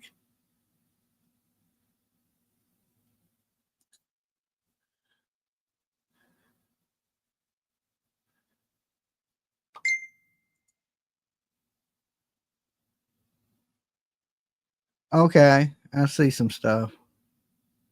A lot of people use it on their braces.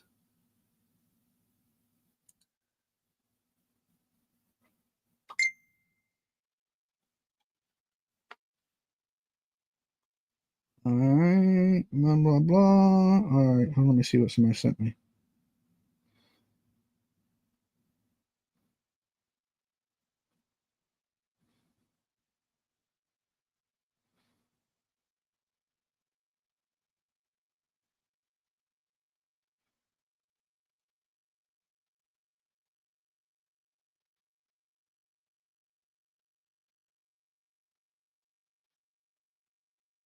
All right, I see what you're talking about.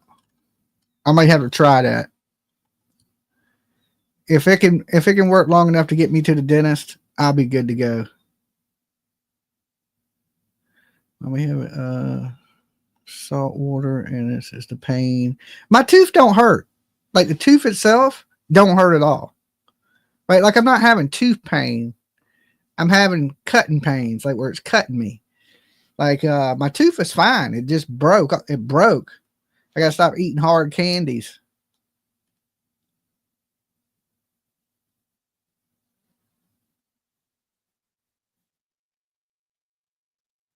Well, it chipped. It like cracked. Like it's open. Like it needs to be repaired. It either needs to be repaired or pulled. But something has to happen for sure.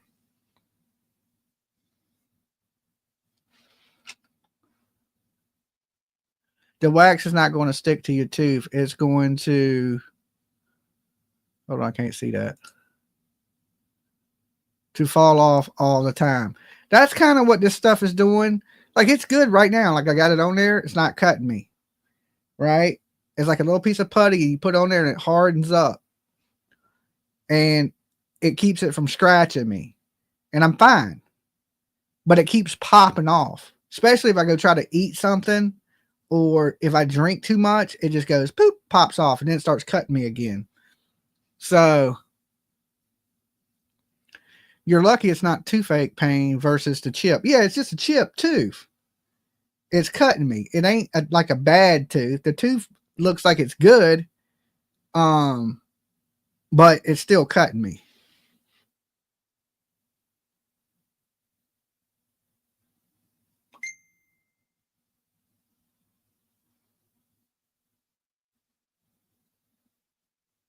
Okay, it's a temporary fix that works great for $2. Okay. I'll try some of it. Never hurts to try it, right? I mean, worst case scenario, I'll break out the metal grinder and start have a tooth. I don't know. A Dremel tool back there. I don't know. But I'm gonna get it fixed. Chew on some gum. I mean, I possibly could do that. Like put a piece of gum back there and just steadily chew it all day.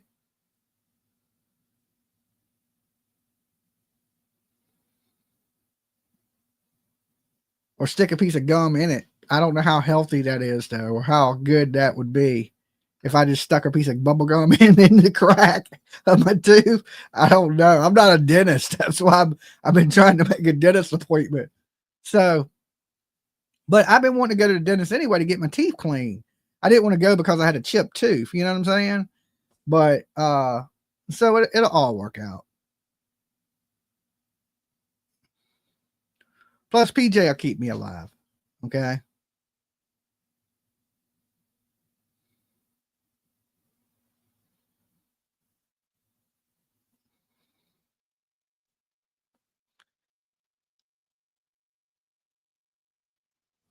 Yeah, honey dip. I hear you. Yeah, go get hammered. You won't care, right?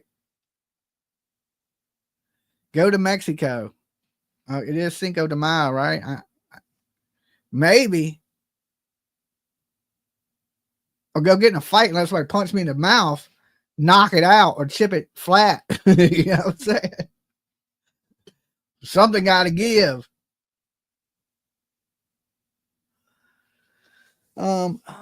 I leave for Mexico in a few weeks for my honeymoon. Awesome. Be careful. Don't get kidnapped. There's cartels and all kinds of stuff down there in Mexico. Mexico! Okay. They have cheap dental care in Mexico. Yeah, you usually see Mexicans. They usually have pretty decent teeth, you know.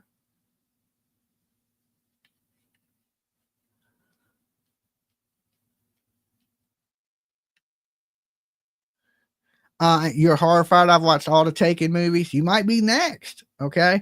But don't worry, honey dip. Leave your DNA. If you go missing on your honeymoon, Dolly will come track you down at least to the border. I don't know if I'm going to cross it, but I'll look for you like this. I don't see her. Okay. I'll do a full JLR. I'll be right at the border watching out for you.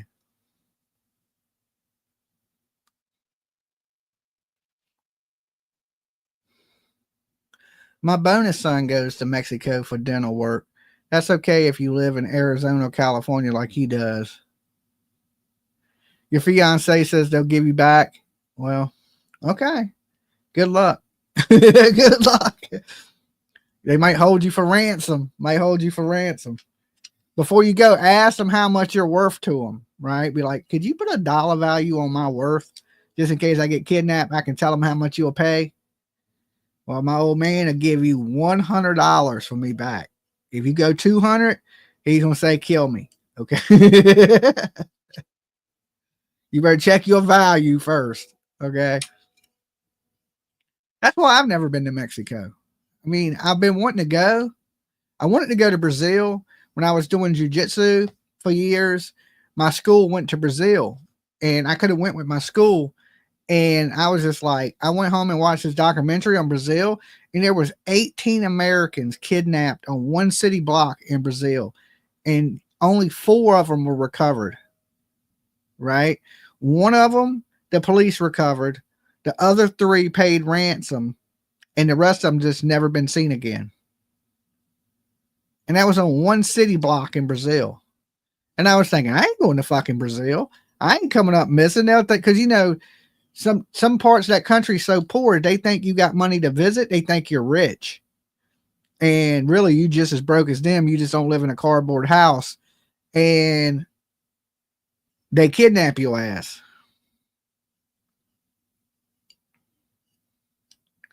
My oldest bonus son. Why do you call him bonus? Jiu-jitsu.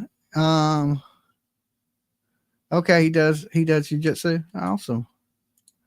What is it? Your husband's son? Is that why you call him your bonus son? You have a female spirit in your house? Oh Lord. Them spirits. We're in the spirit world. All right, we got to hurry up. I got to finish putting my steps in. I'm working on my steps on my porch, on my deck that I'm working on. I got most of it in. I've been leveling everything up. So, but my drill died. So my drill has a fast charger. It charges in 30 minutes. So I figured, well, let me go back and stream for 30 minutes, sit with them. Because I was listening to everything outside while I was working on the steps. So I just about got them in. I got them all cut. I got everything leveled up now. So now I just got to screw them in. So I'm waiting for my drill to finish charging because I only got one good battery. Dolly, Mexico isn't like that. Just depends what part of Mexico you go to. And if you go up there acting like a millionaire in the wrong part, yeah, they will get you. I had a Mexican friend. He's like, you should come visit Jimmy when I go back home, right? Because he was here. And I was like, man, I ain't getting kidnapped. They got cartels and all kinds. He said, man, I'm from Cancun. He said, it's a tourist place. He's like, everybody's American. I was like, oh, okay. He's like, he goes, yeah, they don't be doing that there. You know what I'm saying? He's like, it's all beach resorts and fancy hotels. And I was like, okay, that sounds a little more my speed. Okay. So maybe Cancun, but I don't know if I'm crossing that Texas and Arizona.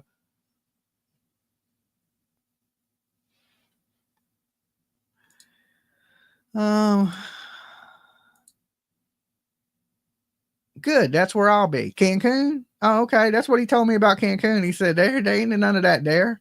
He said it's all Americans. He said it's fancy hotels and stuff like that. You know, so he's like, I don't know what part of Mexico you talking about. You know what I'm saying? He's like, but I ain't even from there. You know, I was like, okay. So apparently all of Mexico ain't bad. Plus, I guess if you stay around the resorts, you're fine.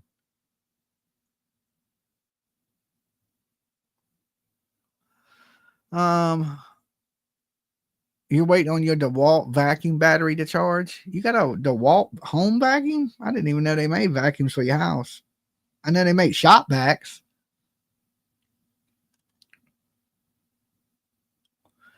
So 5 minutes and I'll shut up. But I figured I'd keep y'all entertained a little bit during the lunch break. And then it's back outside, sweating and grinding. You and PJ have 20 days to get plane tickets to Indiana to make it to the wedding. Indiana to your wedding? All right, talk to PJ. I need to get away from the house anyway for a little while. I'm used to being on the road, and now I've been kind of stuck here. I like to be out and about.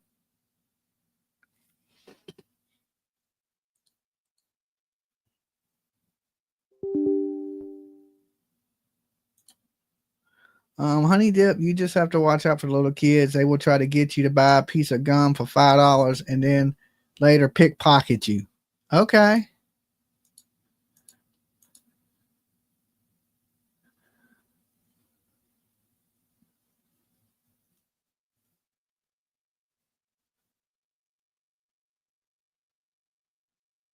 There was a few people shot on the beach. Oh, Lord.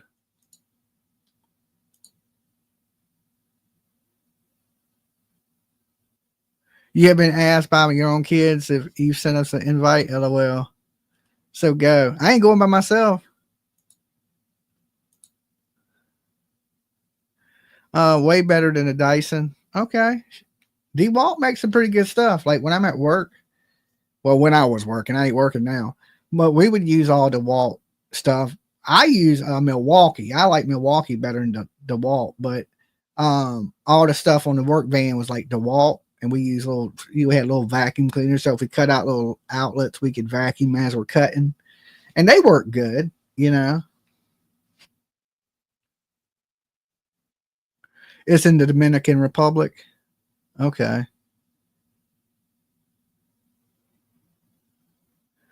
Dolly, be careful. I have to be on antibiotics when I go to the dentist. Next week, we are supposed to be going out of town. Is it next week?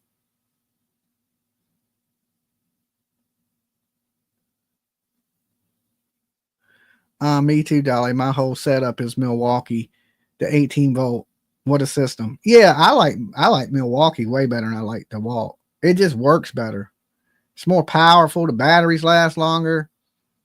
I mean, if you ask me, you know, if you were like, should I buy this DeWalt or should I buy this Milwaukee? I would say spend a little bit more money and get the Milwaukee. Your husband likes Milwaukee and DeWalt. I mean, they're both good, you know. I mean, my drill, I'm using a cheap drill right now because I don't know where my battery charger is for my Milwaukee.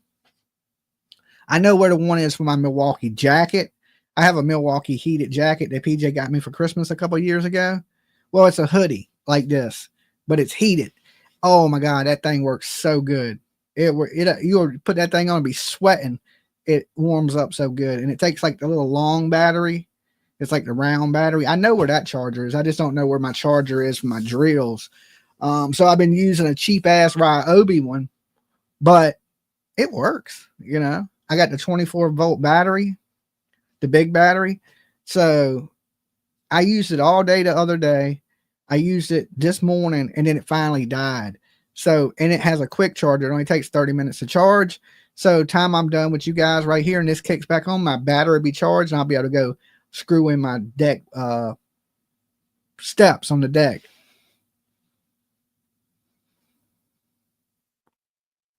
Yes, I have some same $1 and you charge it up with a USB cable.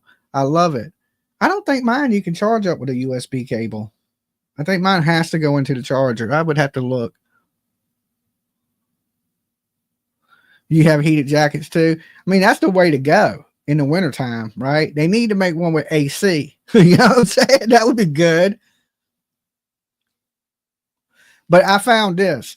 Them shirts they sell for fishermen, right? Like I don't know what they're made of, but they're like really cool on your skin and they keep you really cool. They sell them at, I guess any fishing store, like most fishing stores have them.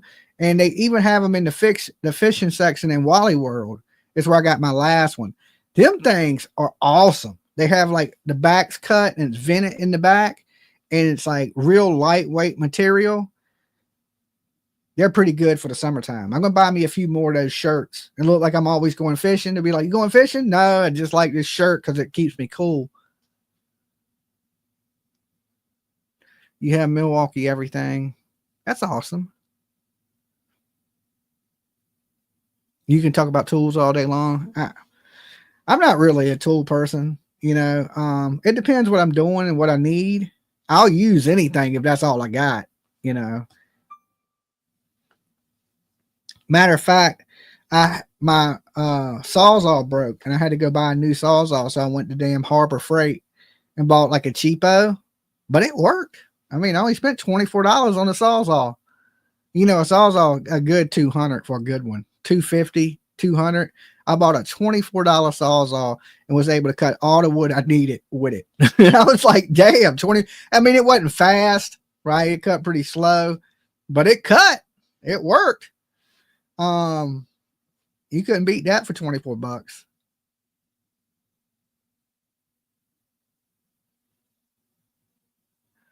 You're 46 and your husband is 61. We've been married for 24 years, dated for 26. Wow. That's your whole life, ain't it? How could you marry for 24 and date for 26? That would be 50 years. How could you date for 50? How could you total 50 years but only be 46 years old? Dolly, I'm a dental assistant. That's truly the only way to decide if you can be filled or extracted. X-rays will show the decay goes to decide which way to go. Okay, dental assistant. My tooth's not bad. It's chipped. You know what I'm saying? It don't hurt. It don't hurt. So I mean, it could need to be pulled. I don't know. But I don't want to sit down in a chair and have to fill out finance papers to pull a tooth. Right? If you can't look at me and go, hey man, it's gonna be $300 to pull that tooth, then I mean, why can't you just say, hey, well, we extract for this price, we do the x-rays. They told me how much the x-ray was. It's $150 x-ray, right? One place was 150, one place was 143. Only a $7 difference. But if you know how much it is the x-ray, well, how come you can't tell me how much it is to pull it out my mouth? Like, is it different prices for different teeth? Right? Like, that's just weird to me. Like, give me a decent estimate. I ain't saying it got to be the exact amount, but give me, you know, it's going to be in the $100 to $500 range. It's going to be in the $100 to $1,000 range. You know, give me some type of clue, you know, before I go in there and then they go, well, it'll be $2,000 and I don't have $2,000. So I just think, you know, the system's a little flawed. And that's people that'll take me today, right? But they won't cover, my insurance won't cover. It would be pay out of pocket. And I really ain't trying to pay out of pocket. I'd rather suck it up until I can get a dentist appointment and let my insurance cover it.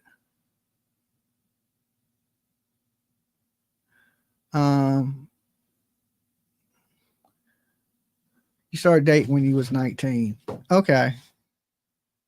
You must have worded that wrong. Yeah, I was thinking, well, you married for 26 years, you dated for 24 years. That's 50 years. Once you start at birth, okay, something the math's not math. And I'm like, I mean, I ain't a math expert, but if you 46 and you've been married for 26 years and you dated for 24 years, that's 50 years. You know what I'm saying? And you only 46 years old.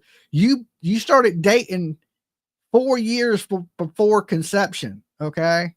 You started dating in the nutsack. I don't know. So that's a wild one. Honey Dip says, I got this. You be all right. You will be all right. All right. Court is back on. Lunch break is about to end. Now I'll shut up.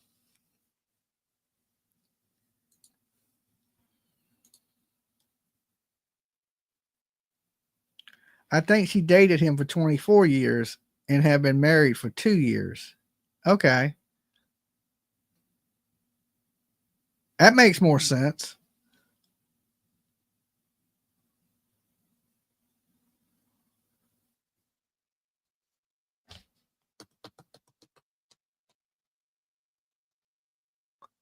Me and PJ's been together almost 3 years. Time flies when you're being held prisoner.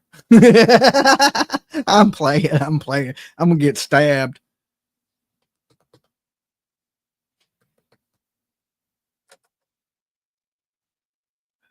Definitely the math wasn't math, and dang, autocorrect talk to text.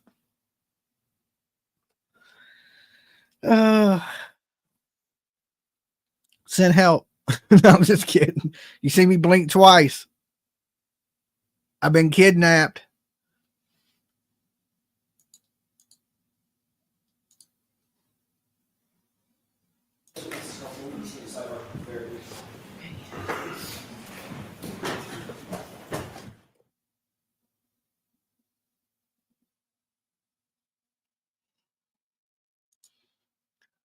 Been dating for married 40 years. Started dating as a sophomores in high school. Oh,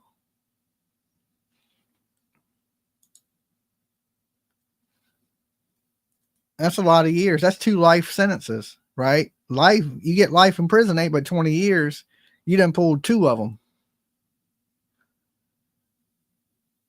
You need to ask for parole. Married with no possibility of parole. My hubby have been together for 27 years and married for going on 19 years of it. Oh, cool. That's a long time. Some of you guys have been married for a long, long time. That's awesome. We dated 1 year before. Okay. That's a quick marriage. Know somebody a year and marry them. Right. I think, 3 to 5 years. By then, you know everybody. You know, if you can put up with somebody for that long, I guess you could marry them.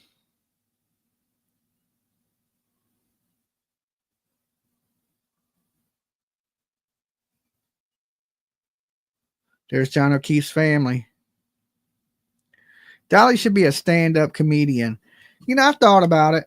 I've started working on a stand-up set one time. I just never got to it. So busy doing YouTube and other things that I didn't have really time. Because, I did music for a long time, touring in a band and playing music. And I thought about it when I was done with that. I was like, I could probably go into, you're working on it today. I probably could go into being a comic. I don't know how good of a comic I would be. Like, I'm not funny on demand. I'm funny, just naturally funny. So I don't know how good that would translate from, joking around and just being silly to walking out on stage and trying to make people laugh. So, I mean, I know I could, but maybe I'll work on it. I said me and PJ went to the comedy club the other night. Well, not the other night, but it's been about a month. And I told her they had a comic school. I said, I should go to that and teach it. That was my first joke, right? But there was a sign that they have a comedy school here, and it's part of the comedy club. And I guess you go to the school and then you go out on stage and you perform. I mean, I might be able to do it.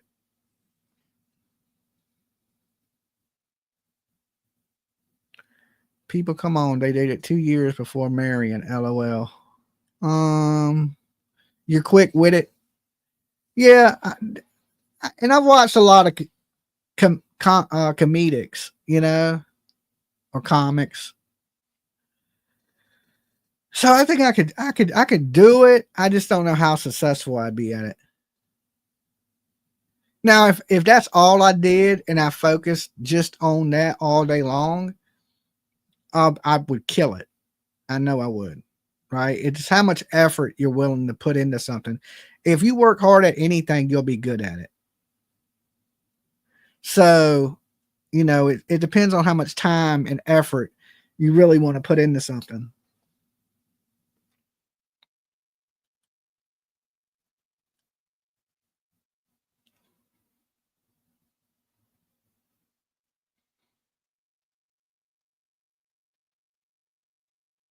Like, let's see. I went and seen Jason Mewes, which is Jay from Jay and Silent Bob. And he didn't really tell jokes. What he did was told funny stories about his life experiences. And it wasn't like hilariously funny, but he's a naturally Send funny you back guy. to the jury room. We'll see you in 10 minutes. Oh, All rise, Lord. please. Close your notebooks. Follow me.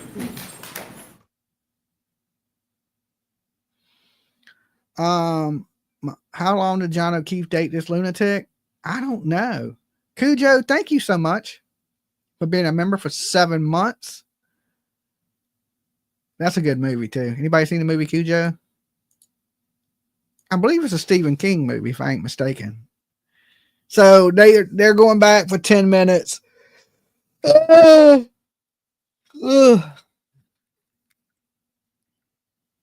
the hell? I know they just got back.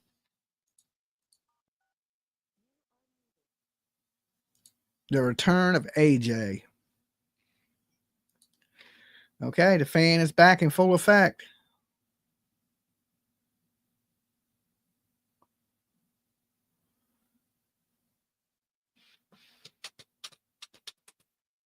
Oh, PJ, you need to make me that list of things that I need to make. And remember what I told you last night about the t-shirts that I owe out? I need to know what that is, the totals.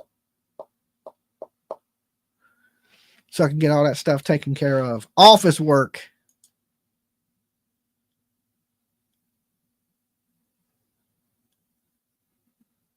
Okay. Elena. That's awesome. I got up too early. I should have slept a couple more hours.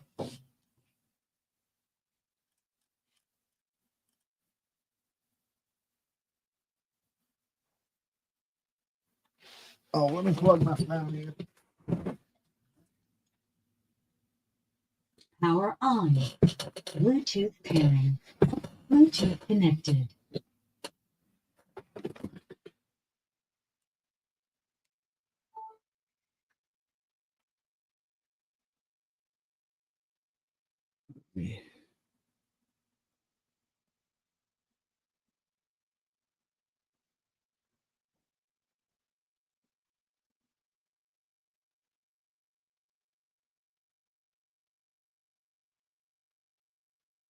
Let's see what this says.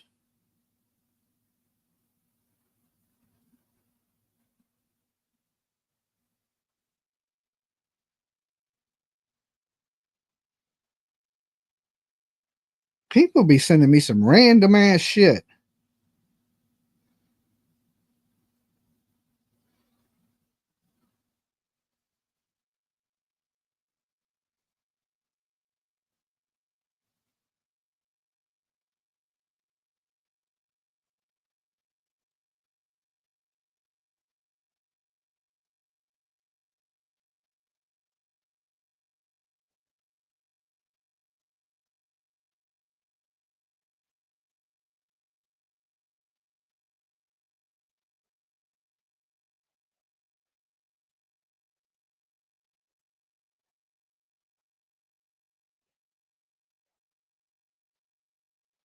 This is what a former jury member posted.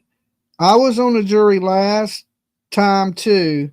Okay, this isn't a free Karen Reed group, but I don't think this is a real jury member. I was on the jury first time. I can tell you right now, the jury loves Jen McCabe and loathes Alan Jackson. He effed up. And this comment is in here, and it got 284 likes. It says, I was on the jury last time too, and so was the new attorney for Karen Reed. And we all know Jen McCabe is lying. Okay, I don't know who's telling the truth here, but this person didn't lie about her name. She actually is she didn't hide her identity.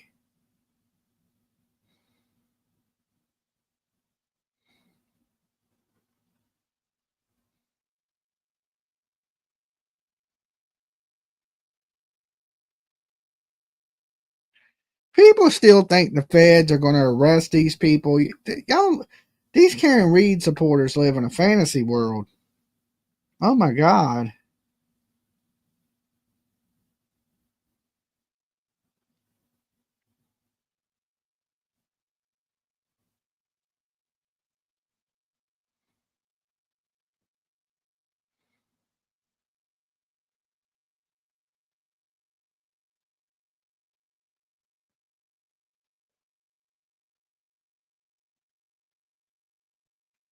All right, hold on, guys. Producer's calling.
Okay. So they'll be back in any minute.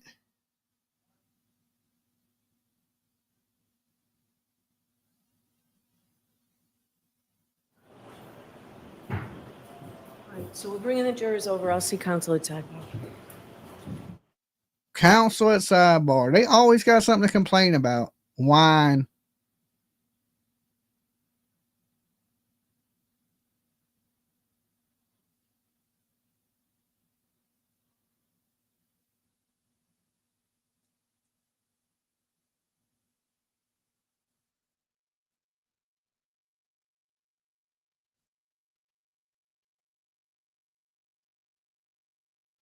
Jimmy, do you still think she's guilty? Yes.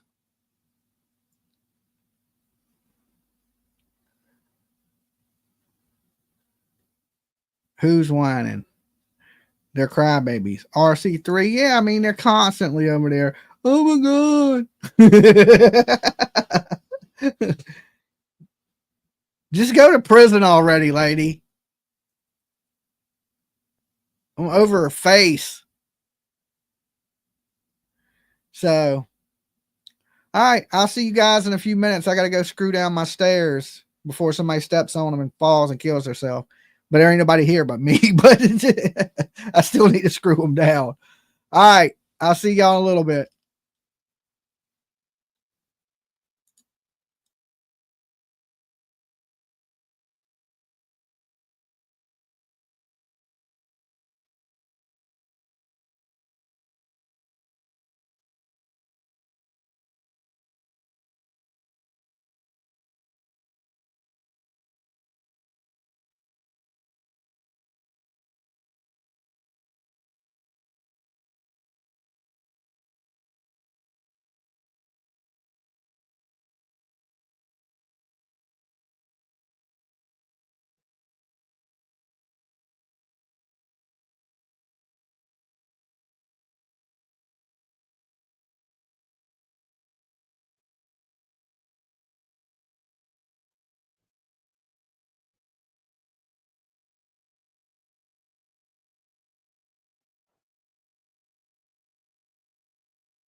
Court is back in session. You may be seated.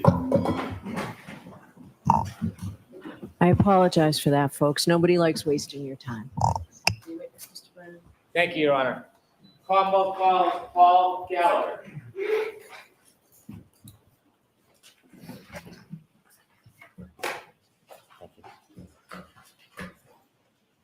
Follow me, please.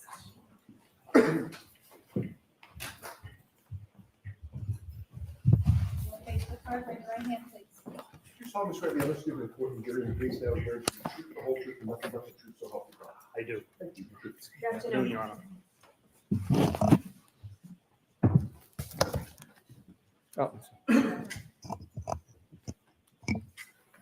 All right, Mr. Brennan, whenever you're ready. Thank you, sir. Could you please introduce yourself to the jury? Yes, my name is Paul Gallagher. For the court reporter, would you mind spelling your last name? Gallagher. Mr. Gallagher, do you presently work? As a police officer, I'm retired. When did you retire? August 31st, 2024. When you retired, what department were you working for? Canton Police Department. How many years had you worked for the Canton Police Department upon your retirement? I was credited with 32 years, 8 months of service. Did you have a particular rank when you retired? Yes, I was a lieutenant. I want to go back to the beginning of your law enforcement career and share your background with the jury. When did you begin your career in law enforcement? I became a permanent intermittent police officer in Canton in 1992. What a permanent intermittent police officer is, it's basically a part-time police officer. You're required to attend a 16-week part-time academy. Your duties include regular patrol duties that a regular police officer would do, but you're only utilized during special events, short staffing, and you're allowed to work paid traffic details.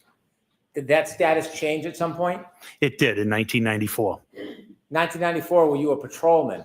Yes, and that required me to attend a full-time 18-week police academy. In addition to the police academy, did you continue your training over the years? Yes, I did. Can you share with the jury some of the training that you would attend over the years?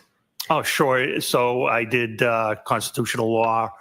I did interview and interrogation, terrorism, international terrorism, domestic domestic violence,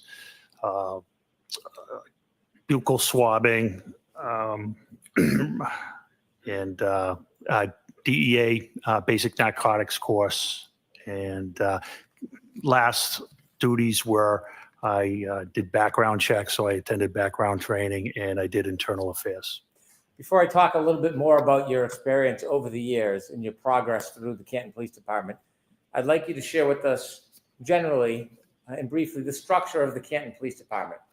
The Canton Police Department, how big is it? How many officers are typically employed by Canton at the same time?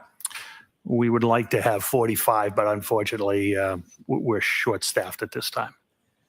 At the Canton Police Department, is there different ranks? There is. And what are they?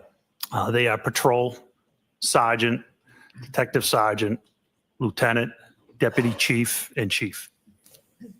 Given the size of Canton, is it a small department or a typically large department for that size?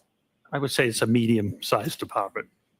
Is Canton, do you receive traffic from other areas nearby? We do. Is Boston part of the crossroad through Canton at times? It is. Route 138 runs from Boston, and it goes all the way down to the South Shore through Brockton, Taunton, et cetera.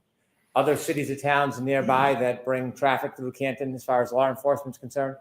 They do, and other states. 95 runs through Canton as well and brings up traffic from Rhode Island. For a relatively small town, is Canton a busy police department given all the crossroads and intersections?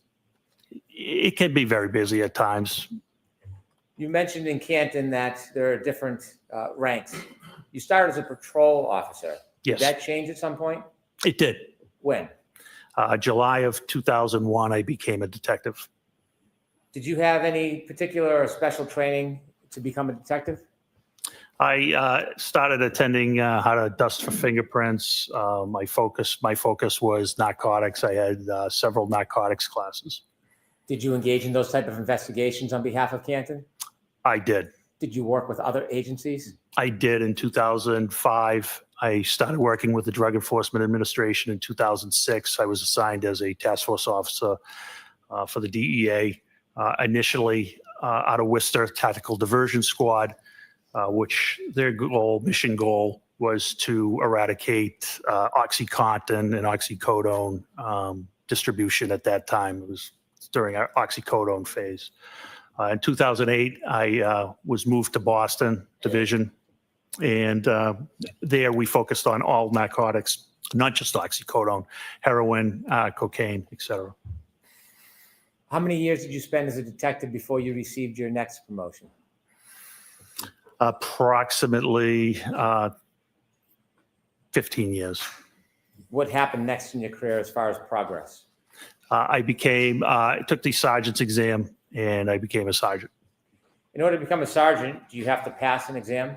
An exam and an assessment, yes. Is that enough to become a sergeant, or is there another process you have to go through?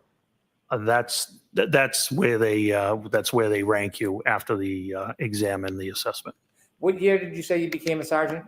I became a sergeant in 2017. Was that your first supervisory position? Not actually. I also worked as an officer in charge, which you're not technically a sergeant, but when there's no sergeant to fill the shift, they'll use experienced officers to work as a sergeant, and you receive sergeant's pay. How long did you work as a sergeant for at the Canton Police Department? I worked as a sergeant for 1 year till 2018, and I was promoted to detective sergeant. As a sergeant, did your duties change or expand from that of detective? I was still assigned to the Drug Enforcement Administration at that time. And you just shared a year later, you were promoted to lieutenant. Did you have to take and pass an exam for that? That was detective sergeant, and I did not have to pass a test for that. Did your duties and responsibilities expand when you became lieutenant? Yes, I was brought out of the DEA to work in Canton specifically. Were there other lieutenants on the Canton Police Department when you worked as a lieutenant? I became a lieutenant in 2021. At the time, there was 3 other lieutenants. Were there any other officers above lieutenant at that point? There was a deputy chief and a chief. In 2022, January, were you a lieutenant? I was. Your duties and responsibilities, do they include actually going to scenes, or was it purely supervisory? It was supervisory, but we were expected to respond to scenes. What do you mean by that? Our chief expected a supervisor on scene at all times, at all scenes. Even if there was a ranking supervisor like a sergeant, were you still as a lieutenant expected to go to scenes? Oh, yes. Did you do that often? Yes. I want you to take us to January 29th, 2022. Were you working the overnight shift from January 28th, 2022 into January 29th, 2022? I was the outgoing lieutenant. I did not work into the 29th. I was the last lieutenant to work on the 28th. In the early morning hours around 6 a.m., were you on shift or off shift? I was off shift. Were you planning on working that morning? I was planning on working later that day, yes. Do you remember what the weather was like that early morning? Yes, there was a nor'easter, which was snow, wind. Did anything interrupt your plan of working later that day? Yes. Tell us what happened. Shortly after 6 a.m., I received a call from Sergeant Sean Good of the Canton Police Department. After you received a call from Sergeant Sean Good, were you informed about a situation? I was. Were you told any basic details of where and what? Yes. Without sharing the actual conversation, where was this situation taking place? I misunderstood the situation. I thought it was on Meadows Ave in Canton. I later found out through dispatch that it was actually Fairview Road. When you heard that there was a situation in Canton, did you decide to change your plans about when you would come in? Yes, I responded. Why did you respond? That's the expectation our chief had for us. When you go into work, do you use a police cruiser or do you use your personal vehicle? On this particular day, I used a personal vehicle because of the weather. Was that different than typical? Yes. And why would you use a personal vehicle instead of a police cruiser? It was larger. It was 4-wheel drive. It was the only way I probably would have got there to the scene. After you received the call about a situation, tell us what you did.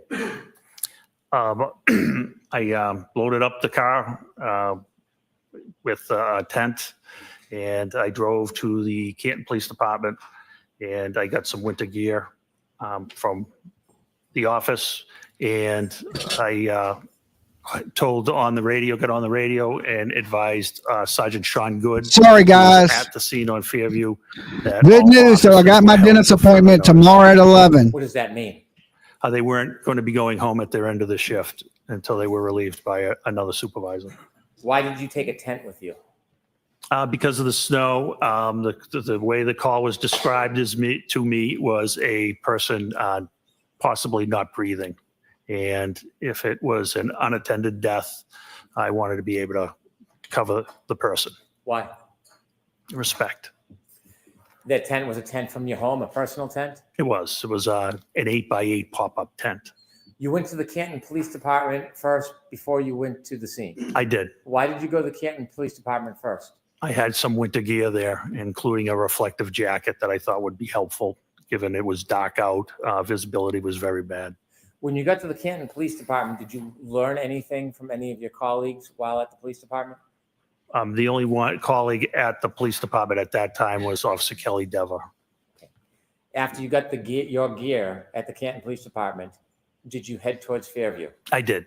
Other than the general description that you had heard, did you know anything about what was going on there? Just that a gentleman was found unconscious in the snow, possibly not breathing. You mentioned the term unintended death. What does that mean? An unattended death is a death where someone dies alone, and you don't know the reason. It doesn't mean there's foul play. In fact, 99% of the time, it's natural causes. Is there a process for the Canton Police Department when they learn of any death, unintended or not? Is there a process you need to follow? Yes, there is. And what is that process? That's to call the Norfolk County DA's office, their CPAC unit, Crime Prevention and Control. They have jurisdictions over deaths and unattended deaths. You mentioned a CPAC unit. What type of officers or law enforcement is the CPAC unit? It's manned by the Massachusetts State Police. Are you required by statute to contact CPAC or the Massachusetts State Police, even if it's an unintended death? Yes. Did you follow that process? Sergeant Lank followed that process. Is that one of the officers who worked under you? Yes, that is correct. Did you know if Sergeant Lank was at the scene when you were leaving Canton, or did you learn at some point when you got there whether Sergeant Lank was at Fairview? When I got there, I saw the black Toyota Tundra, which is operated by our detectives there, and then I saw him. When Canton Police Department first contacted the Massachusetts State Police or the CPAC unit about the information, do you have an understanding whether or not the Massachusetts State Police were going to respond or not? They were not responding. So when you got to Fairview Road, were there any other law enforcement officers other than Canton police officers? No, there was not. When you appeared at Fairview Road or arrived, were you the superior officer on the scene? I was the highest ranking officer. As you're pulling up to Fairview that morning, what's the first thing you see when you get there? As I pull up, I see the last of the fire apparatus pulling away.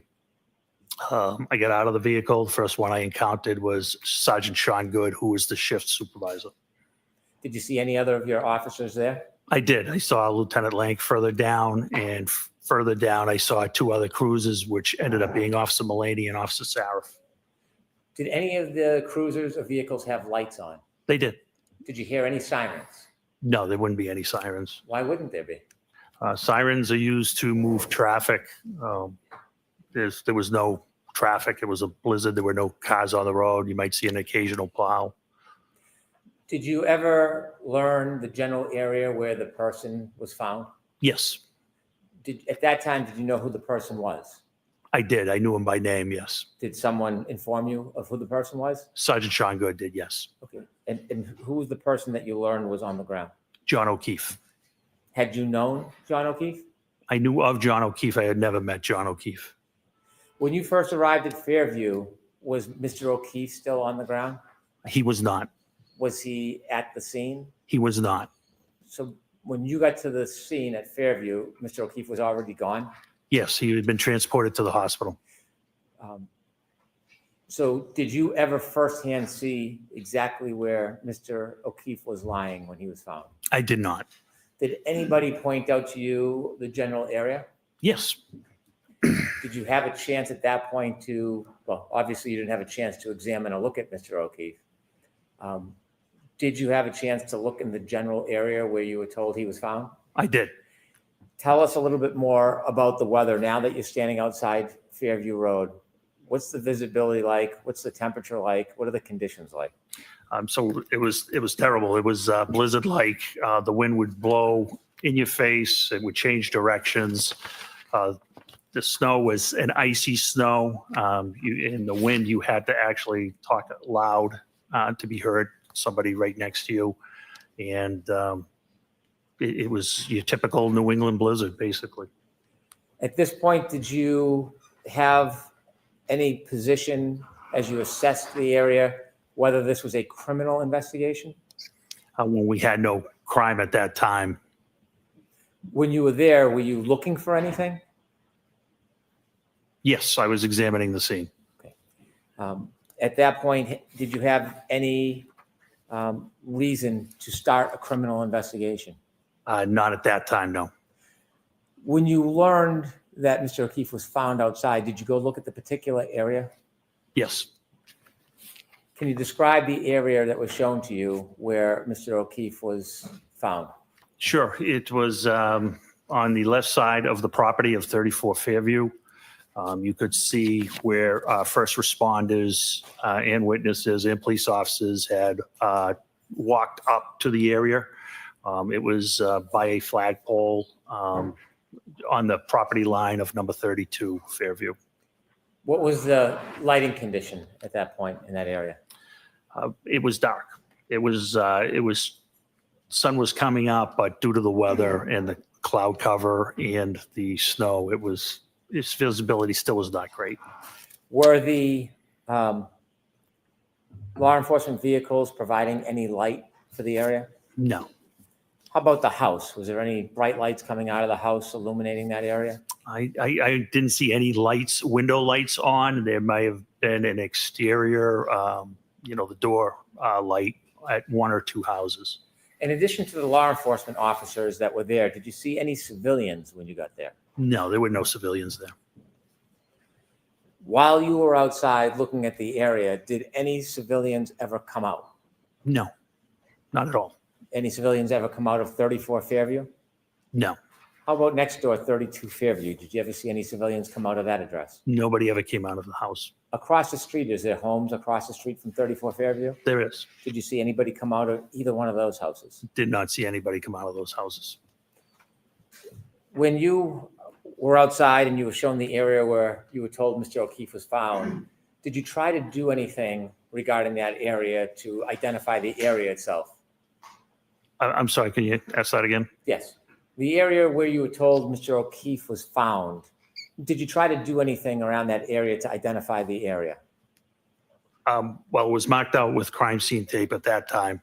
And what I saw was pink blood, and it was in a circular pattern. Was the crime scene tape holding up at all?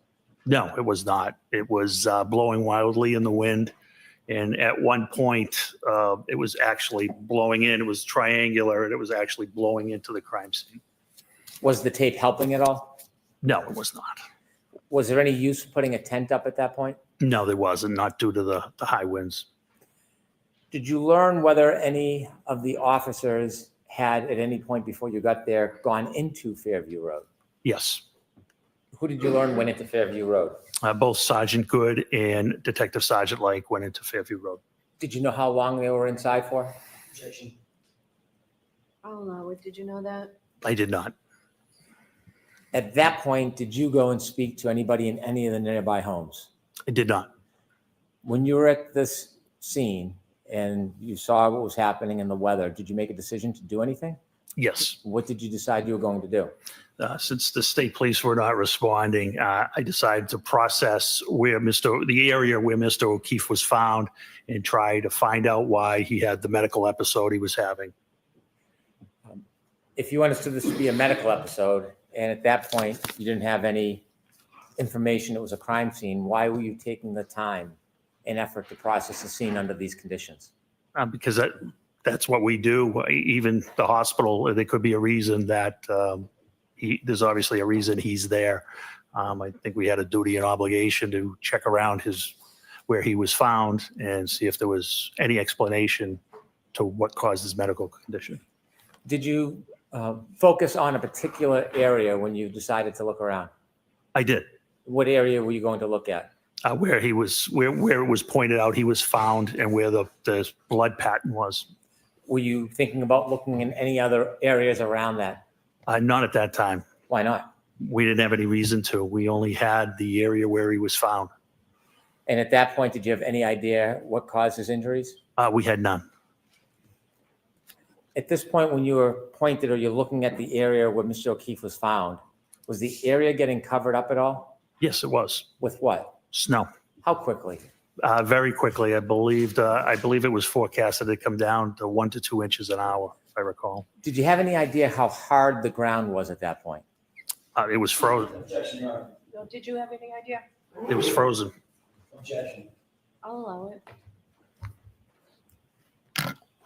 How deep was the snow covering that frozen ground? Approximately 4 inches at that time. When you wanted to look around the area, did you consider using a rake or a shovel? I did. And did you? I did not. Why didn't you use a shovel at that point?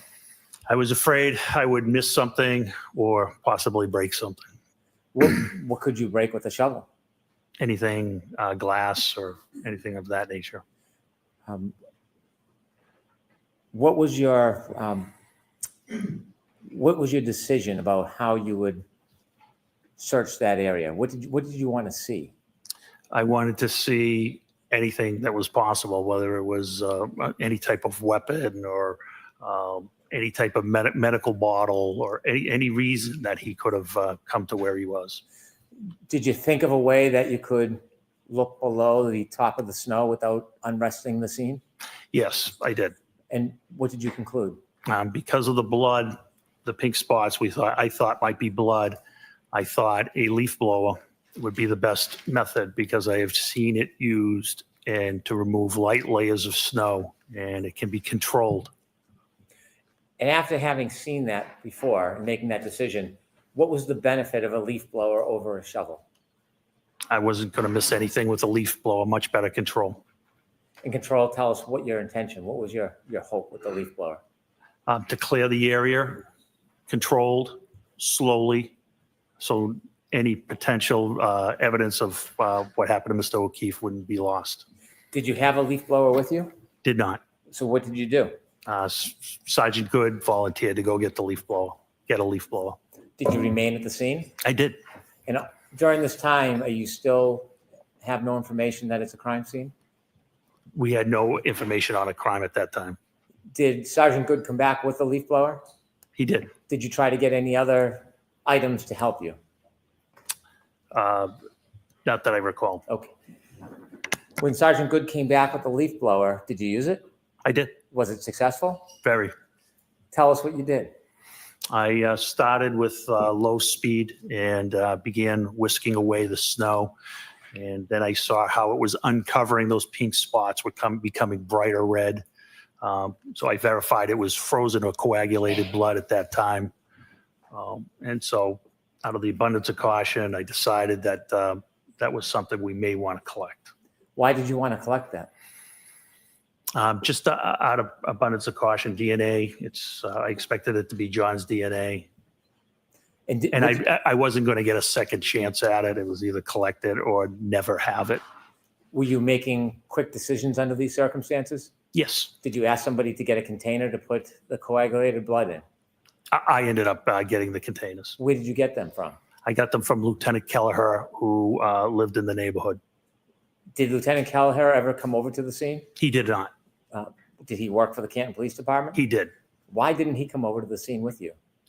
Because he originally thought the scene was at 32. Did you ask him to come over to the scene to help you? No. Did you expect him to come over to help you? No. Did you prefer he not? Correct. So when you get the containers, were they plastic cups? Yes, they were red Solo cups. And what was the purpose of using the red Solo cups? They were plastic. They weren't going to leak.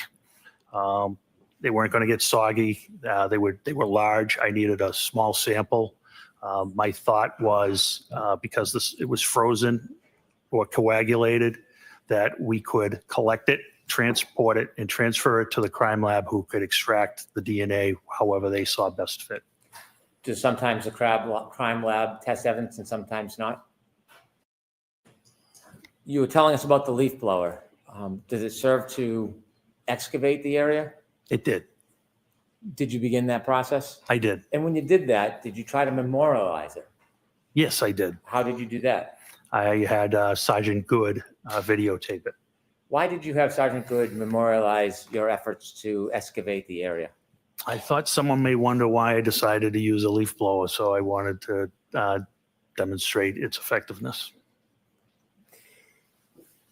I'm going to move to introduce two videos that council has.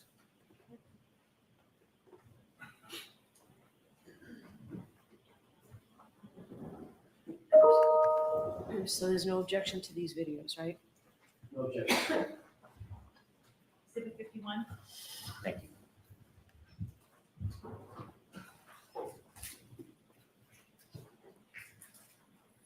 With the court's permission, can I show the jury the videos? Yes. Ms. Gilman, can we show number 1, please?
Could you, Ms. Gilman, stop at the end of the video so it's a still frame?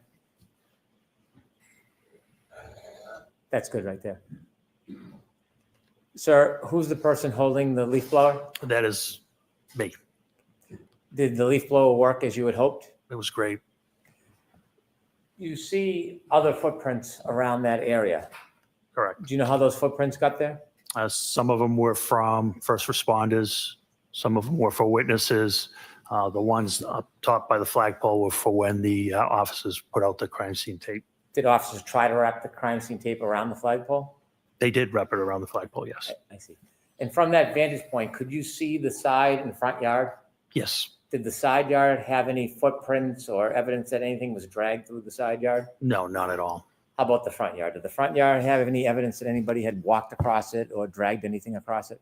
It had one set of prints from Sergeant Lang. Other than Sergeant Lang's footprints across the front yard, was there any other impediment? No, not that I saw. I'm going to ask if we could see the second video, please, Ms. Gilman.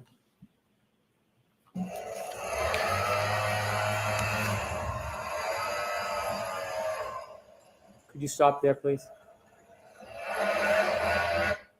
You see the end of the leaf blower? I do. There's an object just below it at like 7 o'clock. Do you see that? I do. Did you discover something in that area? We did. What did you discover? It's a cocktail glass. Was it, did it have any damage to it? It did. Describe that for us. It was broken on the top. Could you continue the video, please, Ms. Gilman?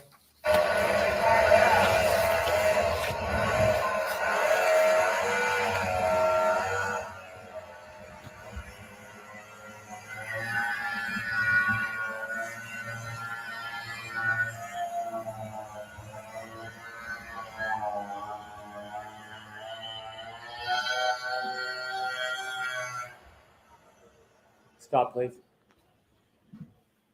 There's some red spots. Is that what you identified as coagulated blood? That is. Below some of those spots and to the left, there's an area that's not white. It's brownish. Do you know what that is? That's, I believe, just bare ground. If we could finish the video, please.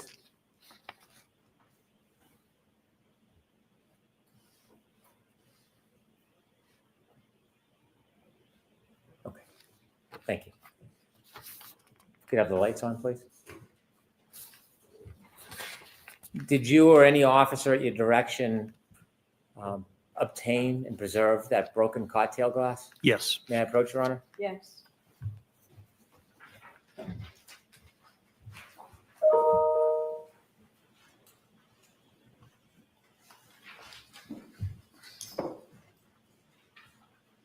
Sorry, I'm showing you two photographs. The first photograph, do you recognize what's in that photograph? I do. What is it? It's a after we exposed the broken, I exposed the broken glass. Is the broken glass depicted in that photograph? It is. Is that similar or substantially the same way it appeared to you that morning? That's exactly how it appeared. Yes. Do you know if that photograph was taken as a still image of the video or not? I do not. Second photograph, can you take a look at that, That's a close-up of the cocktail glass. of the same photo? It is, yes. I'd move these two photographs into evidence, please. Okay, do you want to be 52 and 52A? Please, Your Honor. Exhibits 52 and 52A. Lieutenant, what was done with that cocktail glass? It was bagged and seized as evidence. Was it brought anywhere that morning? It was brought back to Canton Police Headquarters. What happens when it gets back to Canton Police Headquarters? It gets logged into evidence and it's assigned an evidence number. The officer types in a description of the item. In this case, it was a broken cocktail glass or broken glass. And once he hits the space bar, it automatically generates a property number for it. And I believe in this case, it was 22-18-PR, which means 22 is the year, 2022. 18 is how many pieces of evidence the department as a whole had collected that year so far. And PR, I believe, means property room. Why is it assigned a particular number? Everything is assigned a number by the computer. You said it's brought to the evidence room. Is that a separate or a special place? So we have two rooms. We have a temporary evidence room, and then there's a permanent evidence room. Only two people have access to the permanent evidence room. Is there a reason why access to the evidence room is limited? There is. Why? For security. Even in the police department, the evidence room is limited as far as people who have access? That is correct. In the evidence room, is there an officer assigned as an evidence officer? Not full-time. There is an assigned admin sergeant who is assigned as the evidence officer. Does anything happen specifically with the evidence? Is it packaged or stored in any particular way? The glass was put into a locker, I believe, and temporary evidence. And then it's the evidence sergeant's job to retrieve it. But in this case, we were going to transfer it to the state police. Was it transferred to the state police at some point? It was. Were you part of the transition of that item to the state police? I was. And when was it transitioned and to who? It was on February 1st, 2022, and it was to a criminalist from the Massachusetts State Crime Line. Do you know who the criminalist was? I don't know the name, no. Did the criminalist come to your department or did you bring the item to them? They came to our department. In addition to the glass, there was plastic cups with coagulated blood? That's correct. What did you do with those cups? Those were placed in temporary evidence and placed in a refrigerated unit. To carry them from Fairview to the police department, did you hold the actual cups or did you put them in something? Nope, they were stacked in a bag. What type of bag? It was a craft paper bag. In this particular case, we utilized a Stop and Shop bag. Is that any different than a bag from the police department? This made of the same paper, craft paper, the same size and dimension, other than Stop and Shop and evidence and probably price. They're basically the same bag. Why did you use one of those rather than a bag that said evidence on it? I don't know where that bag came from. I was in a personal car. Sergeant Lank was in a Tundra. If that bag is upside down, you wouldn't know it didn't say evidence on it. So I'm not sure where that bag came from. And the plastic cups, do you know what happened to those? Yes, they were turned over to the criminalist as well. Where did you store them before they were turned over to the criminalist? Temporary evidence in a refrigerated. Temporary evidence in a refrigerator. Is the refrigerator part of the temporary evidence area? It is, yes. Did you bring that piece of evidence, the broken glass, with you today? Yes. With the court's permission, I'd like to approach the witness.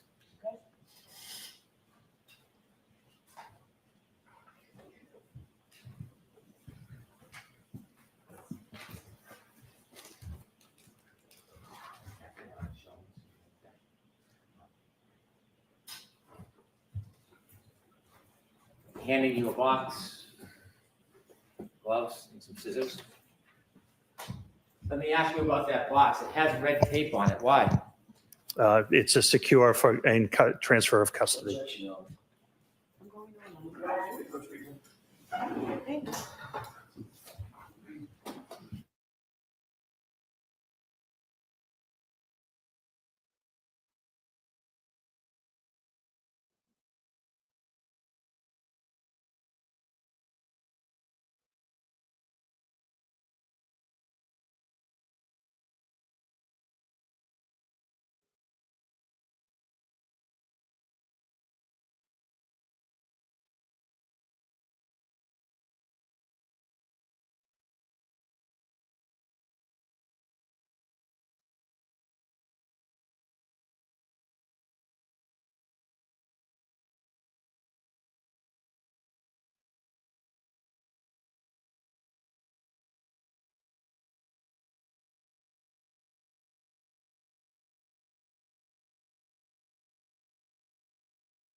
Lieutenant, before you open the box, were you one of the officers that discovered that broken glass? Yes.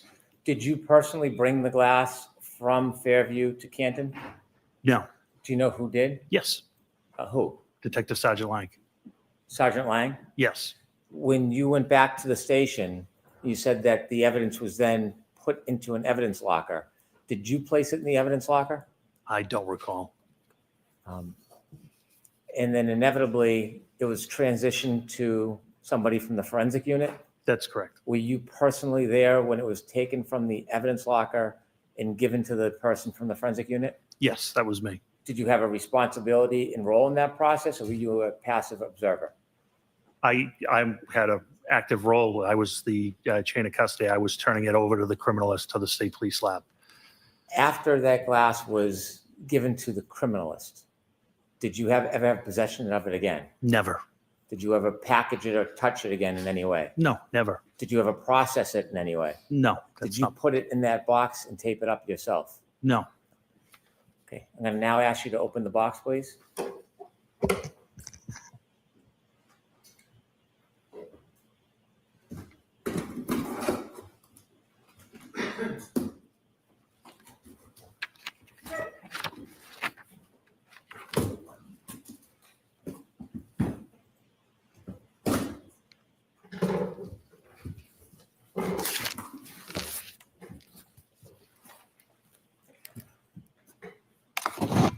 Is there an item in that bag? There is. Would you please open the bag and show us what's in that bag?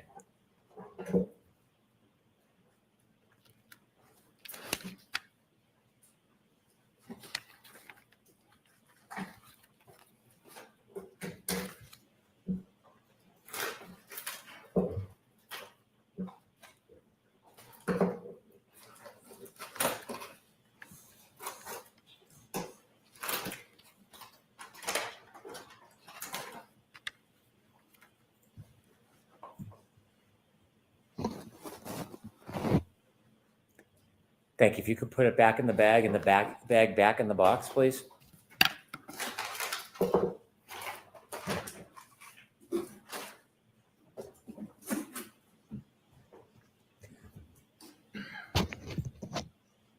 Lieutenant Gallagher, does that appear to be the same item that you found in the area where John O'Keefe was at Fairview that morning? Yes, it does. I'd like to have the box and the item marked for identification, please. Okay. The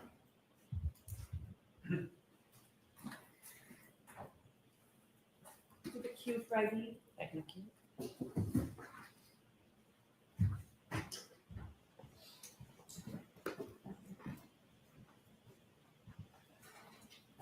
When you were looking around the area that was pointed out to you as where John O'Keefe was found, did you expand across the front lawn into the street during your search?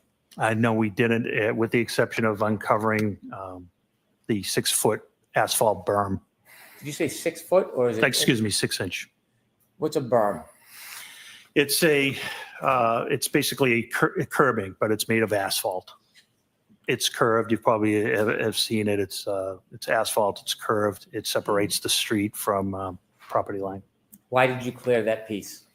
Wanted to see. We're trying to find out why John was having a medical issue, and we didn't know if he could have tripped over a curbing or what turned out to be an asphalt berm and possibly hit his head.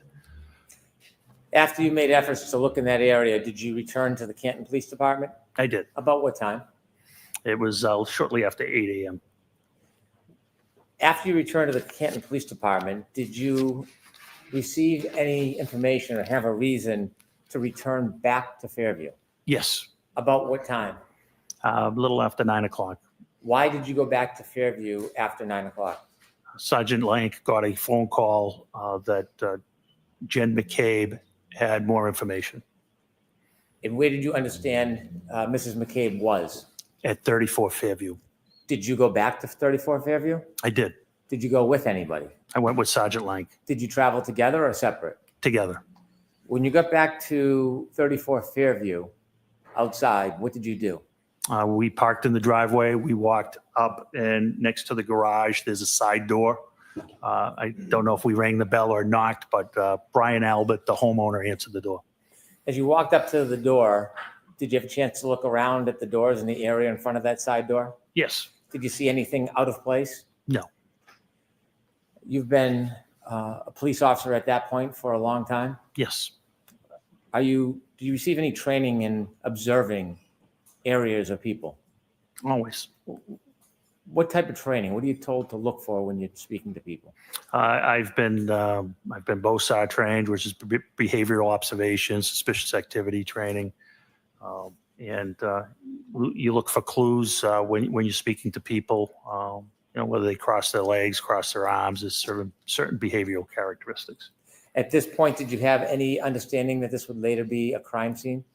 I did, yes. What happened? How did you come to that conclusion? Oh, not at that time. Oh, not at that time? No, Okay. not at that time. When you went into the house, what part of the house did you go into? I went into the room. It's adjacent to the kitchen, and I stood there with Brian Albert. Can you describe what kind of room that would be? Yeah, it was just a typical family room type room. It was not large. It was between the garage and the kitchen. You met with Brian Albert? Brian Albert answered the door and let us into the house. Did you understand what his relationship was to that house? He was the homeowner. Did Sergeant Lank walk in with you? He did. Did he stay in that living area? No, he went to the kitchen area and sat down with Jen McCabe. Could you see the kitchen area from where you were? I could see a portion of the kitchen area. Did you see anybody else in the kitchen area with Mrs. McCabe and Sergeant Lank? There were people in the kitchen area. There was nobody with Sergeant Lank or Miss McCabe. Could you hear their conversation? No. Were you trying to listen? No. Were you speaking to Mr. Albert? I was. Did you take the time to make observations of him? Objection, Your Honor. I'll allow it. Did you take the time to make observations of him? Yes. Did you speak to him? Yes. Did he speak to you? Yes. Was there anything about his mannerisms or affect that caused you any concern? No, it was just a social conversation. There was nothing of concern at all. Was there anything about it that caused you to hone in or be concerned? No. I'll allow that. No. Did you get a chance to look around that living area at the Sure. items? I didn't look around, or just with my eyes. Did you get to see that area? I did. Did you see anything broken or looked out of place? No, nothing. Anything that caused you any type of concern? Nothing. When you looked towards the kitchen, did you see anything that looked different or suspicious in any way? Nothing. Was the interaction, did it cause you any alarm or concerns? No. After Sergeant Lank had an opportunity to speak to Mrs. McCabe and you spoke to Brian Albert, what did you do next? We left. Where did you go? We went back to the police department and were informed that the state police were going to respond to the hospital and that we didn't need to respond to the hospital. When you heard that the state police was then going to get involved in the investigation, what does Canton do when the state police takes over an investigation? Well, it was based off of a conversation I had with my chief in the detective sergeant's office. Was there a decision about Canton's involvement in the ongoing investigation? There was. What was that decision? That we should recuse ourselves from any further investigative interviews. And why was that? Because our best detective, his name was Kevin Albert, and he was the brother of the homeowner. And I didn't want any potential bias, whether unconscious or subjective, to be perceived by the O'Keefe's, by the O'Keefe family. So when the state police got involved and you had the conversation with the chief, was that the end of your efforts towards this? It was the end of our efforts until, I helped facilitate during the search warrant on February 1st. And so at some point, was the defendant's Lexus brought to the Canton Police Department? It was. Was it put in a particular area at the Canton Police Department? It was. What area? The Sally Port. What's a Sally Port? Sally Port is where, when we have an arrest, we bring our prisoners in. It's basically a extra large garage. It has 4 doors. They're numbered 1, 2, 3, and 4. We typically go in door 4 and pull towards door 3. Door 4 is lowered, and then prisoners are walked into the booking area, which is also secure. The exterior doors to the Sally Port can only be opened by the dispatch council. When crime scene services came to look at the car, was that the same day, the 29th, or later time? No, it was February 1st. Did the Lexus remain in the Sallyport area from the 29th until February 1st? Yes. When representatives from the crime lab from the Massachusetts State Police came on February 1st, who provided them access to the Lexus? I was one of the people there that was there. I don't know if I provided them direct access, but I certainly would have. And I assisted them if they needed things. That's when the chain of custody, the exchange of custody for the blood samples and the glass occurred as well. And during their processing of the Lexus, were you there for parts of it? I was in and out, yes, but I did not partake. Thank you very much.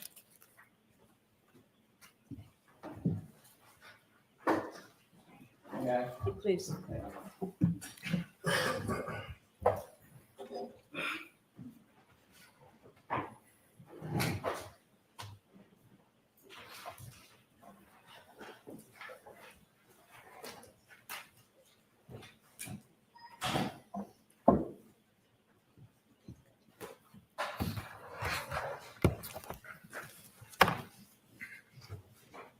Mr. Jackson, is this video up there yours or is it the Commonwealth? Not mine.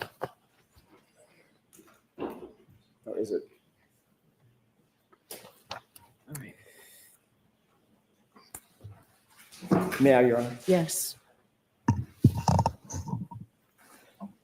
Mr. Gallagher, you have already established that you were at the scene on January 29th, early morning, January 29th, 2022. We've seen the video of the leaf blower, correct?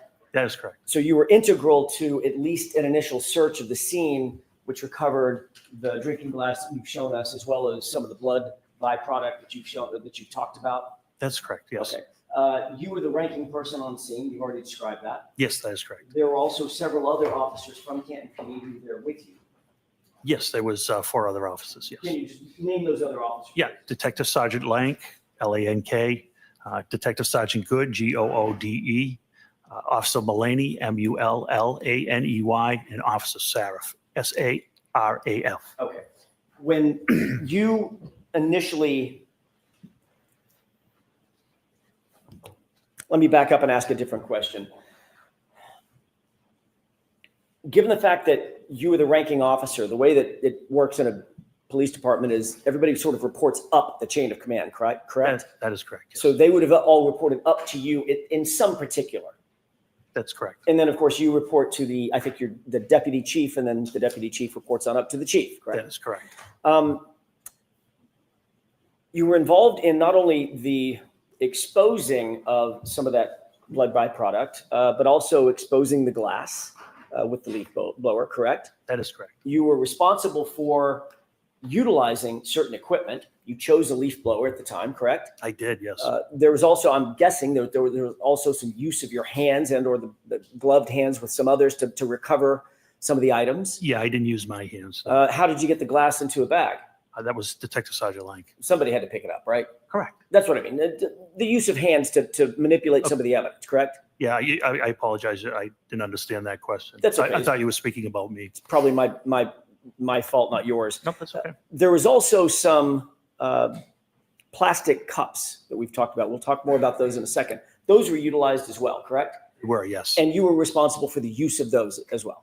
Yes, it was my decision, yes. In terms of the search of the scene, the recovery of evidence, the recovery of biological material, the use of tools to recover those biological materials, all of that rested at least ultimately at the scene on your shoulders, correct? Yes, it did. Isn't it true that you weren't interviewed in this case with regard to anything having to do with this case until April 3rd, 2024, correct? Yes, we can call it an interview. It's when I met with the prosecutor, yes. And that was about 2.5 years, nearly 2.5 years after this incident, correct? Yes, that's correct. Michael Proctor, you know that name? I do. Who is Michael Proctor? He was one of the troopers assigned to investigate the case. As a matter of fact, he was the lead investigator for the case, correct? I don't know if he was lead or Trooper Mechanic. I don't know. As you sit here, you don't know that Michael Proctor was the lead case agent for... I know he was one of them, yes. Okay. Do you know that he was the lead investigator assigned to the case? I don't. I had nothing to do with the DA's office. Right. I know you didn't have... I don't know how they assign their cases, counsel. I don't know what you want me to say. I can't say what I don't know. Mr. Gallagher, I'm not asking you to. I'm just asking if... I did not know he was lead. I knew he was one of the leads. Okay. I believe they do it in a tandem, but I'm not sure. Okay. He may have had a partner, correct? That is correct, yes. But it's not unusual to have a lead case agent, the person who's responsible for most of the search warrant writing and the memorialization of documentation of evidence collection and the movement of evidence and booking into evidence, things like that. That is correct, but I don't know anything about who wrote their affidavits or who logged their evidence in. I wouldn't know that. You're also familiar with Yuri Buchanan, correct? I know who he is. You're also familiar with Lieutenant Tully? I know, yes. They're all Massachusetts State Police officers, correct? Yes, they all are. Did Michael Proctor interview you before April of 2024? He did not. Did Yuri Buchanan interview you before April of 2024? No, he did not. Did Lieutenant Tully interview you before April of 2024? No, he did not. Did anybody else from the Canton Police Department, your deputy chief or the chief, interview you formally about your conduct and responsibilities before April of 2024? I don't understand that question. Did anybody at Canton PD, separating out Massachusetts State Police, did you sit down at Canton PD and provide an interview with anybody at Canton PD about your conduct at the scene? What do you mean by conduct? Going to the scene, collecting evidence, securing evidence, transporting evidence, booking evidence, those kinds of things. Your conduct at the scene, sir. Yeah, I briefed my superiors, yes. Okay, other than briefing, was there a formal report written? No. Or a formal interview conducted of you? No, absolutely not. Okay. Tell us when you wrote your report about what happened at the scene, memorializing what you did at the scene. I didn't. You didn't write a report? About the scene that day at the scene? Correct, about this investigation. I only did the metadata report. I did not write a report at the scene. You never, in fact, the fact is you never wrote any report about what happened at the scene, correct? Correct. You didn't memorialize that in any formal way on Canton PD letterhead to describe what you did and how you did it at the scene? No.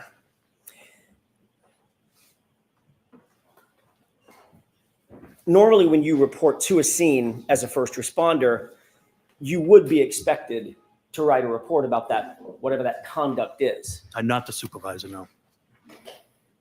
What if you're the ranking person at a scene that ultimately turns into a homicide scene? Well, we don't know it's a homicide scene at this time. We don't even know there's a crime committed at this time. My responsibilities are to make sure reports are written, not to necessarily write the reports myself. I'm the supervisor.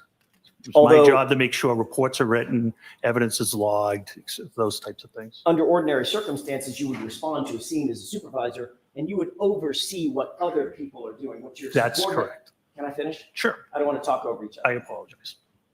You would want to supervise or oversee what your subordinate officers, whatever he or she might be doing or they might be doing, you're going to oversee that. But they're the ones actually conducting the investigation or picking up evidence or doing the interviews, writing those things of that nature. Correct. Detective Sergeant Lake's investigation, yes. So in that circumstance, you wouldn't be expected to write a report because all of that conduct is memorialized by others subordinate to the supervisor, correct? Correct. But in this case, quite the opposite happened. You were the one that was in the video utilizing the leaf blower, correct? That's correct. You were the one that actually exposed the drinking glass, correct? Correct, yes. You noted the drinking glass and actually called somebody else over to take a look at it, correct? That's correct. You directed someone, Sergeant Lang, to pick up the drinking glass and recover it as a potential piece of evidence, correct? That is correct. You noted the blood or the coagulation of blood in and around that area, correct? That is correct.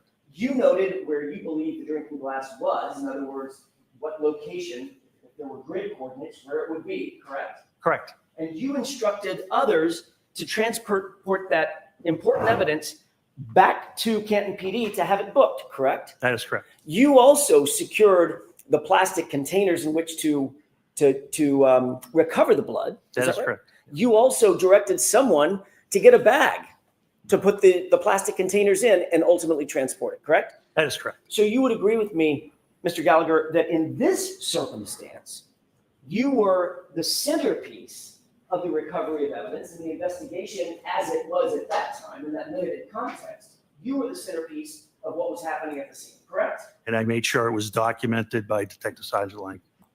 But you didn't find it important enough to write a report yourself. I think that's poor misrepresentation.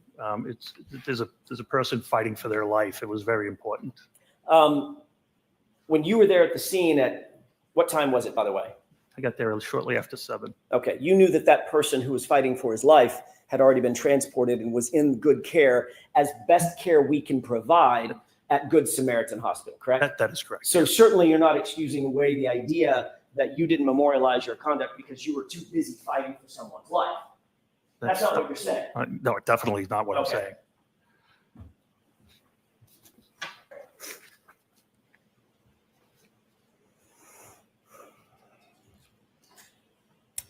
Obviously, reporting to a scene and supervising a scene is one thing, but actually gathering evidence is a whole next level. You would agree with that?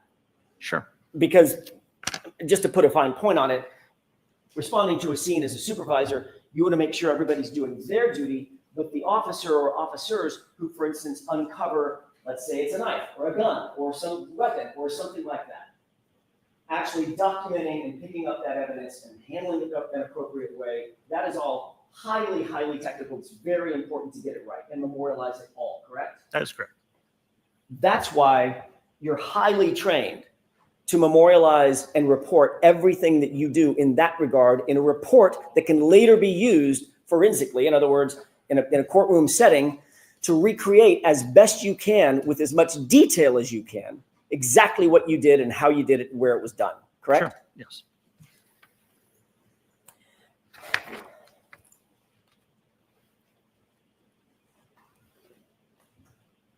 Officer Lank wrote a report in this case.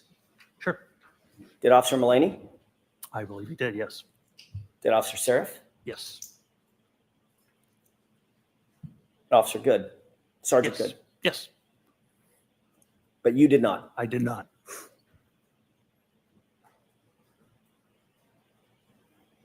Who was the first officer to find any potential physical evidence at the scene, be it blood or glass? I can't answer that. It was not me. I was not the first thing that was spotted was the pink spotting, not the glass. Okay. Who was the first person to see the glass? I think it was myself as I uncovered it with the leaf blower. One of the important things that we've talked about, Mr. Gallagher, is documenting the details of evidence recovery, not just the fact that something was recovered, correct? That's correct. So you'd want to know what time of day it was recovered, correct? Sure. You'd want to know who was there and who was around when it was recovered, correct? Yes. You'd want to know what the item is, the condition of the item, right? Yes. You'd also want to know exactly where it's recovered, correct? Yes. In other words, as best you can to pinpoint the exact location where an item was found. That could play a huge role in any investigation, be it criminal or otherwise. It could. It could.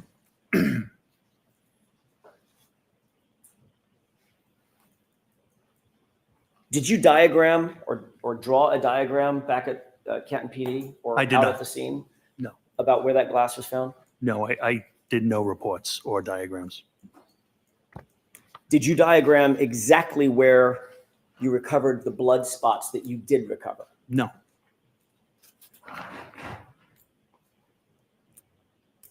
Did you at least, if you didn't write a report, did you at least take notes on a pad about what you were doing? The conditions weren't, it was pretty hard to take notes at that time, but I did not take notes, no.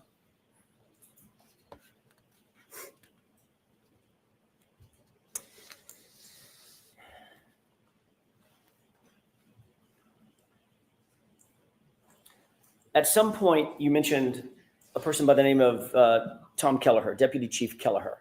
That's correct. Who is Deputy Chief Kelleher? He's the Deputy Chief of Canton Police. He was active on active duty at the time?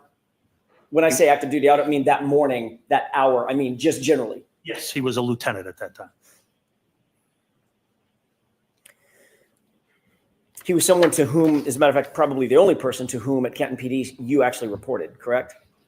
Up the chain of command. He was the only person to whom you reported up the chain of command, meaning he was your direct report. He was in charge of detectives at that time. And then, of course, the chief would be above him, correct? Deputy chief and chief. Okay. When you responded to the scene,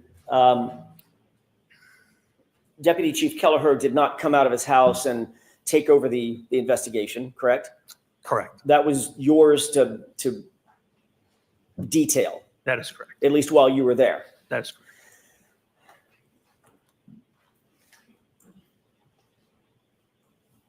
So can you describe what you did to preserve the crime scene? I'm sorry, to preserve the scene, because at that time you said you did not know if it was a crime scene. Is that right? That's correct. What did you do in terms of actually preserving the scene for later investigation? What steps did you take? For later, can you explain later investigation? So let me take a step back. Sure. Have you been trained to preserve scenes? Yes. Okay. What's the reason that you want to preserve a scene? What does that mean? Collect evidence. Collect evidence and make sure nothing is disturbed, correct? Correct. Civilians can't kind of traipse through, walk through evidence, correct? That's correct. You've heard the phrase forensically, evidence in, evidence out. Someone traipses to a crime scene, you bring evidence with you, and you take it back out with you on your shoes or on your feet or your breath or your saliva, whatever it might be. Very familiar with that, yes. Preserving the scene is best efforts, it's best practices to make sure that nothing is moved, touched, messed with in any way, correct? That's correct, and that's what was done here. What did you do? That's my question. What did you do to preserve that scene? So there were no civilians ever to trample through. Were rescue efforts made on Mr. O'Keefe? Yes, that's priority. So rescue workers do go into any type of scene. Medical life-saving measures come first. Once all apparatus was off scene, the original officers put out crime scene tape to mark an area. And later, it was documented, it was photographed, and evidence was collected. And it was searched by you, at least initially with the leaf blower. Correct. Okay. So you were interested in the area that, by the way, I want to clear this up, make sure I'm not mistaken. You described for Mr. Brennan basically where Mr. O'Keefe's body was, correct? Yes, yes, You never saw his body in situ. You never saw his body in place. that is correct. You were told by Sergeant Lang generally where his body was, correct? Yes, and Sergeant Lank actually never saw Mr. O'Keefe either. That's my next question. Okay, Sergeant Lang- and Mr. Good, and Sergeant Good as well. Right. Sergeant Lang never saw John O'Keefe actually in place, correct? That is correct. So you're receiving information from Sergeant Lank that he did not have personal knowledge of, and then you're providing that information later to crime scene investigators who are trying to establish a diagram or some sort of a chart about where that evidence was, where the drinking glass was, where his body was, correct? No, I never spoke to anybody in that manner about that. Didn't you ultimately go out to the scene along with others at Massachusetts State Police when they had a drone overhead? No, you're mistaken. I can clarify it for you if you wish. Sure. So on February 1st, after the execution of the warrant, they wanted to go down to the scene. It was Trooper Proctor and somebody from the CARS team. I'm not sure of the name. Once they got down there, I did show them where I was shown John O'Keefe was. They did want to put up a drone, but they could not do it because they were too close to Norwood Airport and because of FAA regulations. Okay. And that was the last of my involvement with that. I hope that clarifies things for you. Forget the drone. I'm interested in the first part, which was you accompanied Trooper Proctor to the scene, correct? Correct. There were other members of the CARS, C-A-R-S. I think there was one crash accident reconstruction section, I'm assuming. Okay, so it's a forensic, a member of MSP who does forensic diagrams, correct? I would say. I don't know if they do diagrams. I don't know what they do. Or reconstruction of some sort. Sure, reconstruction of some sort. So you were there to help provide information about where Mr. O'Keefe's body was found, correct? And be a Canton police officer present in case any neighbors had come out. So you were there to help provide information about, or at least you did provide information to them about where Mr. O'Keefe's body was found. Oh, sure, yes. Except you didn't see Mr. O'Keefe's body, did you? No, I did not. So that was a guess on your part. It was what I was shown. It's the information I had. Yeah, it was the information you were told by Sergeant Lang, correct?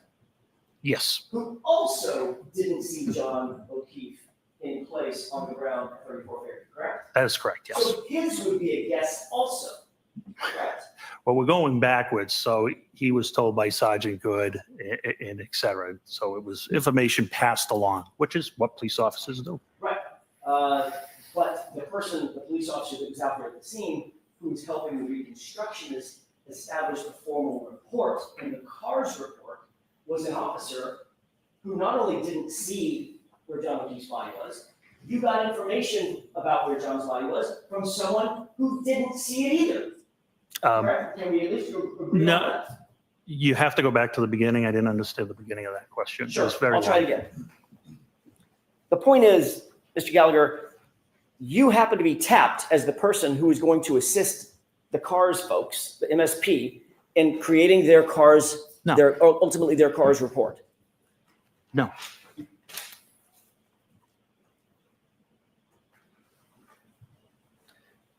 Isn't it true that you accompanied Trooper Proctor and members of the CARS unit to document Fairview Road and the scene of the incident? Yeah, I thought I explained it could not be done.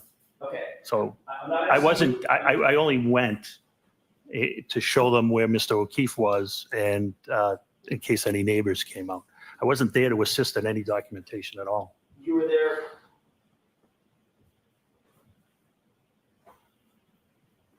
You knew Brian Tully is. I do. Have you reviewed Brian Tully's report? I have not. You showed me one section of it. Is it true that what you actually told Brian Tully is that you went with Trooper Proctor and you're already shaking your head now. I didn't finish the question. No, I got that part wrong. You accompanied Trooper Proctor? no, what's wrong is I was interviewed by Lieutenant Tully. That was a meeting I had with Prosecutor Lally. Okay. Trooper Tully was present. Trooper Tully never asked me any question. I don't recall Trooper Tully ever asking me a question, sir. So let me be a little bit more defined. So in Trooper Tully's report, where he reports what you said, you were actually talking to Adam Lally, my colleague sitting up in front. Correct. Okay. So now we got that cleared up. Let me ask you again. Did you say in front of Trooper Tully that you accompanied Trooper Proctor and members of the CARS unit to document Fairview Road? Meeting, they were documenting Fairview Road. It's not clear. The report's not clear. They were going to document Fairview Road, not me. So you just said something that I want to follow up on. Okay. The report's not clear, correct? That's correct. So that's an inaccurate report. I wouldn't call it inaccurate at all. I'm just saying you're misinterpreting the wording. I see. And I'm misinterpreting it even though I just read it directly from the report? Yeah, sometimes sentences have different meanings. Okay. Yes, you are. Okay. The reality is you did end up going to the scene, correct? I did. And you accompanied, I don't want to use a word that you'll challenge, you went with Trooper Proctor, correct? I took my cruiser to 34 Okay. Fairview, yes. You were there at the same time Trooper Proctor was? Yes. And you were aware that the CARS team was there so that they could document the scene, correct? I don't know what the purpose of the drone was. I'm not familiar with that section. I thought I answered that question. I'm not familiar with what they do. But you do believe that as you sit here, you were there, we weren't. You do Right. believe that that's the reason that they were there was to document the scene. Put up a drone. Okay. I don't know what you mean by document. I don't know if it was to photograph, I guess, which if you mean by document photograph, I guess it could, I would agree. If it means take measurements, I wouldn't know. Okay. Did you tell any of the members of the CARS team where you believed John's body was? I believe it was Trooper Proctor, but I believe he was there, yes. Trooper Proctor obviously was not there when John's body was there either, correct? That is correct, So yes. he would have gotten that information. From you. That is correct. So now that's 3 people. It's probably more, quite honestly, yeah. Well, I'm just talking Yeah. about this report. Correct. CARS report. That's 3 people in line. None of them saw John's body, John O'Keefe's body, as it lay in the lawn with the trooper. That is correct, yes. And there's no photographs Of, of Mr. O'Keefe oh, no. at the location. No, we wouldn't, nobody would photograph somebody undergoing life-saving measures. Wouldn't be appropriate. There's no video specifically. They wouldn't take video of somebody undergoing there's life-saving measurements There's no either. body cam. We don't have body cameras. There's no dash cam that shows it. Well, dash cameras would be on the road. Mr. O'Keefe was approximately 8 to 10 feet off the road. Well, hang on a second. You're not sure where Mr. O'Keefe was because you never saw him. That's why I used a range, yes. Right. So you don't I know where the blood was. I know where the glass was. Right. You don't know if he was 7 to 9 feet off. That's correct. Or 12 feet off. You can't say. I could, only approximately. You are correct, yes.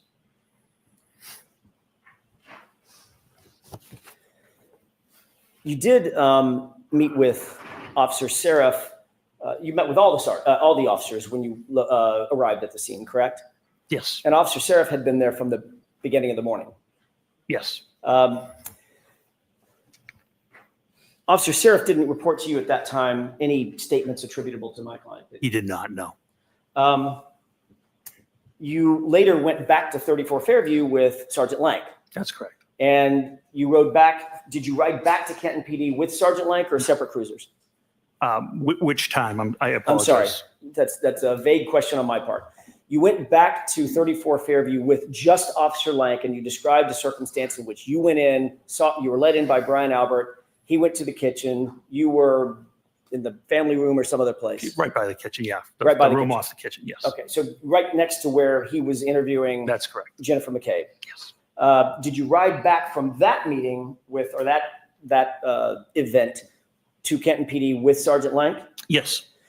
And Sergeant Lank didn't say anything to you about his interview with Jennifer McCabe at that time? I don't recall our conversation on the way back. Okay. And you didn't write a report about any conversation that you had with Officer Seraph? You didn't write a report about any conversation you had with Sergeant Lank? No, they're responsible for writing their own reports. Got it. You did say that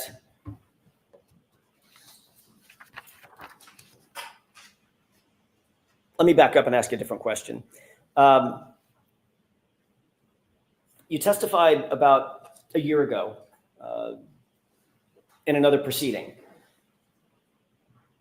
You talked a little bit about the evidence collection of the biological material, the blood, or as you, I'm guessing at that time, presumed blood. You haven't done any testing. That is correct, yes, sir. But you assumed it was blood just because of your experience and it looked like it could be blood on the street. That's correct.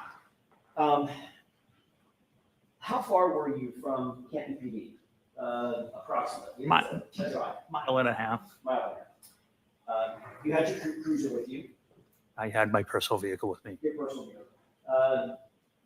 In other words, you were an ambulance where you could get from point A to point B if you wanted to. Yeah, I was the scene supervisor. I wasn't leaving the scene. Okay. But you also had subordinate folks at the scene that you could have dispatched had you wanted to. Correct. They all had cruisers. Yes, they did. Or personal vehicles, I'm not sure which. I'm sorry? Or personal vehicles, I'm not sure which. I was the only one with a personal vehicle.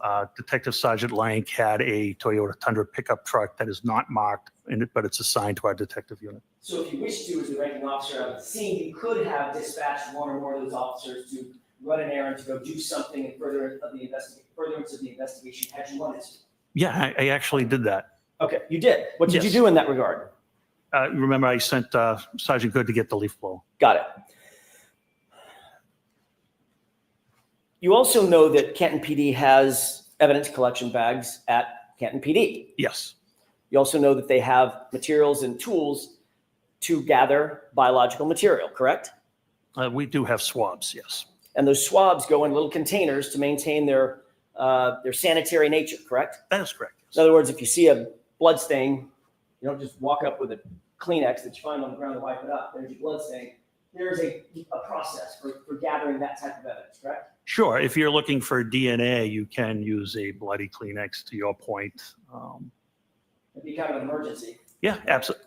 My point exactly. But if you're a mile from the Canton PD, Yeah, you could have gone back and done the swab, could have. but you didn't. Didn't want to because of the weather, because you just said because it's an emergency, and we thought it was an emergency there. I mean, the storm was coming down terribly, and I believed if we didn't collect that biological matter, we weren't going to get that biological matter. But Canton PD was a mile and a half away, 4 or 5 minutes. In a blizzard. Still, in a blizzard, it's 3 minutes in good weather, probably 4, 5, 6 minutes in a blizzard, correct? I'm not sure. So let's call it 12, 15 minutes. You certainly could have gone back. If you wanted to, you could have dispatched one of your officers to go back and get swabs and properly collect the blood material. Sure. And I believed 15 minutes would have made a difference. And what you did instead is, well, 15 minutes would have made a difference, but you asked Sergeant Good to drive to his house and get a leaf blower. Yes, and while he was doing that, we were documenting the scene with photographs. You could have documented the scene with photographs even if you went back and get a swab. What's the difference? Because we were ongoing. It was ongoing. I wasn't leaving the scene. I didn't ask you to leave the scene. I mean, I didn't ask if you were I leaving the needed scene. the other officers. We talked about scene security. I already let one officer go. I now have 3 left. We're securing that scene. So you saw pink stains in the snow, correct? That's correct. And you said, Officer Good, probably called him Sean, Sarge, go home and get a leaf blower. That is correct. Could have said, Officer Mulaney, get your butt over to Canton PD and pick up 10 swabs, correct? He wouldn't have had access to the swabs. Oh, so now one of your officers couldn't have gotten the swabs, even if the lieutenant, the ranking lieutenant had dispatched him to go get a swab. Because he doesn't have access to the BCI, the office of BCI, where our stuff is kept. Could you have made a phone call? No, nobody there would have had access at that time. It was only Officer Dever on the desk. So you're the only person that could have gotten those swabs? Sergeant Lane could have gotten them as well. So Sergeant Lane could have too? Sure. But you didn't say that? No, definitely didn't. Okay. What you did do, however, is you went to the neighbor's house. Happened to be Tom Keller, correct? The lieutenant of detectives, yes. Right. And Lieutenant Kelleher gave you red Solo cups. Yes. I asked for plastic or glass containers. He had Solo cups, and I utilized them. The same kind of Solo cups that we all see at backyard barbecues. Yep, they hold liquid terrifically. They're also not sealed, correct? They are not. They're also not used normally. I mean, they were here. They're not normally used for evidence collection, correct? Oh, absolutely not. And then you decided you needed to transport that very important biological material back to Canton PD for storage and safety, right? That's correct. And why was it important to transport that blood material so quickly? What are the factors that you considered weighing balance in terms of getting that material back to Canton PD in good condition, sanitary condition? So a criminalist could extract a proper DNA sample. What would happen, for instance, if that blood material, I don't know, were contaminated? Contaminated how? You tell me, you're the professional. So DNA is pretty hardy, pretty forensically stable. The only things that are going to harm it are radiation, ultraviolet light, harsh chemicals such as bleach. That's not present here. I wasn't. Then you would have 2 sets of DNA when it's tested, which would benefit you. Well, it depends on whose DNA it is. That's correct. That's correct. Yeah, Yes.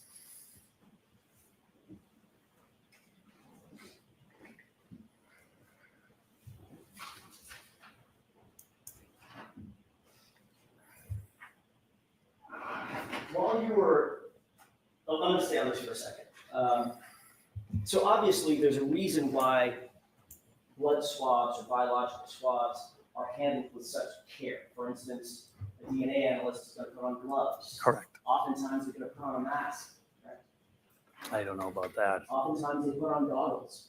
Is that right? It depends what they're testing. Right. Yeah. But in order to go out and collect something, you'll see CSI, crime scene investigators, in full body suits when they walk into a crime scene. Yeah, you can. Because you don't want to contaminate the scene with your own hair off your arm or an eyelash falling into a blood stain, correct? That is correct. Right. So there are protocols. I mean, you said just a second ago, Mr. Gallagher, well, it's DNA. Unless somebody pours bleach in it, you're pretty much golden, right? That's not quite the fact, is it? And that's not quite what I said. No, it's not quite what you said. You were suggesting that it's hardy enough that it doesn't really matter No. if it's contaminated or not. If there's multiple people's DNA, it just benefits everybody. No, I simply asked what you meant by contamination. Okay. So it could be contaminated with debris, is that right? Sure, it can. It could be contaminated with other people's DNA, is that right? It can. It could be contaminated with foreign items, foreign either aerosols or somebody's spittle when they're talking, correct? Sure. Contaminated with 1,000 things. Hypothetically. Right. Of course, these Solo cups didn't have lids on them, right? They did not. They were open? Yes. You didn't photograph where you picked up the samples? No. You didn't document where you picked up the samples? No. So if the samples were in 6, how many Solo cups were there? 6. 6 Solo cups. We don't know as we sit here where each of those Solo cups contents came from specifically, do we? Specifically, no. Okay. Then those Solo cups with no lids were placed into a bag, right? That's correct. You said on direct examination that this was a brown paper bag, right? It is. Stop and Shop, I believe. And you said that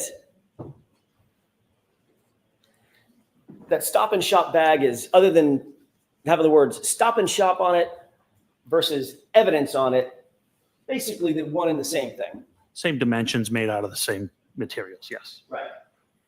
But with an evidence bag, you know exactly where it came from and who's handled it. Not necessarily. comes from a manufacturer Sure.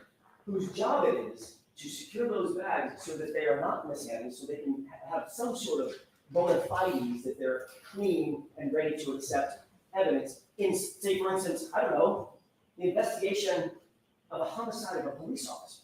Okay. Important stuff, right? We're not at a homicide of a police officer at this point. I'm just talking about evidence bags in general. Evidence bags in general. In other words, I'm trying to think of some of the most important investigations around. The manufacturers of those evidence bags manufacture them and send them in a way so that their bona fides, the provenance of those bags is maintained, correct, and protected. That's the way they ship them, yes. Right. And Kenton PD pays extra money for those bags for that very purpose. I'm sure they do, yes. You mentioned almost tongue in cheek, look, except for the price, Yeah. they're probably pretty close. Yes. There's a reason that there's a price difference, right? What would the reason, what's the reason? Well, it's not the shop, I can go pay 10 cents Yeah. for that bag, because I don't really give a hoot where it's been or who's handling it, right? It's got my milk and my eggs in it, really don't care. Yeah, I don't know, I don't know how they price it, because of how they package it. I don't have any knowledge of that. Well, you're the one that mentioned the price. I'm just Oh, trying to no, make no, a no. point. Yeah, I There's a agree reason- with you on that. I'm sorry, we're speaking over each other. Okay. I apologize. I'm sorry, Mr. Gallagher, you gotta wait. Yep. There's a reason. My point is, there's a reason, right? Yes. That evidence bags are more expensive because there is a way they're manufactured and they're taken care of, and Canton PD is willing to pay that extra price, like every other law enforcement agency, because of that, correct? All right. So they're not quite the same, are they? No.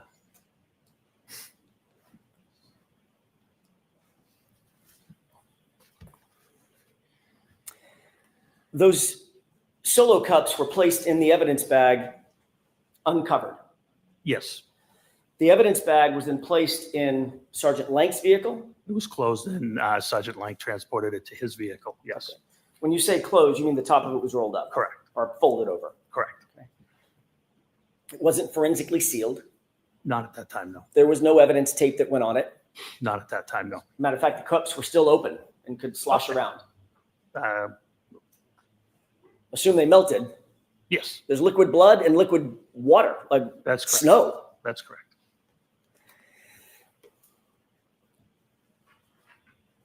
And you indicated that those were, at least you believe, those were placed in an evidence locker, temporary evidence locker, correct? No, the blood samples were put in a refrigerated unit. My mistake. I thought the refrigerator was the temporary storage locker. It's different? Yes, lockers are not refrigerated. That's where the glass would go into a locker. Okay. This was placed into an evidence refrigerator. That's correct. That was to maintain the integrity of the sample, the biological sample inside the cups, correct? That's correct. Do you have an evidence log of that? I don't know. You've never seen an evidence log indicating that those were actually put into a refrigerated evidence locker. I removed them myself, so I know they were in the refrigerator unit When did you remove them? on February 1st. Right. We're talking about January 29th. They were taken to Canton PD by Officer Lang, Sergeant Lang, on January 29th. I'm just asking, well, let me ask a foundational question. Does Canton PD maintain something called evidence logs? I don't know the answer to that. I'm not the evidence officer. No. There is, it's all computerized. Right. So like I explained earlier, when they do get logged in, the officer puts the description of the property, hits the space bar, and the computer generates an evidence number. Right. And that evidence number is associated with just that piece of evidence. Just that piece of evidence, correct? And every time it's checked out or put back in, there is a log created, correct? Yeah, they do it by computer, yes. It's a digital fingerprint. Correct. All right. I mean, you're a former narco specialist, right? Mhm. You did narcotics for years, right? I did. Drugs, about the most sensitive thing out there, right? I mean, you get a bottle of fentanyl, you're not just gonna go set it on the evidence subject's desk. You're gonna make sure that damn thing gets logged exactly how it's supposed to, correct? Of course. Because it needs to have a trace of where it goes and who touches it and who has access to it, correct? That is correct. You've never seen an evidence log for these items that were taken from 34 Fairview and supposedly put into the, well, not supposedly because you took them out, and ultimately went into a refrigerated evidence locker.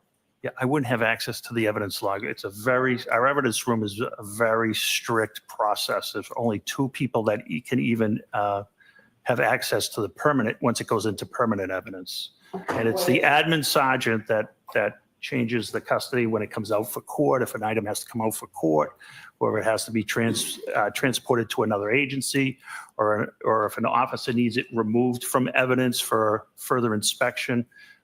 The admin sergeant would take care of that. That's the way it's. Mr. Jackson, you're not going to finish today, right? No, I'm In not. 2 minutes. Two questions, and I'm also. All right, 2 questions. Thank you. That's the way it's supposed to work, correct? Yes. But you've never, as you sit here, you've never seen an evidence log determining where that blood went and who was handling it between January 29th and February 1st. I have never seen an evidence log. That's all I had, Your Honor, at least at this time. All right, Lieutenant, we're gonna have you come back tomorrow morning. Thank you, Your Honor. The jury files that you can file right now. Thank you. So jurors, that's it for today. The same 4 cautions. Please do not discuss this case with anyone. Don't do any independent research or investigation into this case. If you happen to see, hear, read anything about it, please disregard it and let us know tomorrow, and be very careful with your social media use. All right, see you tomorrow. Thank you. All rise for the court, please. Jurors, close your notebooks, follow me. Goodbye.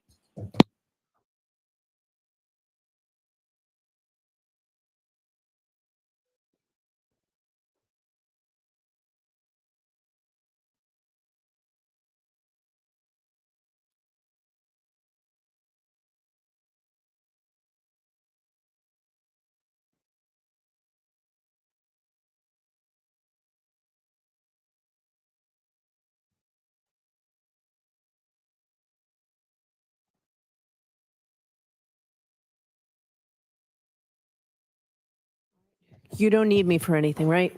No, Your Honor. There's one very, very short issue. Please be seated. That's how I know the court permission. Yes.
Karen Reed stood on the steps of the courthouse in Dedham, Massachusetts, and proclaimed her innocence, telling the world she did not murder her boyfriend, Boston police officer John O'Keefe. And as Karen proclaimed her innocence, she also pointed the finger at the people she believed were responsible for the murder, people who she claimed were framing her for murder. Then, a local blogger named Turtle Boy picked up the story, believing Karen was framed by dirty cops. Then Turtle Boy's followers started showing up at the courthouse, making allegations of a conspiracy and a cover-up. Things got personal. It divided the community. Then, finally, the trial happened. 9 weeks of testimony and evidence meant to clear things up and show the truth to the jury. But in the end, the jury was as divided as the community, and they deadlocked. So what now? How will either side get the whole truth in front of the next jury? Tonight, we take a look at the evidence no one presented, the evidence the jury didn't hear or see, and ask the question, will the prosecution or defense show it to the next jury? We'll do this as we continue our investigation into the tragic death of Officer John O'Keefe.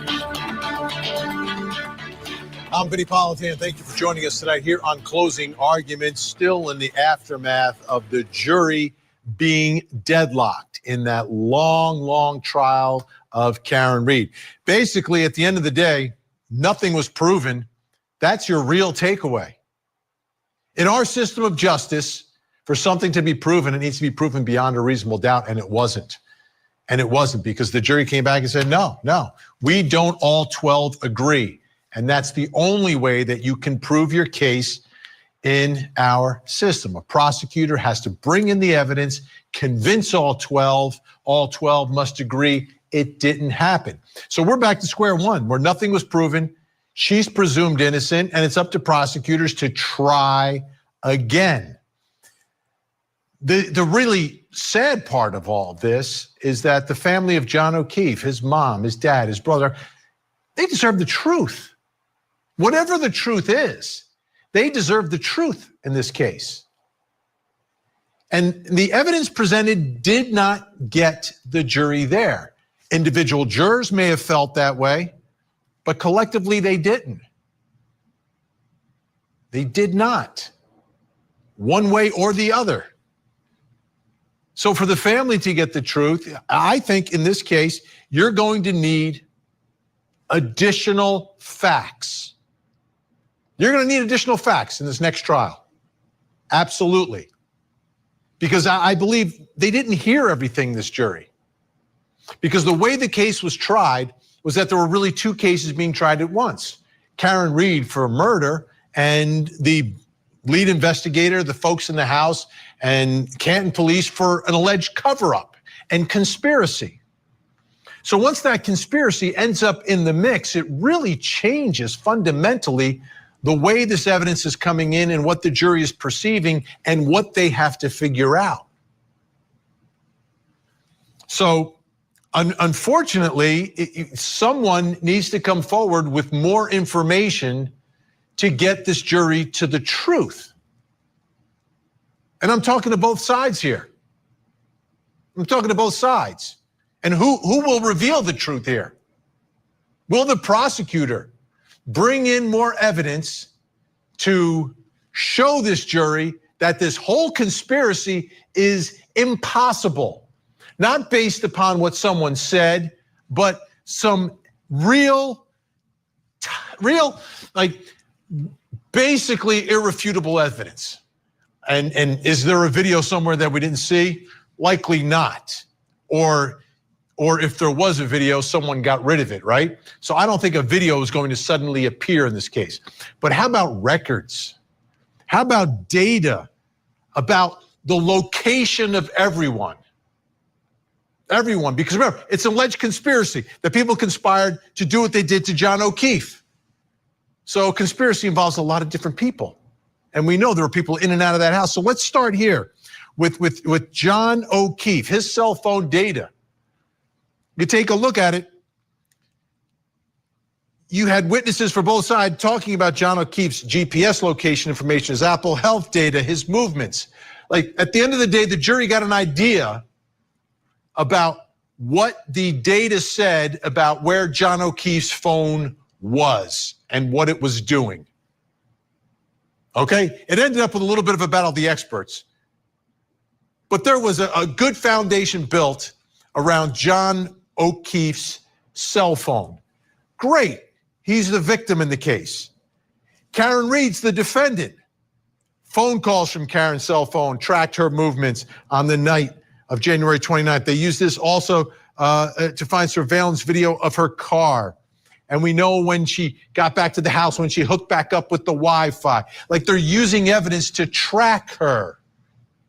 They're using this evidence to track her whereabouts. So we're able to follow and figure out where she is and when she's there.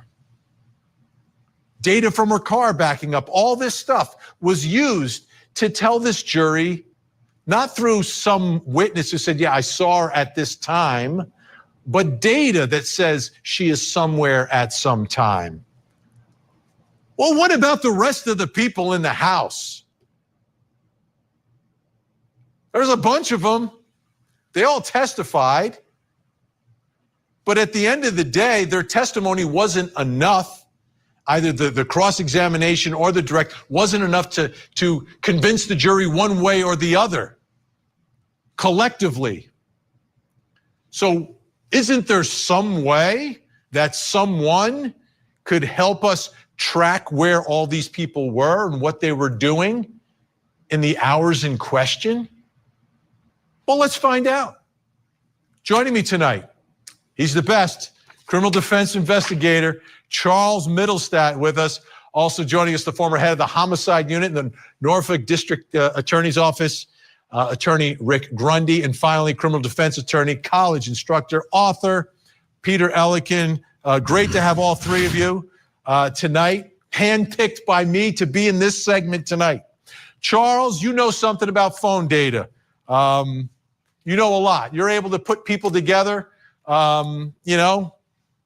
don't need to get into all that, but let me ask you, Charles, if you've got all these people in the house, most people have phones, as we sit here tonight getting ready for a new trial, is it possible, like logistically, I'm not going to get into the legal wrangling yet, but logistically, to find records from cell phone towers or somewhere else where you can help track the location of the other people who were in the house that night? There certainly is, Vinny. And again, I didn't follow this case gavel to gavel, so I don't know the full scope of the testimony or the evidence in the case. But certainly what was available to both sides was simply with a subpoena, was the ability to subpoena every single individual's phone records, the call detail records, and also the geolocation data associated with those phones. And that's done simply with a subpoena to a cell phone provider. It's very easy to determine the carrier for each individual subscriber that we're dealing with. And it looks like we're dealing with about 10 different individuals. And certainly the defense would have had access to that. They would have had the ability through their discovery powers to leverage that data. Now, as to whether those records would exist anymore or not, really depends on the carrier. Each carrier has a different policy with regard to preservation. And so some of those records may still exist, some of them may not. But what you would be able to do, in addition to the geolocation data, and frankly, more important, I think, at this stage than the geolocation data associated with those individuals within the household is the call detail records. Because if something happened inside of that house, I suspect that there would have been a flurry of activity on those phones.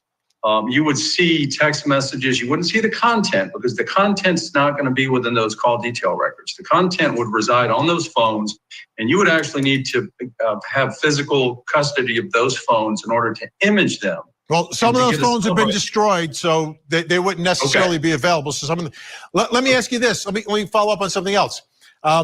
is there any other way to track locations of cell phones in an area? Can you get data straight from cell phone tower records? Is there anything like that exist? Or is that the geofence stuff?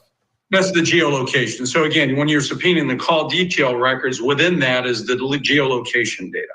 And so you have, it's broken into two categories. You have the cell tower data that you're referring to, Vinny. And then in addition to that, you have historical GPS data. And there's a third segment, which is the engineering data, which often I just subpoenaed some AT&T records. And so I not only got what's called NELOS data, that's AT&T's proprietary historical GPS data, which is far, far more precise than cell tower data. Cell tower data, you get into propagation studies in terms of range and so forth. GPS can be accurate within 3 meters. Not always, but it's far, far more accurate. It's not depending upon a tower. And then you also have this engineering data, which is also generally GPS based, which is also incredibly accurate. And so between those things, it is very possible to very precisely place somebody there. Now, with all those phones, whether they, again, a lot of these phones don't exist, but at the time, certainly the prosecution, had they gone in there, had they actually done proper interviews, had they actually taken some of these phones into custody, or at least sought permission to look at them or questioned these individuals about whether anybody had taken pictures, shot some video. You know, we often do witness mining based upon getting a picture. We talk to a witness, hey, did you take any pictures that night? Yeah, I think I did. And then we get a photograph, and in the background, we're able to identify 3 or 4 of the people in the background. So there's more witnesses, and now we identified. Now we're broadening the scope of the witness pool. Well, let me ask you this. Let me ask you this, though. Bottom line, with just tracking the location of everyone, whether they're moving in and out of the house, whether they're in the front yard, when they leave, can you do it without the phones? If the phones are gone, you can do it without the phones. Well, you can place them in the general location. If you're relying on cell tower data, then you're going to be relegated to placing them in the general location of that residence. Okay, but that may be enough in some of these instances.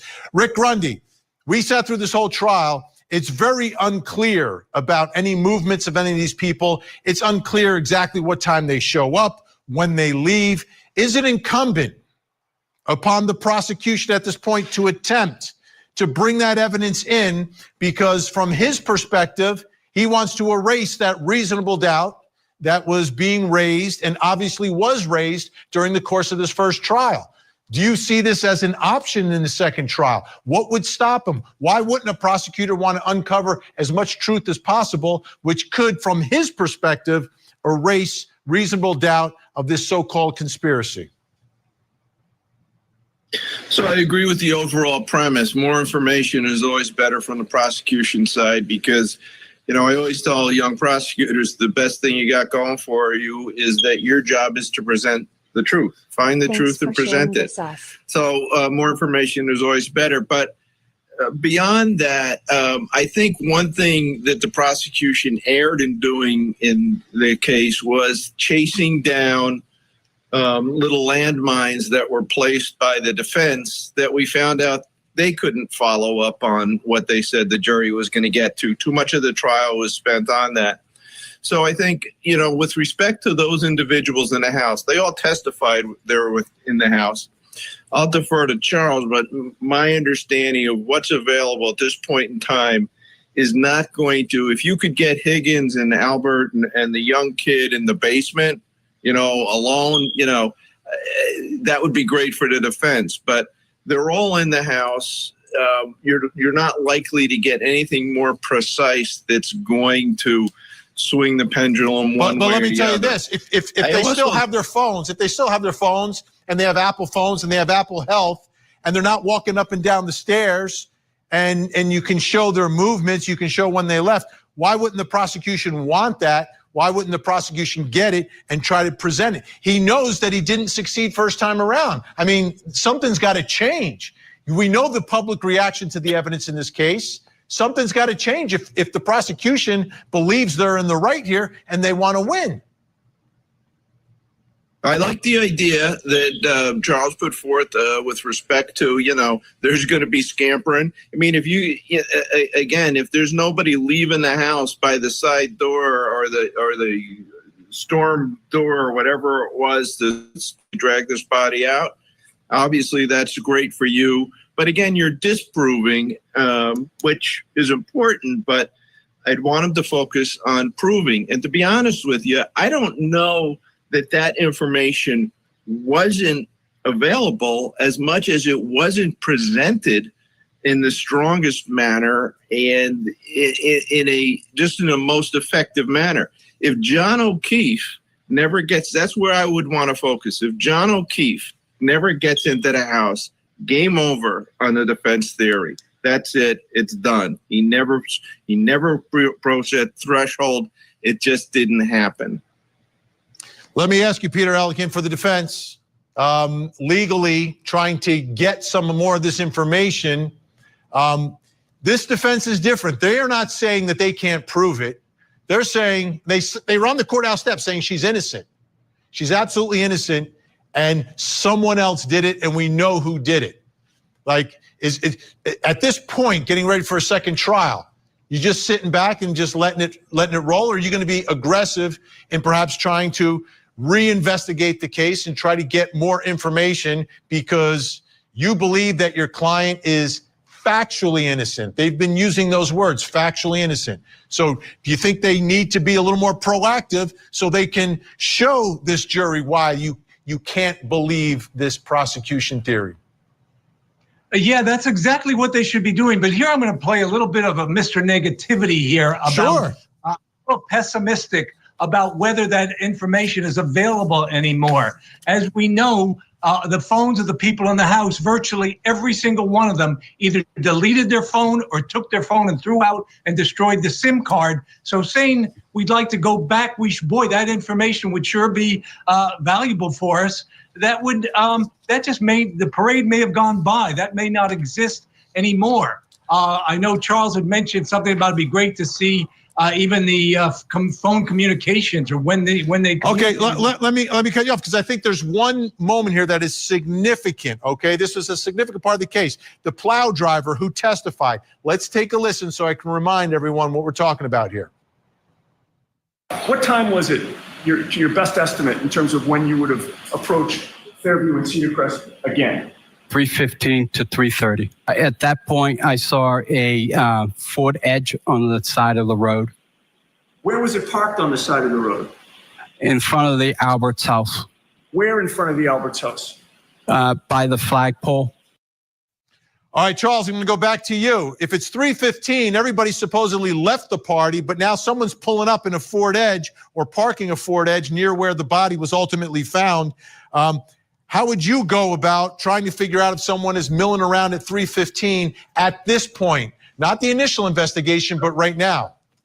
Again, the cell phone records. The cell phone records are completely different than the phone extractions. Phone extractions are going to be dependent upon having access to the phones. If the phones are gone, they're gone.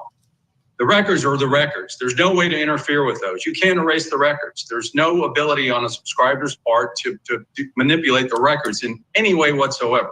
So if someone was engaged in texting between parties, if there was some sort of scurrying going on because there was an injury in the house or an incident occurred, again, it works both ways. So the absence thereof, it works in the prosecution's favor. The presence of activity amongst those 10 folks in the home would indicate, first of all, that would have been great for cross-examination. If you, as the defense, to be able to say, hey, I see you two people were texting, or you were texting this person, or you were making these phone calls. Here's a 2-minute phone call with so-and-so. What was that conversation about? What were you texting about? I mean, these are all the things. In this case, it turned out to be a butt dial. They said they claim mutual butt dials, a double mutual butt dial at 222. That's a new one. Yeah. But the main thing about the records is it has the ability to very positively timestamp certain events. And so with the geolocation data, like the plow driver there, you could timestamp his presence in that area. How about the Ford Edge? If you know which Ford Edge it is, are there records related to the car company, would they have anything? Is there any way to specifically locate a car like a Ford Edge? There's connected car technology. I don't know if Ford Edge has that sort of sophisticated connected car technology where you could actually download from the EDR, the event data recorder. It might have some data in it. But again, I don't know how much law enforcement did with regard to nearby ring cameras, nearby surveillance cameras of other homes. Couldn't find them. Nobody in the neighborhood had a ring camera that was working. Apparently, that's another problem in the case. All right, everyone, stay where you are. This is why I invited them on. They know what they're talking about. When we come back, we're going to talk more about Trooper Michael Proctor Plus coming up next hour. It's the next huge trial on Court TV. A-list celebrity and actor Alec Baldwin will be inside a New Mexico courtroom facing homicide charges. Tonight, we take a closer look at what happened on the set. A-list actor Alec Baldwin is cast in the real-life role he never wanted. I turn and the gun goes off. Criminal defendant. His lack of gun safety is something that he's going to have to answer for. We heard that this was a toxic set. One more. It's not his fault. He did nothing wrong. Is there an actor's exemption from liability when they're handling a deadly firearm? The Alec Baldwin manslaughter trial. Live coverage begins Monday morning only on Court TV. Fact of the matter is, you delivered that car to Canton PD, to the Sallyport garage, before a single piece of taillight material was ever found in this case. Trooper Proctor, is that correct? Correct. It arrives at 5:31. This is a big deal for the defense. This is sort of the part of the foundation of their conspiracy and frame job is that Trooper Michael Proctor is the one who takes pieces of the taillight off of Karen Reed's car and then plants them at the scene. And the timing of this is significant, right? Because no one finds a piece of the taillight until Karen's car, after her car's been seized and brought back to the Sallyport at the Canton PD. So here's more of Trooper Michael Proctor's testimony. This is about what